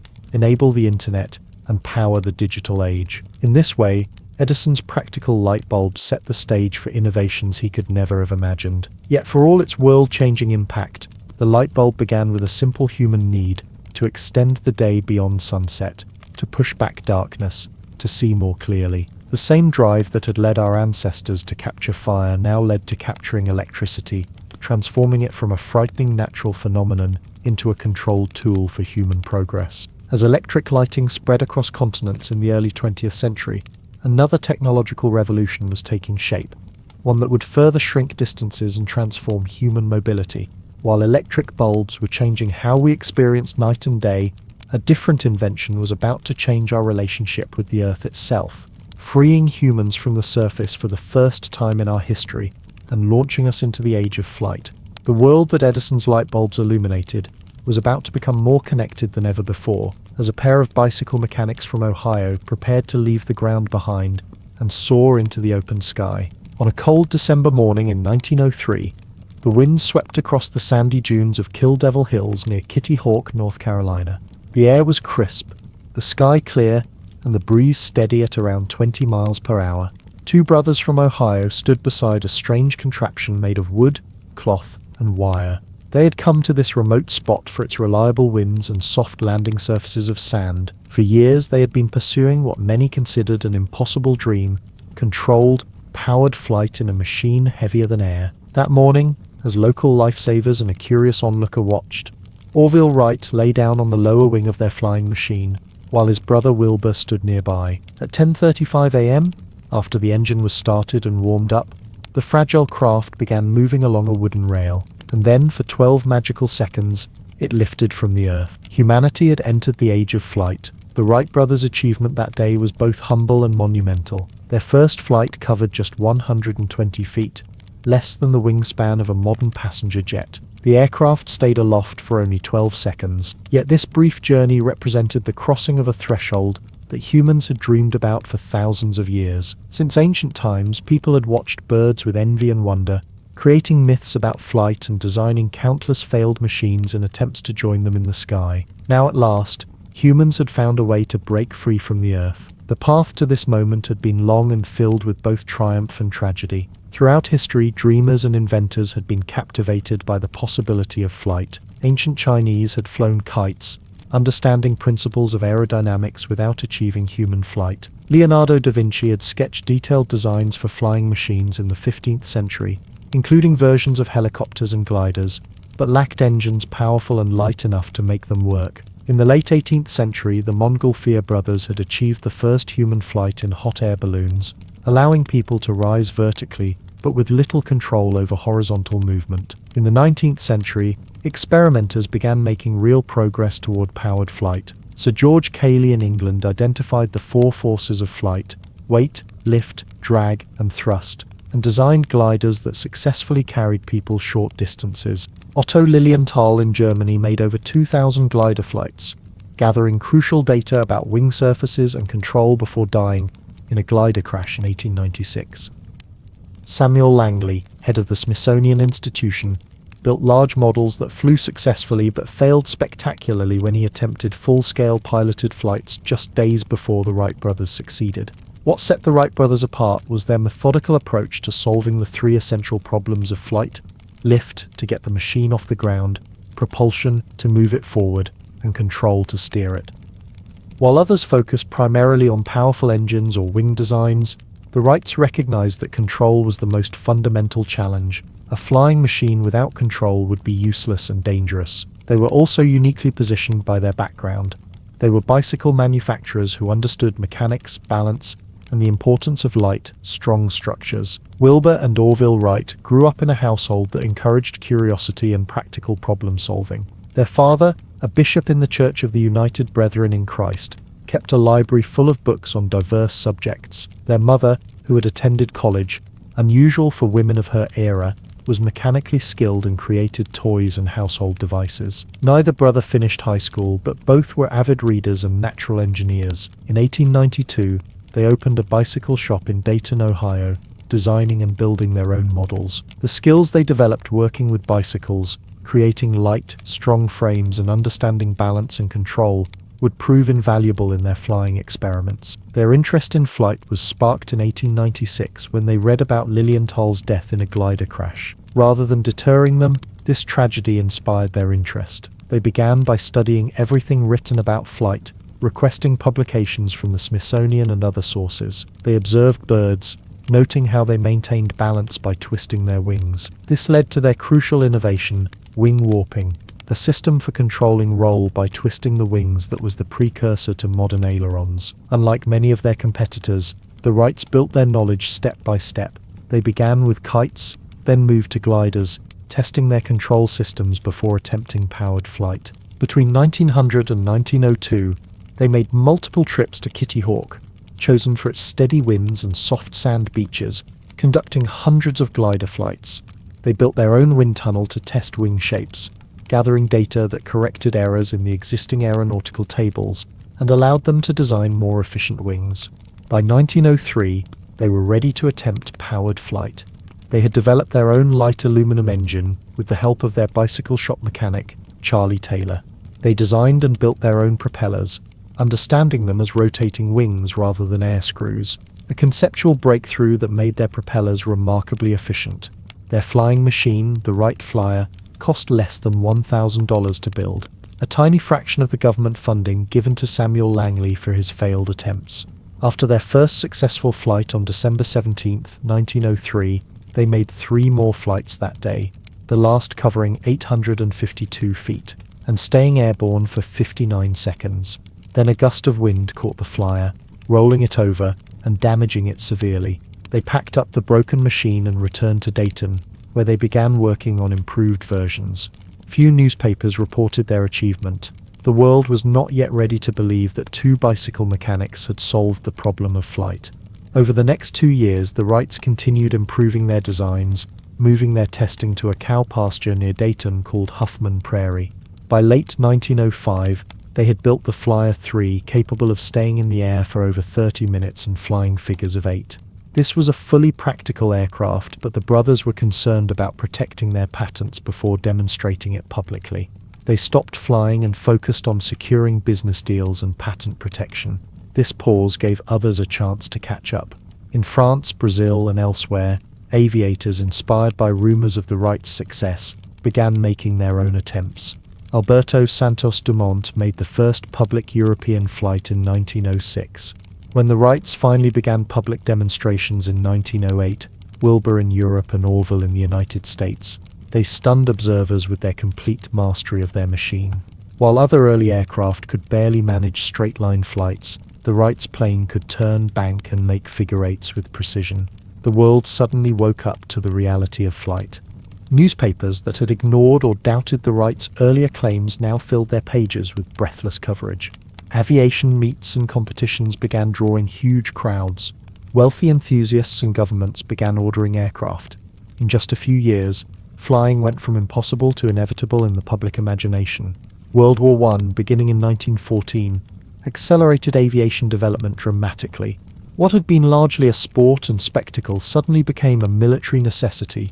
Aircraft evolved from fragile constructions of wood, wire, and fabric to more robust machines capable of reconnaissance, fighting, and bombing. By the war's end in 1918, planes could fly over 130 miles per hour and reach altitudes above 20,000 feet. The vision of flight that had begun with 12 seconds over the sands of Kitty Hawk had transformed into something faster, higher, and more powerful than the Wrights could have imagined. The 1920s saw the beginning of commercial aviation. The first airlines offered passenger service, though flying remained an expensive luxury for the wealthy and adventurous. Airmail services were established, showing that aircraft had practical economic uses beyond military applications. Aviation pioneers like Charles Lindbergh captured the public imagination, turning pilots into celebrities and heroes. When Lindbergh completed the first solo non-stop flight across the Atlantic in 1927, he was greeted by the largest ticker-tape parade in New York City's history. The emotional impact of flight was profound. For all of human history, distance had been a fundamental constraint on human experience. Crossing an ocean meant weeks on a ship. Visiting distant lands required months or years of travel. Suddenly, these vast distances were shrinking. The world felt smaller, more accessible. People who had never expected to see beyond their own regions could now dream of visiting far-off places. Letters and goods that once took months to deliver could reach their destinations in days. For the ordinary person, early flight remained something experienced vicariously through news reports, movies, and the occasional glimpse of an aircraft overhead. But even this distant relationship with aviation changed how people thought about the world and their place in it. The sky was no longer just a canopy over the earth. It had become a medium of travel, a new frontier to explore. Children who once dreamed of becoming sailors or train engineers now looked up and imagined themselves as pilots. By the 1930s, aircraft design was advancing rapidly. All metal construction replaced wood and fabric. Enclosed cockpits replaced open ones. Radio communication and navigation instruments made flying safer and more reliable in different weather conditions. The Douglas DC-3, introduced in 1936, set new standards for commercial air travel with its comfort, reliability, and economy. For the first time, airlines could make profits just from carrying passengers, without relying on airmail subsidies. World War II brought another surge in aviation technology. Jet engines, developed independently in Britain and Germany, pushed aircraft speeds toward the sound barrier. Radar allowed tracking of aircraft and all-weather flying. Pressurized cabins permitted flight at much higher altitudes, above most weather disturbances. Strategic bombing changed warfare and demonstrated the global reach of air power. When the war ended in 1945, the foundation was laid for the modern age of jet travel. The post-war decades saw commercial aviation transform from luxury to mass transportation. The introduction of jet airliners like the de Havilland Comet and Boeing 707 in the 1950s cut travel times in half and made transoceanic flights routine.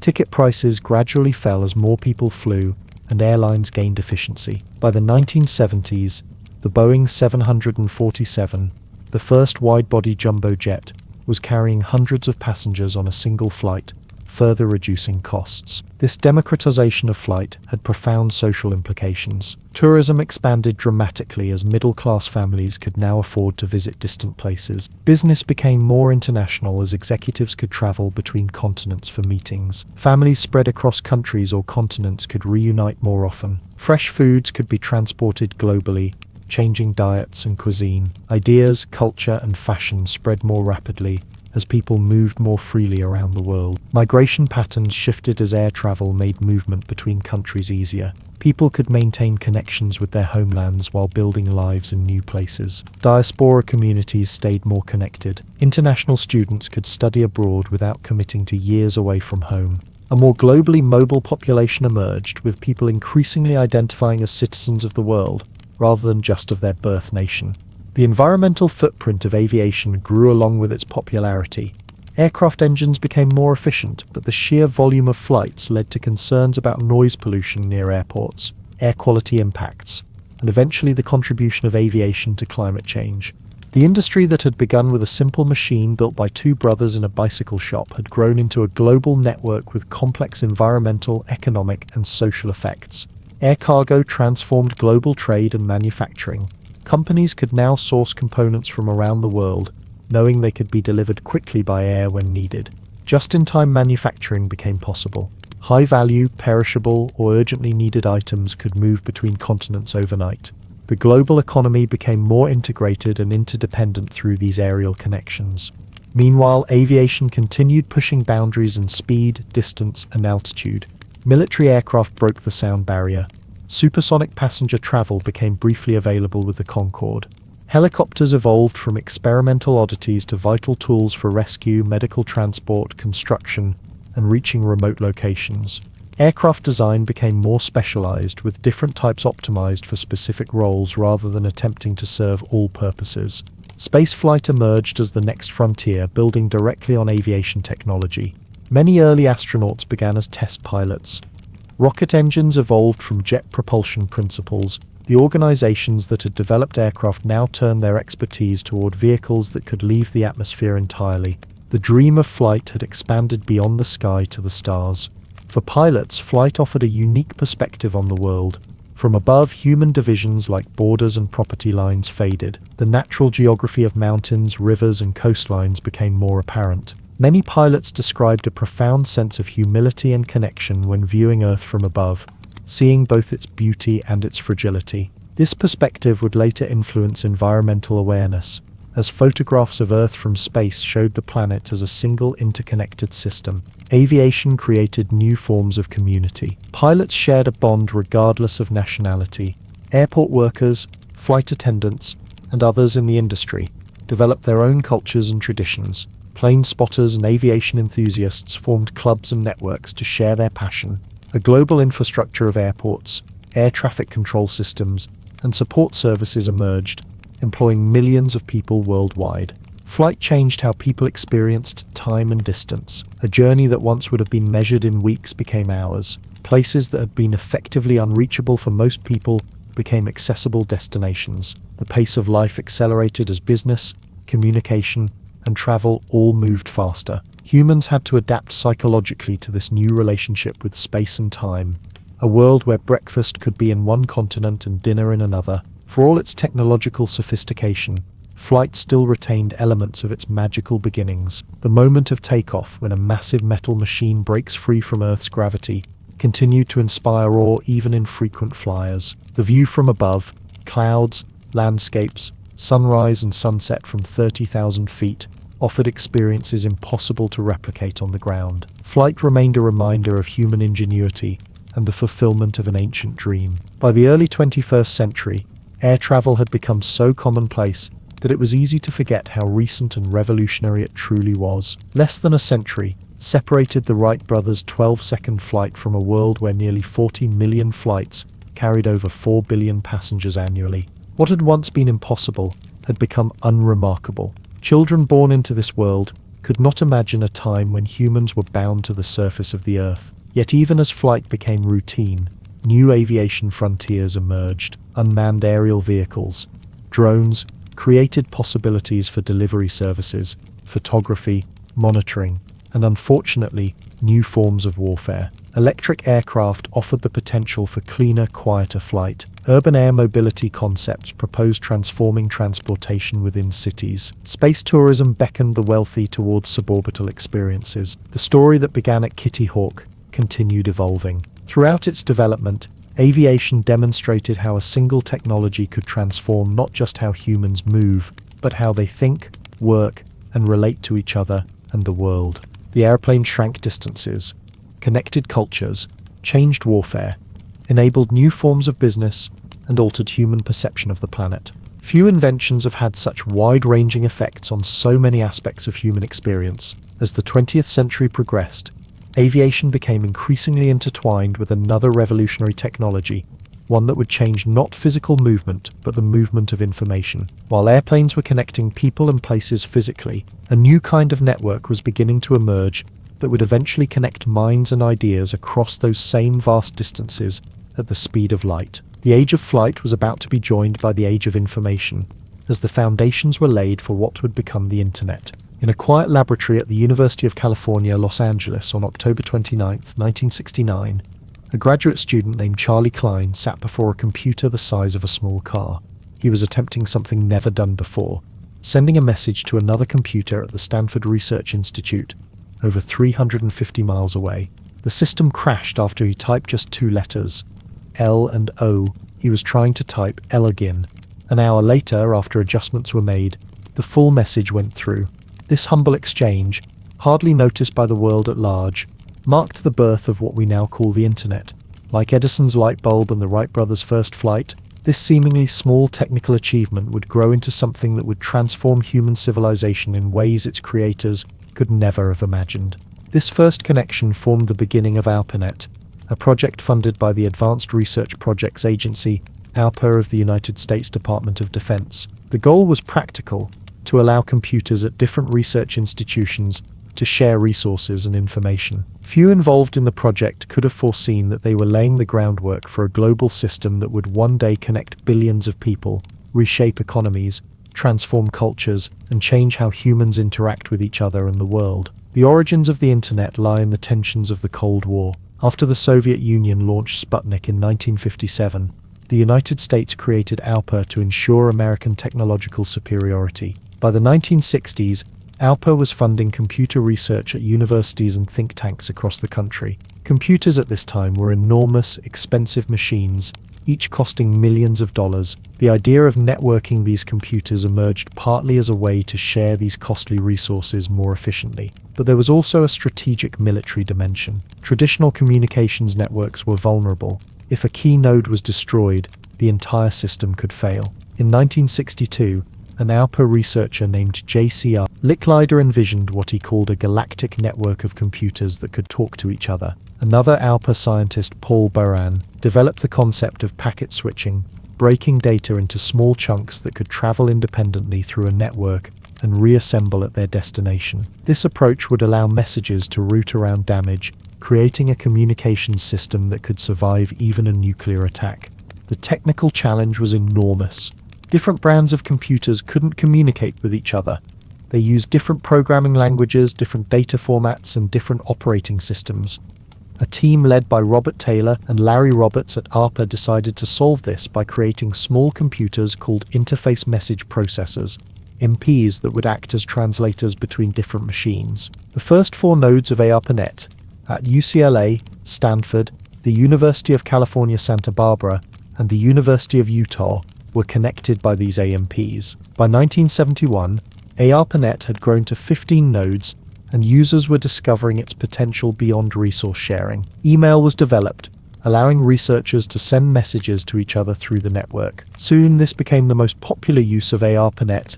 People wanted to communicate with other people, not just share computer resources. The human element was already beginning to shape the technology in unexpected ways. Throughout the 1970s, other computer networks emerged, each using different technical standards. A key breakthrough came with the development of Transmission Control Protocol, Synternet Protocol, TCP/IP, by Vint Cerf and Bob Kahn in 1974. This created a common language that would allow different networks to connect to each other, an Internet of Networks. By 1983, ARPANET had fully switched to TCP/IP, setting the standard that would enable global expansion. As these technical foundations were being laid, something remarkable was happening to the culture around networked computing. While ARPANET had military funding, the engineers and scientists building it were largely academics who valued openness, collaboration, and free exchange of information. They created systems for making decisions through rough consensus rather than top-down control. Technical standards were published openly, so anyone could implement them. This culture of openness became embedded in the Internet structure and would later enable its explosive growth. The 1980s saw the Internet begin to expand beyond military and academic settings, but it remained largely the domain of technical specialists. Using the early Internet required knowledge of complex commands and protocols. Email addresses were complicated strings that needed precise typing. Finding information meant knowing exactly where to look. There were no search engines or easy navigation tools. The Internet was powerful but far from user-friendly. Then came a series of innovations that would open the door to wider adoption. In 1989, a British computer scientist named Tim Berners-Lee, working at CERN in Switzerland, proposed a system for linking documents across the Internet through hypertext, text that could connect directly to other text. He called it the World Wide Web. By 1991, he had created the first web browser and web server, built on principles of simplicity and accessibility. Unlike previous Internet tools, the web was designed to be easy for non-technical people to use and to work across different computer systems. The early 1990s saw a surge in commercial interest in the Internet. The National Science Foundation, which had taken over much of ARPANET's infrastructure, lifted restrictions on commercial use of the network in 1991. The first commercial Internet service providers emerged, allowing ordinary people to connect from their homes using telephone modems. A new generation of user-friendly web browsers like Mosaic 1993 and Netscape Navigator 1994 made the web accessible to anyone who could point and click a mouse. By 1995, the World Wide Web had captured the public imagination. Mainstream media began covering cyberspace and the information superhighway. Companies rushed to create websites and stake their claim in this new frontier. The first major internet companies, Amazon, eBay, Yahoo, were founded. Internet users could now shop, search for information, and connect with others through forums and early social platforms. What had begun as a military research project had evolved into a public space for commerce, communication, and culture. The late 1990s saw explosive growth in internet adoption, particularly in developed countries. Schools, libraries, and households connected in growing numbers. Internet cafes opened in cities around the world, providing access to those without home computers. Email became a common form of business and personal communication. Websites proliferated, covering every imaginable topic from serious academic research to the most niche hobbies and interests. This period also saw the first internet boom and bust. Investors poured money into any company with .com in its name, creating a speculative bubble that peaked in early 2000 before collapsing spectacularly. Many early internet companies failed, but the infrastructure and user base continued to grow despite the economic fallout. The internet was becoming too fundamental to daily life to be derailed by market fluctuations. The early 2000s brought significant technical advances that expanded what was possible online. Broadband connections replaced slow dial-up modems in many homes, enabling audio and video streaming. Wi-Fi technology freed internet access from physical cables, allowing people to connect from coffee shops, parks, and airports.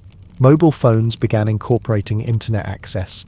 Though early mobile web experiences were limited by small screens and slow connections, this era also saw the rise of user-generated content. Blogs gave individuals their own publishing platforms. Wikipedia, launched in 2001, showed the power of collaborative creation. YouTube, founded in 2005, allowed anyone to share videos worldwide. Social networks like Friendster, MySpace, and then Facebook created new ways for people to connect and share their lives online. The internet was becoming less something people visited and more something they actively contributed to and participated in. By the 2010s, smartphones had become powerful enough to provide full internet experiences. The iPhone, introduced in 2007, and subsequent Android devices turned the internet into a constant companion for billions. Apps replaced websites as the primary way many people accessed online services. Cloud computing moved storage and processing from individual devices to massive data centers, allowing even simple mobile devices to perform complex tasks by connecting to remote servers. Social media platforms grew into global phenomena, with Facebook reaching billions of users. They became primary news sources, communication channels, and community spaces for many. They also revealed the internet's power to influence human behavior, spread information and misinformation, and shape public discourse. The optimistic view of the internet as an inherently democratizing force began to be tempered by recognition of its potential for amplifying division, enabling surveillance, and concentrating power in new ways. E-commerce transformed retail, with online shopping growing from a novelty to a fundamental part of the economy. Traditional businesses struggled to adapt as internet-native companies changed consumer expectations around convenience, selection, and price. Physical stores closed while massive warehouses and delivery networks expanded. The way products were advertised, sold, and distributed underwent revolutionary change in just a few decades. The internet's impact on information access and education was equally profound. Knowledge that once required access to major libraries or expert consultations became available to anyone with an internet connection. Online courses allowed people to learn from top institutions regardless of location. Scientific journals, historical archives, and cultural collections were digitized and shared globally. Information became more abundant than at any time in human history, though the quality and reliability of that information varied enormously. Communication was transformed at both personal and global scales. Families separated by oceans could video chat in real time for minimal cost. Long-distance relationships became more sustainable. Diaspora communities maintained stronger connections to their homelands. At the same time, movements and ideas could spread across borders at unprecedented speed. Political protests, cultural trends, and social movements developed global dimensions through internet connections. Work patterns shifted as remote collaboration became more feasible.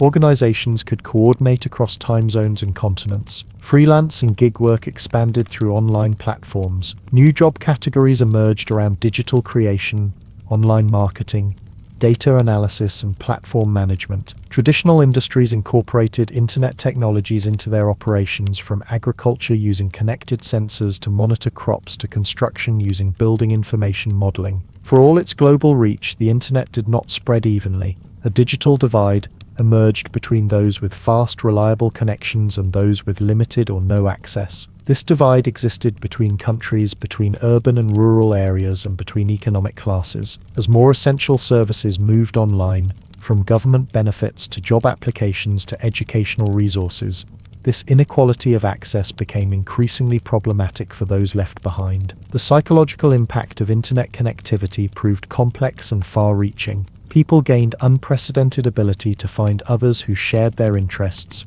values, or experiences, no matter how uncommon. This created valuable support communities for those with rare medical conditions, niche hobbies, or marginalized identities. But it also enabled the formation of harmful groups organized around extremism or dangerous behaviors. The constant connectivity could support meaningful relationships, but also create addictive patterns of use and attention fragmentation.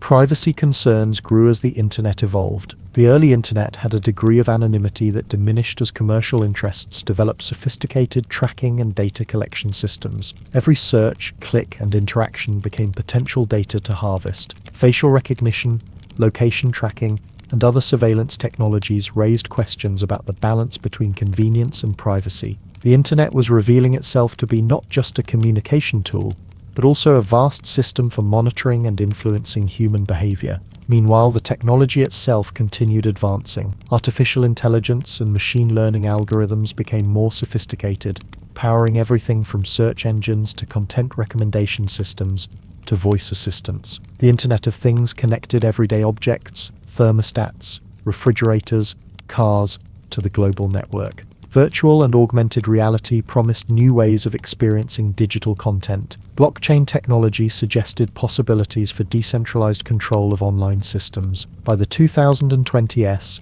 the internet had become so deeply embedded in daily life that its absence was more notable than its presence. When connections failed, work stopped, communication faltered, and many basic services became inaccessible. The COVID-19 pandemic further accelerated this dependence, as remote work, distance learning, telemedicine, and online shopping became essential rather than optional for many. The internet proved its resilience and importance during this global crisis, enabling continuity in education, business, and social connection when physical proximity became dangerous. Looking back from this vantage point, the transformation brought by the internet rivaled or exceeded those of electricity and aviation. The light bulb had extended human activity beyond daylight hours. The airplane had connected distant places physically. The internet did something more profound.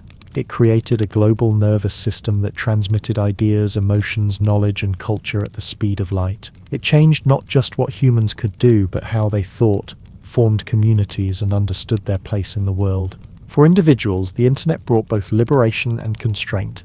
It offered access to knowledge, connections, and opportunities once available only to the privileged few. It gave voice to those historically silenced and platforms to creators outside traditional gatekeeping systems. Yet it also created new pressures: the expectation of constant availability, the social performance of online personas, the information overload of trying to keep up with an ever-accelerating flow of content. For societies, the internet challenged traditional boundaries and authorities. National borders became more permeable to ideas, though governments found ways to reassert control through censorship and surveillance. Institutional authorities faced competition from crowdsourced knowledge and direct communication channels between leaders and public. Cultural traditions both spread more widely and faced faster erosion through global exposure. The pace of social change accelerated as new ideas could propagate more rapidly than ever before. For economies, the internet created enormous wealth while disrupting established patterns. Tech giants rose to become among the most valuable companies in history,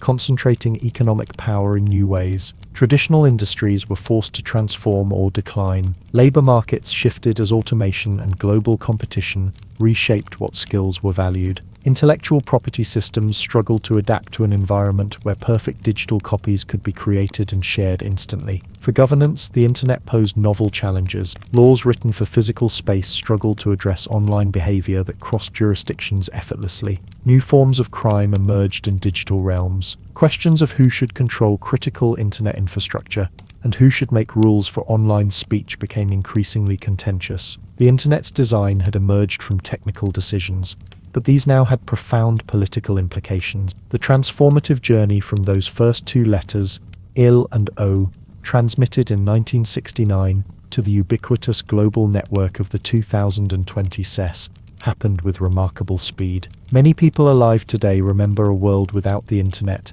yet can barely imagine functioning without it now. The change happened so quickly that social norms, legal systems, and human psychology are still adapting to its implications. What makes the internet distinctive among transformative technologies is its malleability. The light bulb and aeroplane, for all their impact, remained recognizable as they evolved.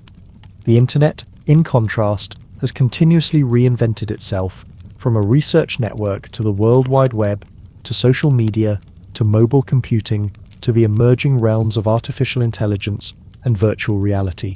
It is less a single technology than a platform for continuous innovation